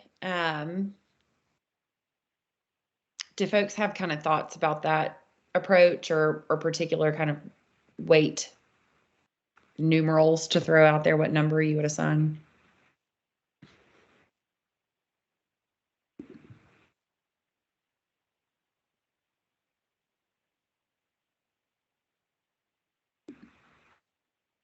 Okay. Chelsea, I think that's the way it is now in the accountability. I think it is with the chronic absenteeism being there. I mean, I think with elementary and middle, you could probably even go up to 45-45-10 and be okay with that. And your high school, I really truly think the Ready Graduate, if according on what all we put in there, but I really would like to see that at 20%. I think that graduation rate is in there and all those things lead to that success of students. Okay, thank you. I've gone on and put those in here. When you were talking about 45-45-10. That was down at the bottom to reach to 100%. So achievement would be 45%, growth would be 45%, and other measures would be, other indicators would be 10% for elementary and middle. And then for high school, it would stay the way it is on the bottom of the sheet now, 40, 40, 20. And again, I'm open to, I'm just throwing things out. Thank you. Yeah, and I've updated that so that we can react to it and kind of compare as we iterate here. Let's go back then and look kind of in this elementary and middle school space. We've only identified for each of those grade bands 2 measures for other indicator. It's bottom 25% of students and then the ELPA measure. So, and what we talked about is like if that school doesn't have the student population to generate an ELPA measure, then kind of default is that those percentages would then get attributed to that bottom 25%. I'm interested if there are other measures that we've forgotten that we want to put on here, especially for those elementary and middle schools. And if there are not other indicators that we would put here, how would we assign percentage breakdowns between bottom 25 and ELPA?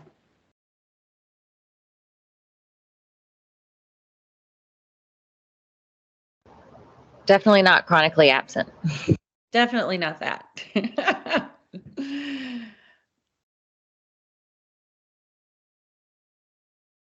Thoughts about how to weight in that elementary or middle school space? How do you weight the bottom 25 versus ELPA? Which one carries a heavier weight, more importance in the math exercise?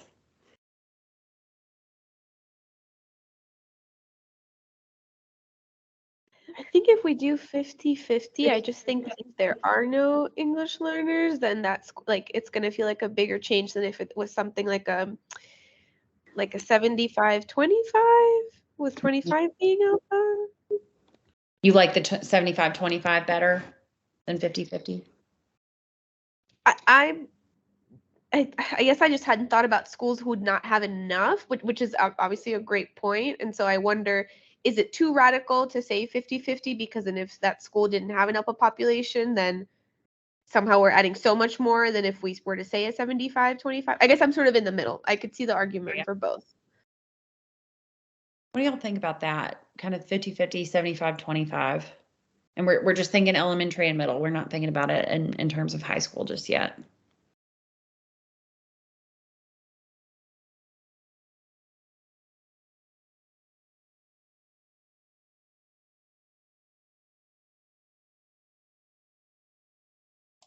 Chelsea, so I think that's a good idea, 75-25, because I was just looking at some numbers. And, you know, you have to have at least 30 to do that. And if you've got a school, a 500 school, that 25% becomes 100 students. And then you could have 30 students and make your ELPA. So I would think that would be 75-25 would work. Okay. It's a great place to start anyway. Yep. Thank you, Director. Other thoughts about that 75-25 split?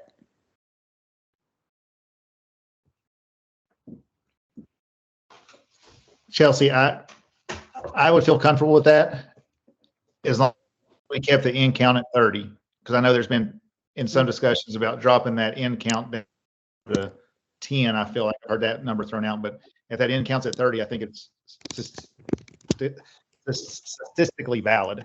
Yeah. Yeah, and that end count discussion is one of those pieces we've been going back and forth for the with the federal government on. Sean just put something in the chat that said for ELPA, the count is 10.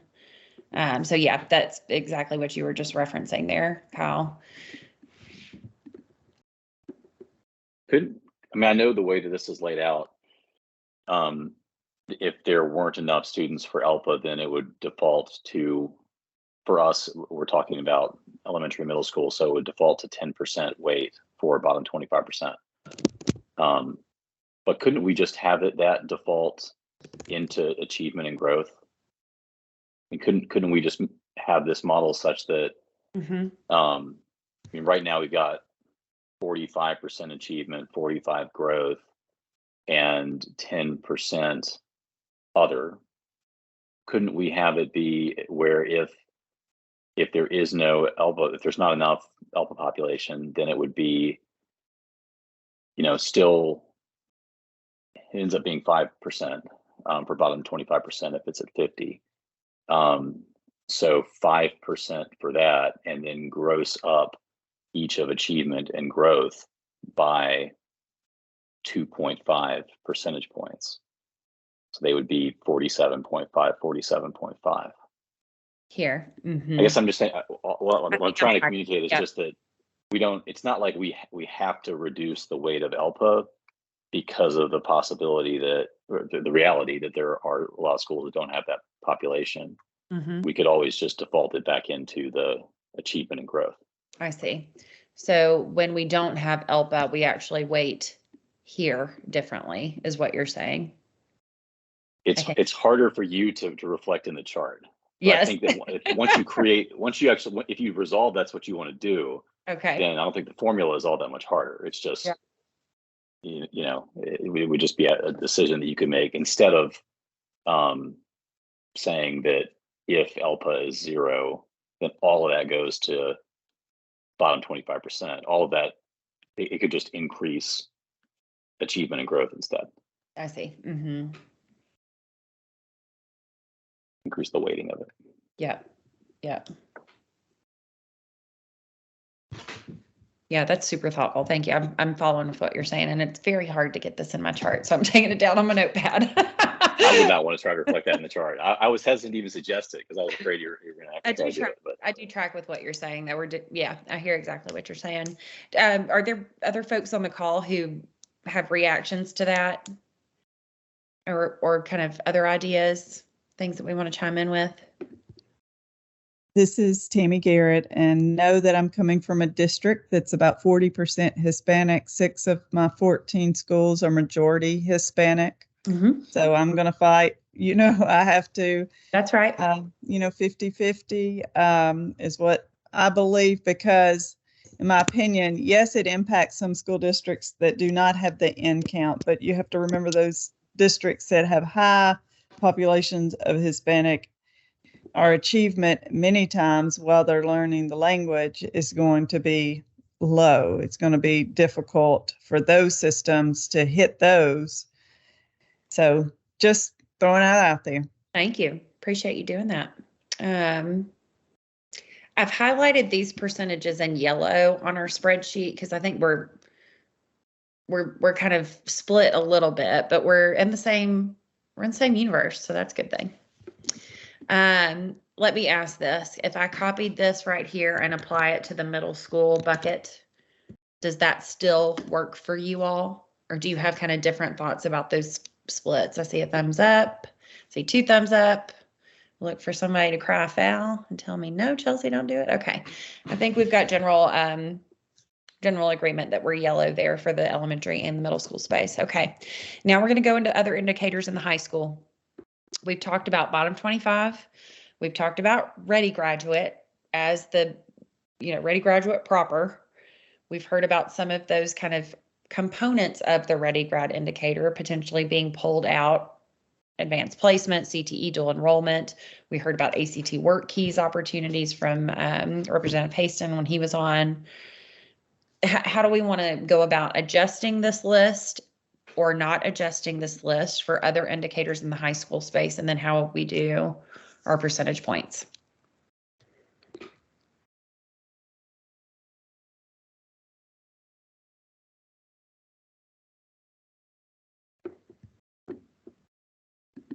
And I know earlier on, I can't remember who said it, but someone suggested that ready graduate carry a 20 percentage point weight. So I've got that here just as a starting point, but I think that was meant to be the other indicator stay 20, like if ready graduate was in there, but I would say that ready graduate has to be higher than 20. Got it. I've got that up here. I know I'm moving stuff all around on my screen just to try and make this stuff fit, but I do have that kind of for high school space that we would revert in the achievement weight other indicator to a 40-40-20. Chelsea, I'm not sure that the bottom 25% works in high school. Okay, let's talk more about that. Just my thoughts on it. Like I said, I think that if you just put that ready graduate in there, and then you could always, year in, year out, you could leave that percentage in there and add things and take things away if they didn't work. To me, it'd be a lot easier to do that than it would be if you pull something out. If you pull graduation rate out, or you pull attendance out, or all, you pull those out. What do y'all think about that? Kind of the difficulty of doing the bottom 25 in a high school space.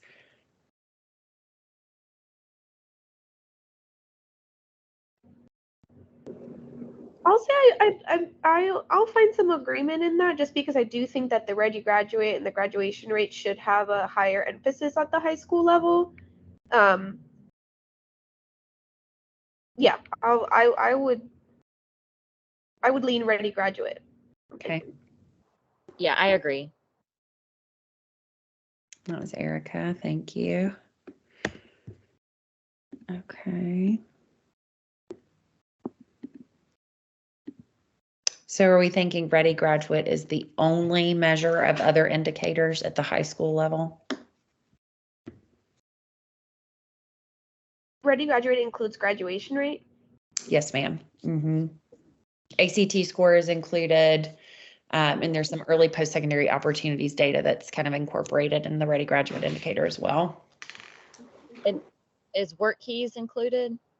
I don't think work keys is included as part of the ready graduate calculation. It has been kind of brought up, I guess, along the way since that legislation went into effect on whether it should be part of our ready graduate indicator, but I don't believe it's currently included. And Sean, you tell me if I'm wrong there, but I think we are not including work keys as part of ready graduate. Thank you, Sean, for confirming.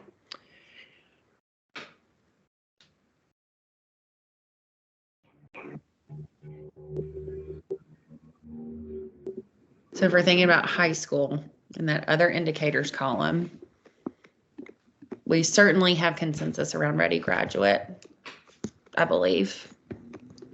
Are you all okay for me to color that one green? Yeah, okay.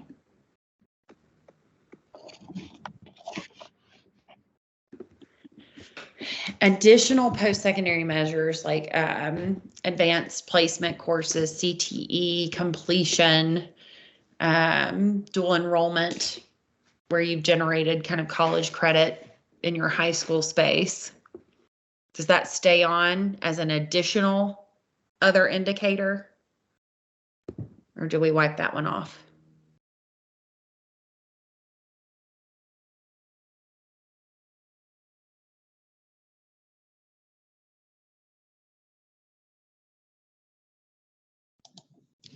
I think right now your dual enrollment is part of that, in your AP courses are part of that ready graduate. So I would say just leave it all under ready graduate. Okay.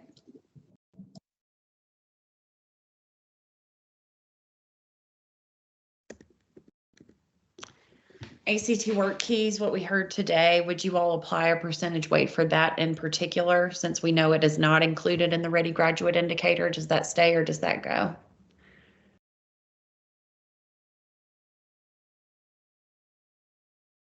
I think it should stay.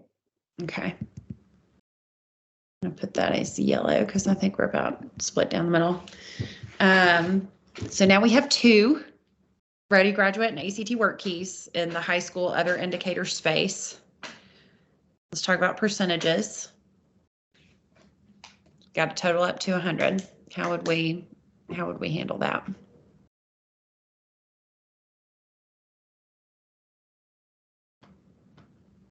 As someone who just said that ACT worksheets should stay, I do think it should be weighted less, obviously, than ready graduate, because so much else is rolled up into ready graduate. Okay. So 70-30, 80-20.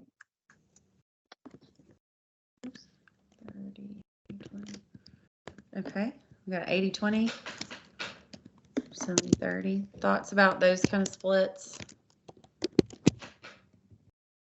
What feels right to y'all? I like the 80-20 on that. Thank you, Kyle. Would there be a way to do a conversion or something to where If not ACT, then it would fall under work keys. Would that be something that we would look at? If there are 21, they would automatically get it. If not, they could, if they show that on the work keys, or would, I guess I was asking, when would we use the work keys? Because everybody, I don't think, would take it.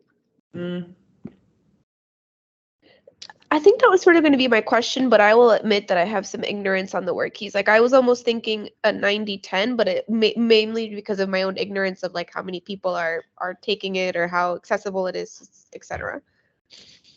Yeah, it's definitely something that I think is growing in terms of opportunity and accessibility for students all across the state. But I do not believe that it is something that every kid has access to at this moment in time. I think we've heard desire to see that kind of opportunity grow, but that's just not the case right this minute.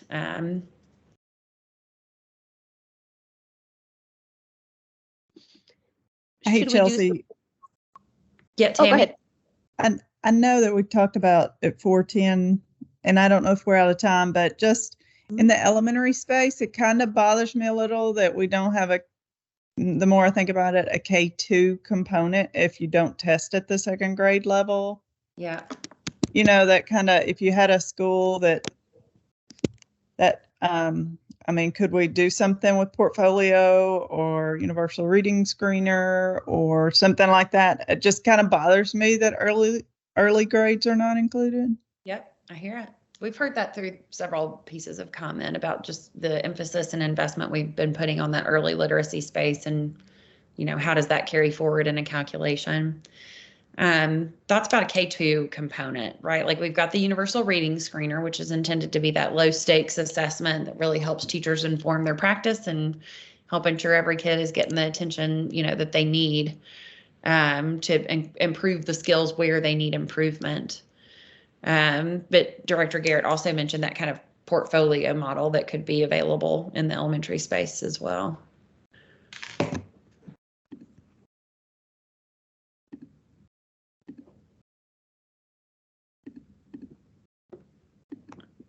What do y'all think?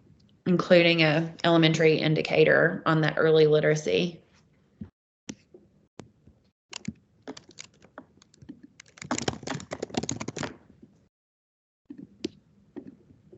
I like the idea. Okay. So does that look like growth or achievement?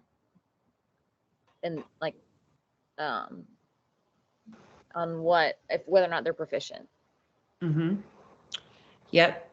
So a couple ways that we could kind of, we could put it in multiple buckets. We've got kind of different measures that we could look at to see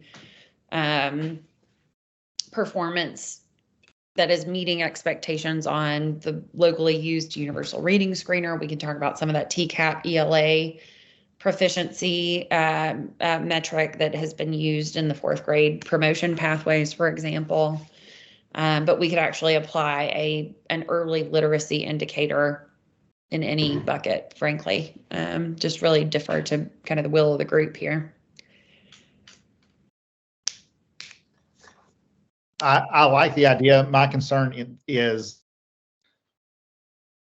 it's not as uniformed with each LEA to choose there. If we go with the Universal Screener, if we're not on a consistent platform, or if we go to the portfolio, does that leave room for subject B? So those are my only concerns, but I do think I would like to see increased accountability in K2. Okay, good. Chelsea, would there be any way to use that second grade test?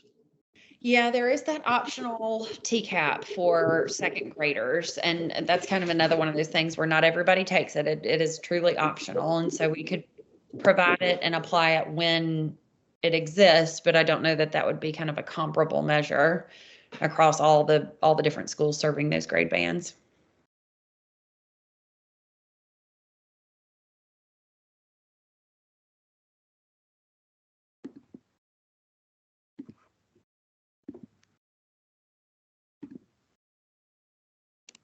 I can highlight in the notes.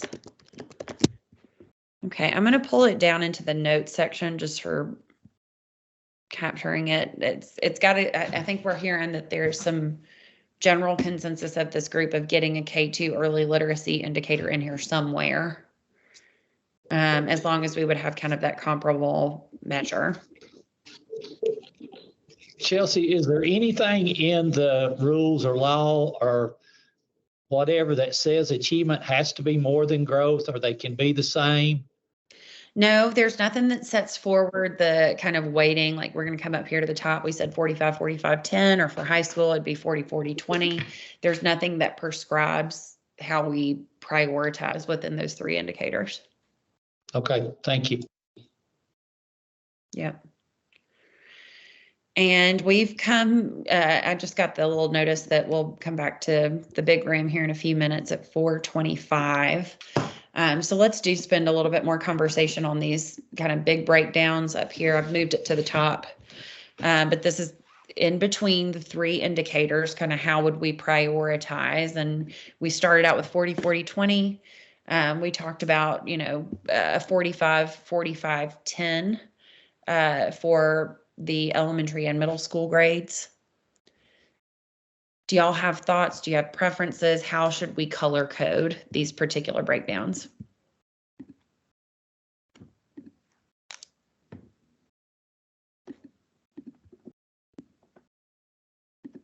I'm green. I like that. You like this one? Okay.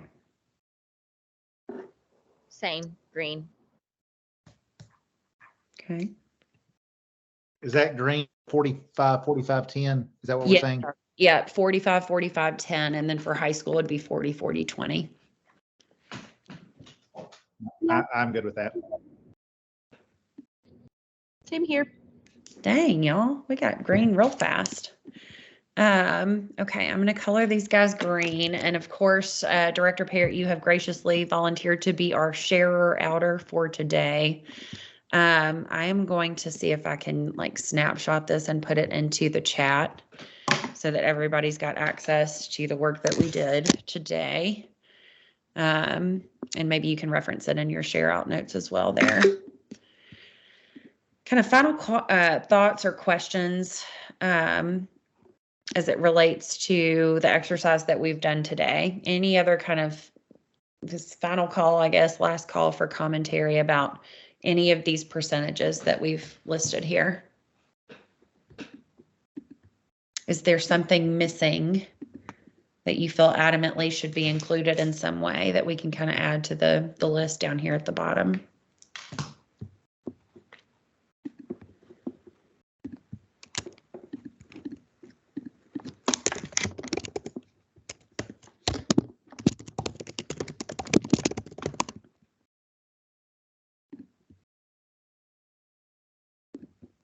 Any other thoughts?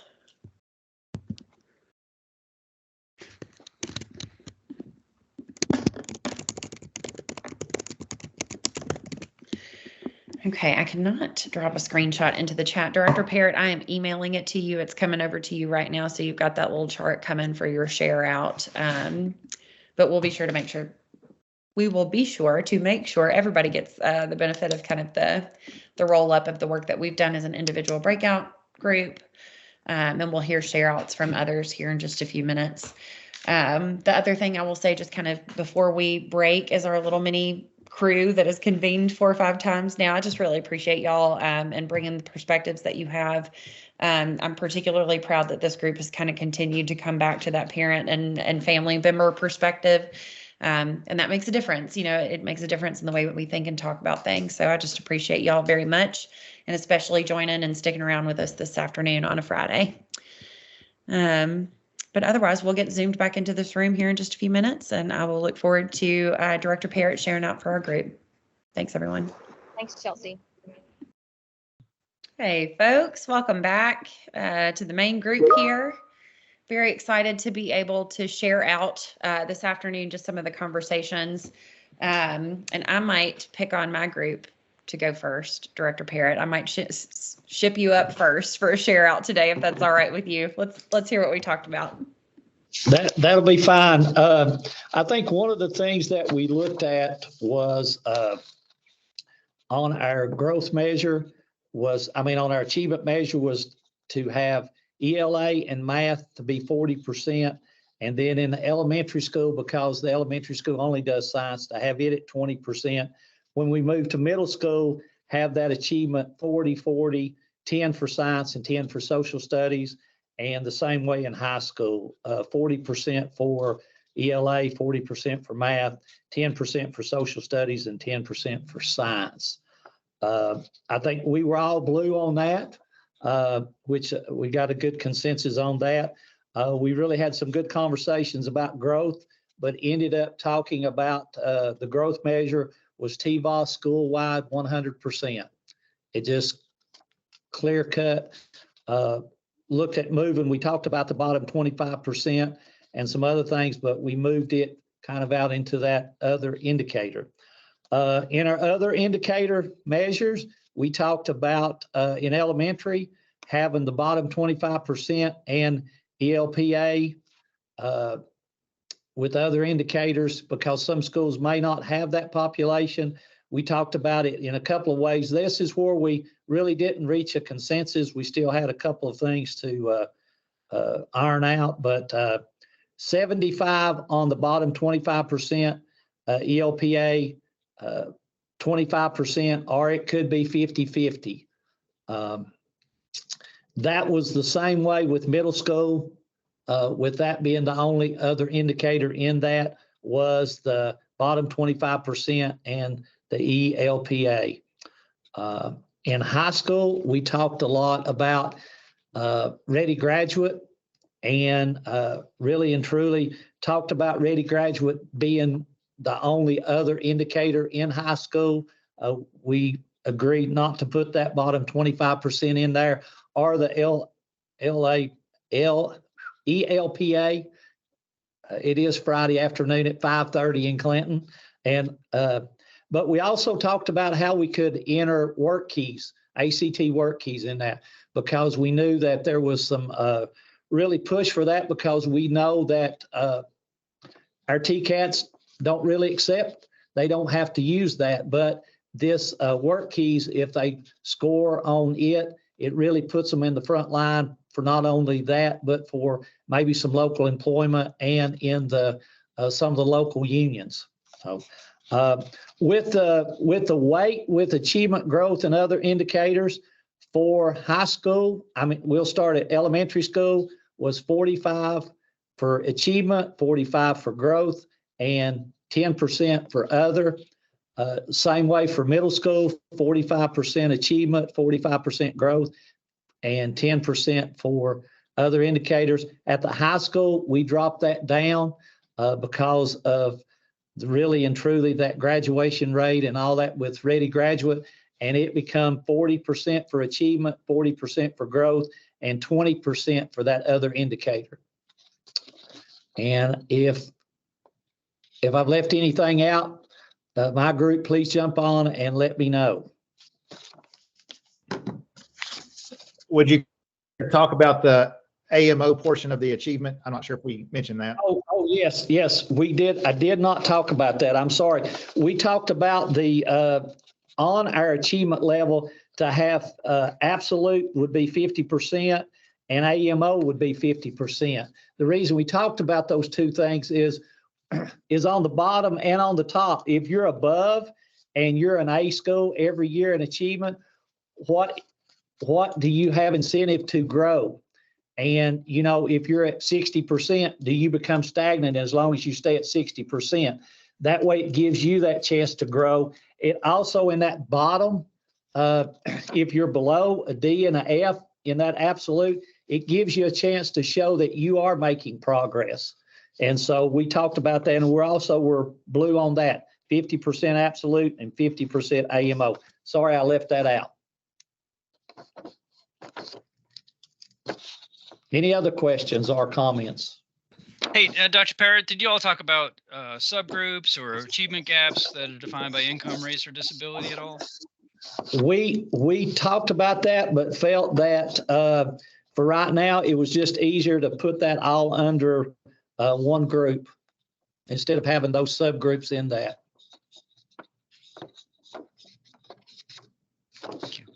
Yeah. I think there was only other one piece, and we were talking about a kind of early literacy indicator, and we didn't get terribly far on what it should be. We talked about some of the things it could be, but we did hear some folks on the group just talk about the importance of that focus area and all the work there, and if there is some kind of K2 early literacy indicator that could be incorporated either in achievement, growth, and or other indicators, but did not get far enough on that one. Yes, that Thank is you. correct. Director Parrott, thank you so much for going first. I appreciate you very much, sir. Christy Brown, I will call on you. I'm not sure who is your sharer outer for today from the group that you were a part of, but do you all want to name who your person is and go ahead and share out there? Tanya, are you okay to do that? I'm fine. I'm going to say that our group, we tried to work really hard and make sure that we were in sync in our conversation.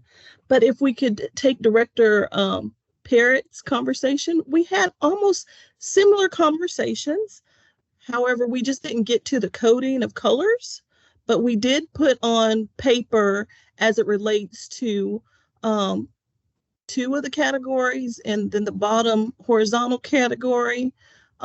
It was a really lively discussion that we all on a Friday afternoon possibly need to go have adult beverages at this point, because it's a lot to take in that short of amount of time. But we did have some consensus, at least on growth, where we started out putting numbers of having our TVAS, the TVAS composite of being 80%, and then the super subgroup that at a particular school of being 10%, and then the TVAS data for the bottom 25% for improvement at 10%. Then we got into these other indicators, which we talked heavily about high school, about making sure it was the ready grad and the graduation rate of having this. That's what we ultimately want students to make sure that they are graduating. And then that's for high school, and having that ELPA in regards to our ELL students having 20%. And then for elementary, having portfolios and having these bookends. We talked about bookends earlier this week as it was relating to other indicators, to showing what happens to students as they're entering and how are they improving. And then so that it has something to be matched with the ready grad and high school graduation rate. Now, we didn't get to the weights for achievement. We were so close because we did circle back to ensuring that we had a consensus about having all achievement, anything that was being tested should have an achievement rate of actually being put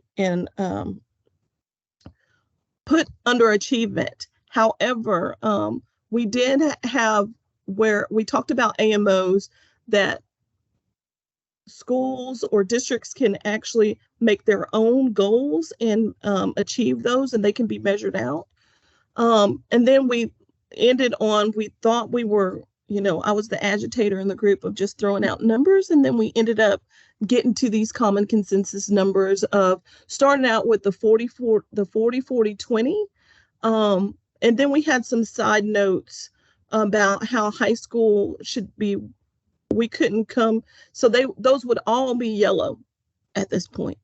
Everything that we have on our paper, except for the growth, would be green, but everything else, well, no, I take that back. Growth and other indicators would be green because we agreed on that, and everything else is going to be yellow.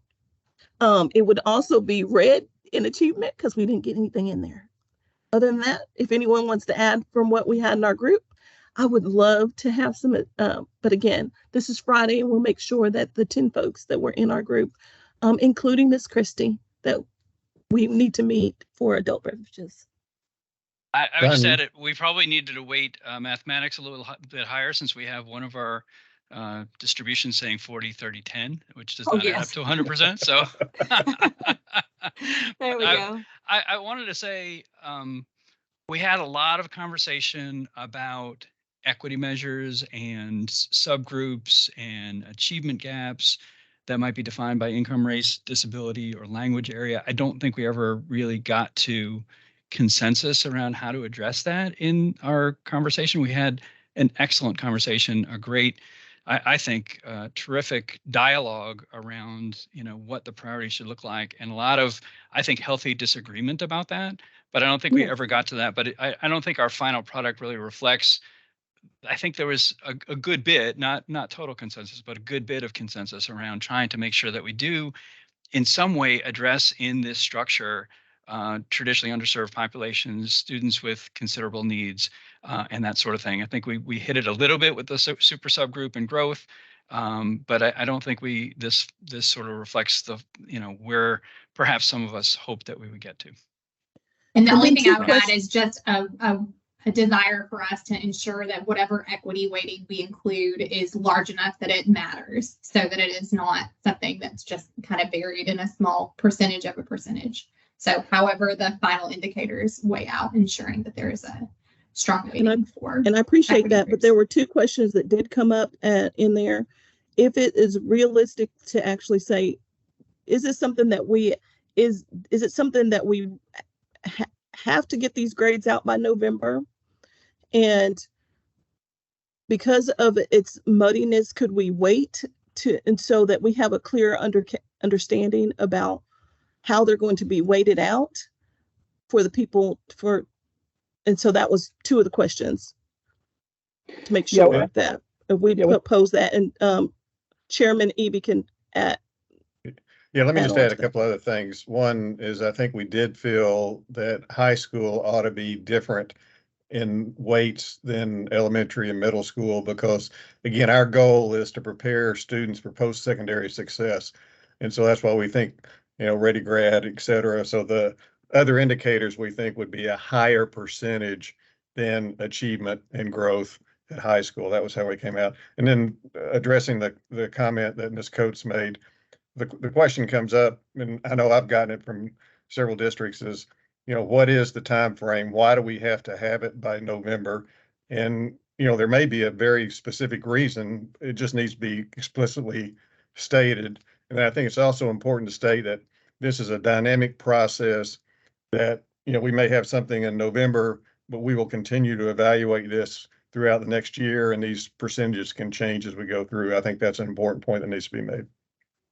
Yeah, so I just wanted to, hey, Bob, I'm going to jump in real quick. This is Lizette. I just want to answer that question again. But yes, we are going to issue letter grades in November this year, but that is not to say, as I've said over and over again, I've said it in the town halls, I've said it to folks that I've spoken to, this is not a one and done. And I would venture to say that we will, for sure, again, we got legislative session, but either starting, in late summer or starting in fall, I want to bring these groups back together, because some of the work that we want to do is we want to see how the implementation's going, right? This has to be, y'all talk about progress monitoring, like we've got to progress monitor ourselves, because we are accountable to you as well, right? To make sure we get this right. So I don't have any plans to say, hey, the door's shut, good luck, work with it. That's not the way we operate. And that's not how we're going to operate with this, okay? Because I want to make sure we're doing the right thing, not only by kids, but by the system and by the folks that are contributing their lives to the system. I know Eddie's not happy with me right now, but I know he's a good human, and I know he means well with kids. And so that's the premise by which we're working this, but we need to implement the law. We need to see where the work needs to get done. And that's the first order of business for today and for this year. But this is not a done conversation. So I just want to make sure that you all understood that. Thank you, Commissioner. I knew that, but I think it was important for you to say that on the record for people to hear. Thank you. Thank you, Commissioner. So, and just to follow up, just a one question in regards to that, since it did come up in our group. So will the community be able to get the rubric on this before we actually give them a grade? So yes, the way, and Chelsea helped me out here, but we will have a an embargoed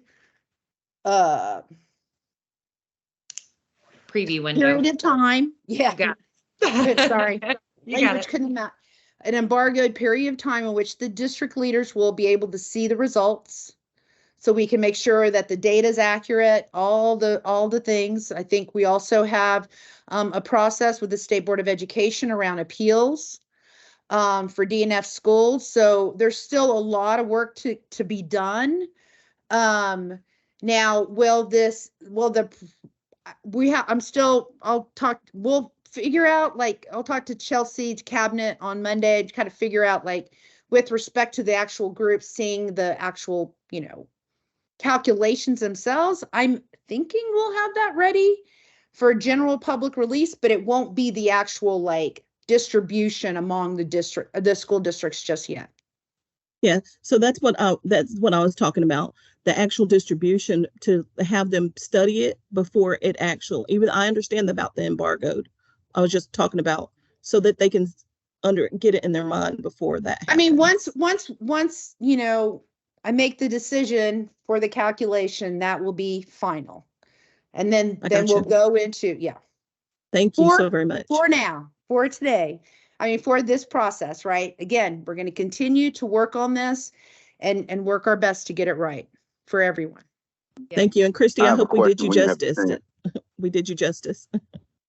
Yes, I heard you, Representative Love. Come on off mute and tell us what you have to share. Thank you. Yes, sir.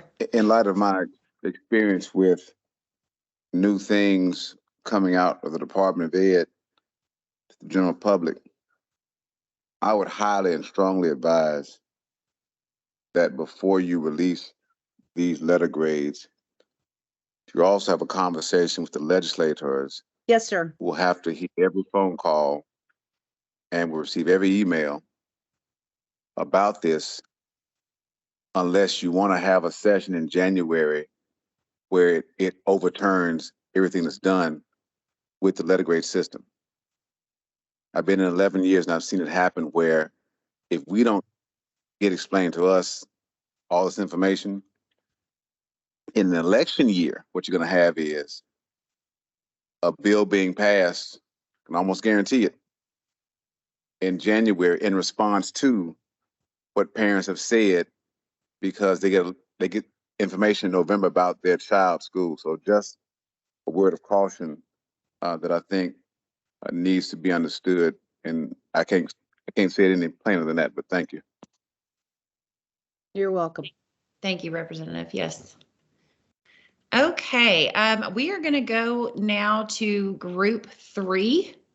I think that's Group 3. Grace, your group. I don't see you on here, but if you would let us know who's sharing out for your group, that'd be great. Yep, we are Group 1. I think Group 3 just went, but Group 1, we are going to have Kevin, our somewhat of our fearless leader of the group, share out for us today, and I'm going to share my screen so folks can see our table. Good afternoon, everybody. We started to have something all green, but we thought people might thought we were cheating, so we put some yellow in there. But just to kind of break it down, Grace did kind of split out the other category into 3 columns based on our conversation, so that ours looks a little different. But to start off with achievement, we thought that the absolute achievement that we've talked about should be included. We think all subjects should count the same for this category. Science we weren't going to include until grade 6, just because elementary is a little different with that. We did choose to use the super subgroup, and we don't like the idea of calling something subgroup, so we're just calling it super student group here. But that would be part of it, and you can see we do a 70-30 split. Going over to growth, same idea, 70 for the all group, and then the super student group for 30%. ELPA, we tossed that in there. We didn't really do any subgroups of ELPA because they're kind of already their own subgroup. We wanted AMOs in our brains. That is an achievement, but it became clear that doesn't belong in the achievement indicator, so we created a separate indicator for that. And so similar to what we're used to with previous models, that's kind of the concept there. But we talked about only doing ELA and math. There seemed to be a desired to give ELA and math a little extra weight compared to the other content areas. And we thought this would be a way to kind of do that without complicating the achievement calculation. It kind of kept it a little bit simpler over here. There was some question, I'm not going to say disagreement. I think we were just not committed one way or the other, but it was to include the supers group in the AMO section also. If we do include it, we would do 70-30 like we did the others, just for the sake of consistency. Finally, we got a ready graduate. We think that that indicator probably could be improved upon in terms of the business rules in the background. We realize that's not what we're doing now. We had some pretty decent conversation about it'd be nice if we could start to get middle schools included with that. We're looking at this as a 9-12, but we could certainly, push it down if the ready grad concept could go into the middle schools. Again, if we did a super group, that'd be awesome. 70-30 if we split it. Otherwise, it'd be the whole thing. At the bottom of the chart, you can see in the concept of a 9-12, the ones with the ready grad, we did 25 for achievement, 25 for growth, 10% for ELPA, and 20% for AMO, and then 20% for ready grad. And I should have mentioned this earlier. We'd had some conversations about people, public at least, don't really understand what AMO means. So maybe we could do a little rebranding there. So call it maybe something like achievement gains or achievement targets or something like that. I think would make more sense. At the the K-8 group, we changed those percentages because they don't have a ready grad. We just made it 30-30, 30-10. And I think for the most part, we were all pretty much in agreement with all this. So any questions? All right. Thank you very much for letting us share. Go Team One. Thank you very much, Team One. I appreciate y'all very much. We are going to go now, rounding us out. David Laird, your group will share last. If you'll let us know who's sharing out. I am thrilled to pass the baton to Erin, and I'll put up our slide. So I want to say that I think if our group had seen group one's work, we probably would have been like, yeah, that's pretty much, because I think a lot of our, and I also would say, though, I think in some ways, the group that Director Parrott presented for as well, like I think there are a lot of threads of similarity. So there's a decent amount of yellow here, which I don't think indicates that we had disagreement as much as it indicates that we didn't have like full agreement on exactly how to do this. So I'm going to talk about like just sort of conceptually what I think we talked through.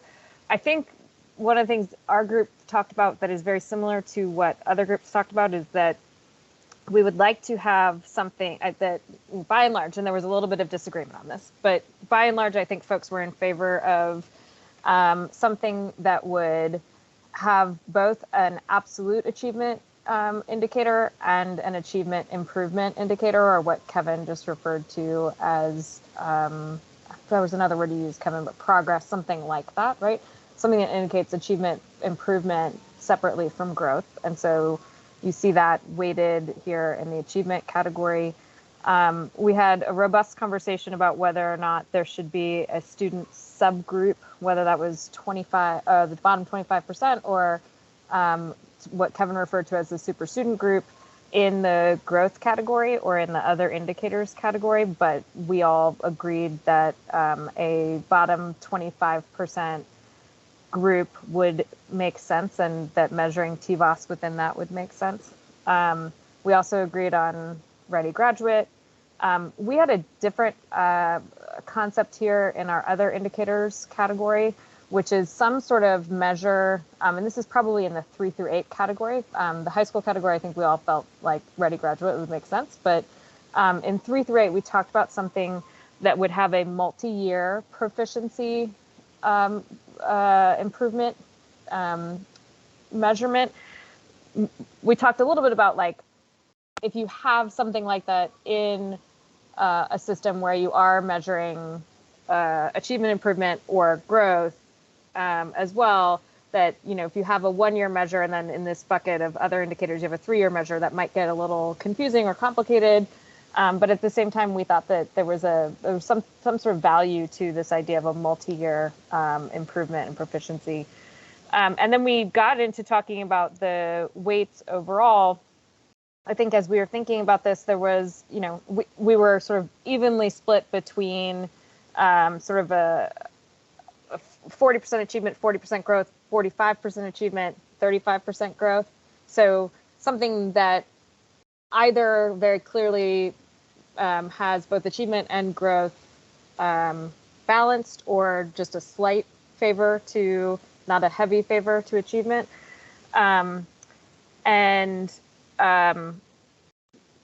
So those were all the things we talked about. So again, overall balance between achievement and growth, with the other category weighted less, was, I think, a principle we generally agreed upon.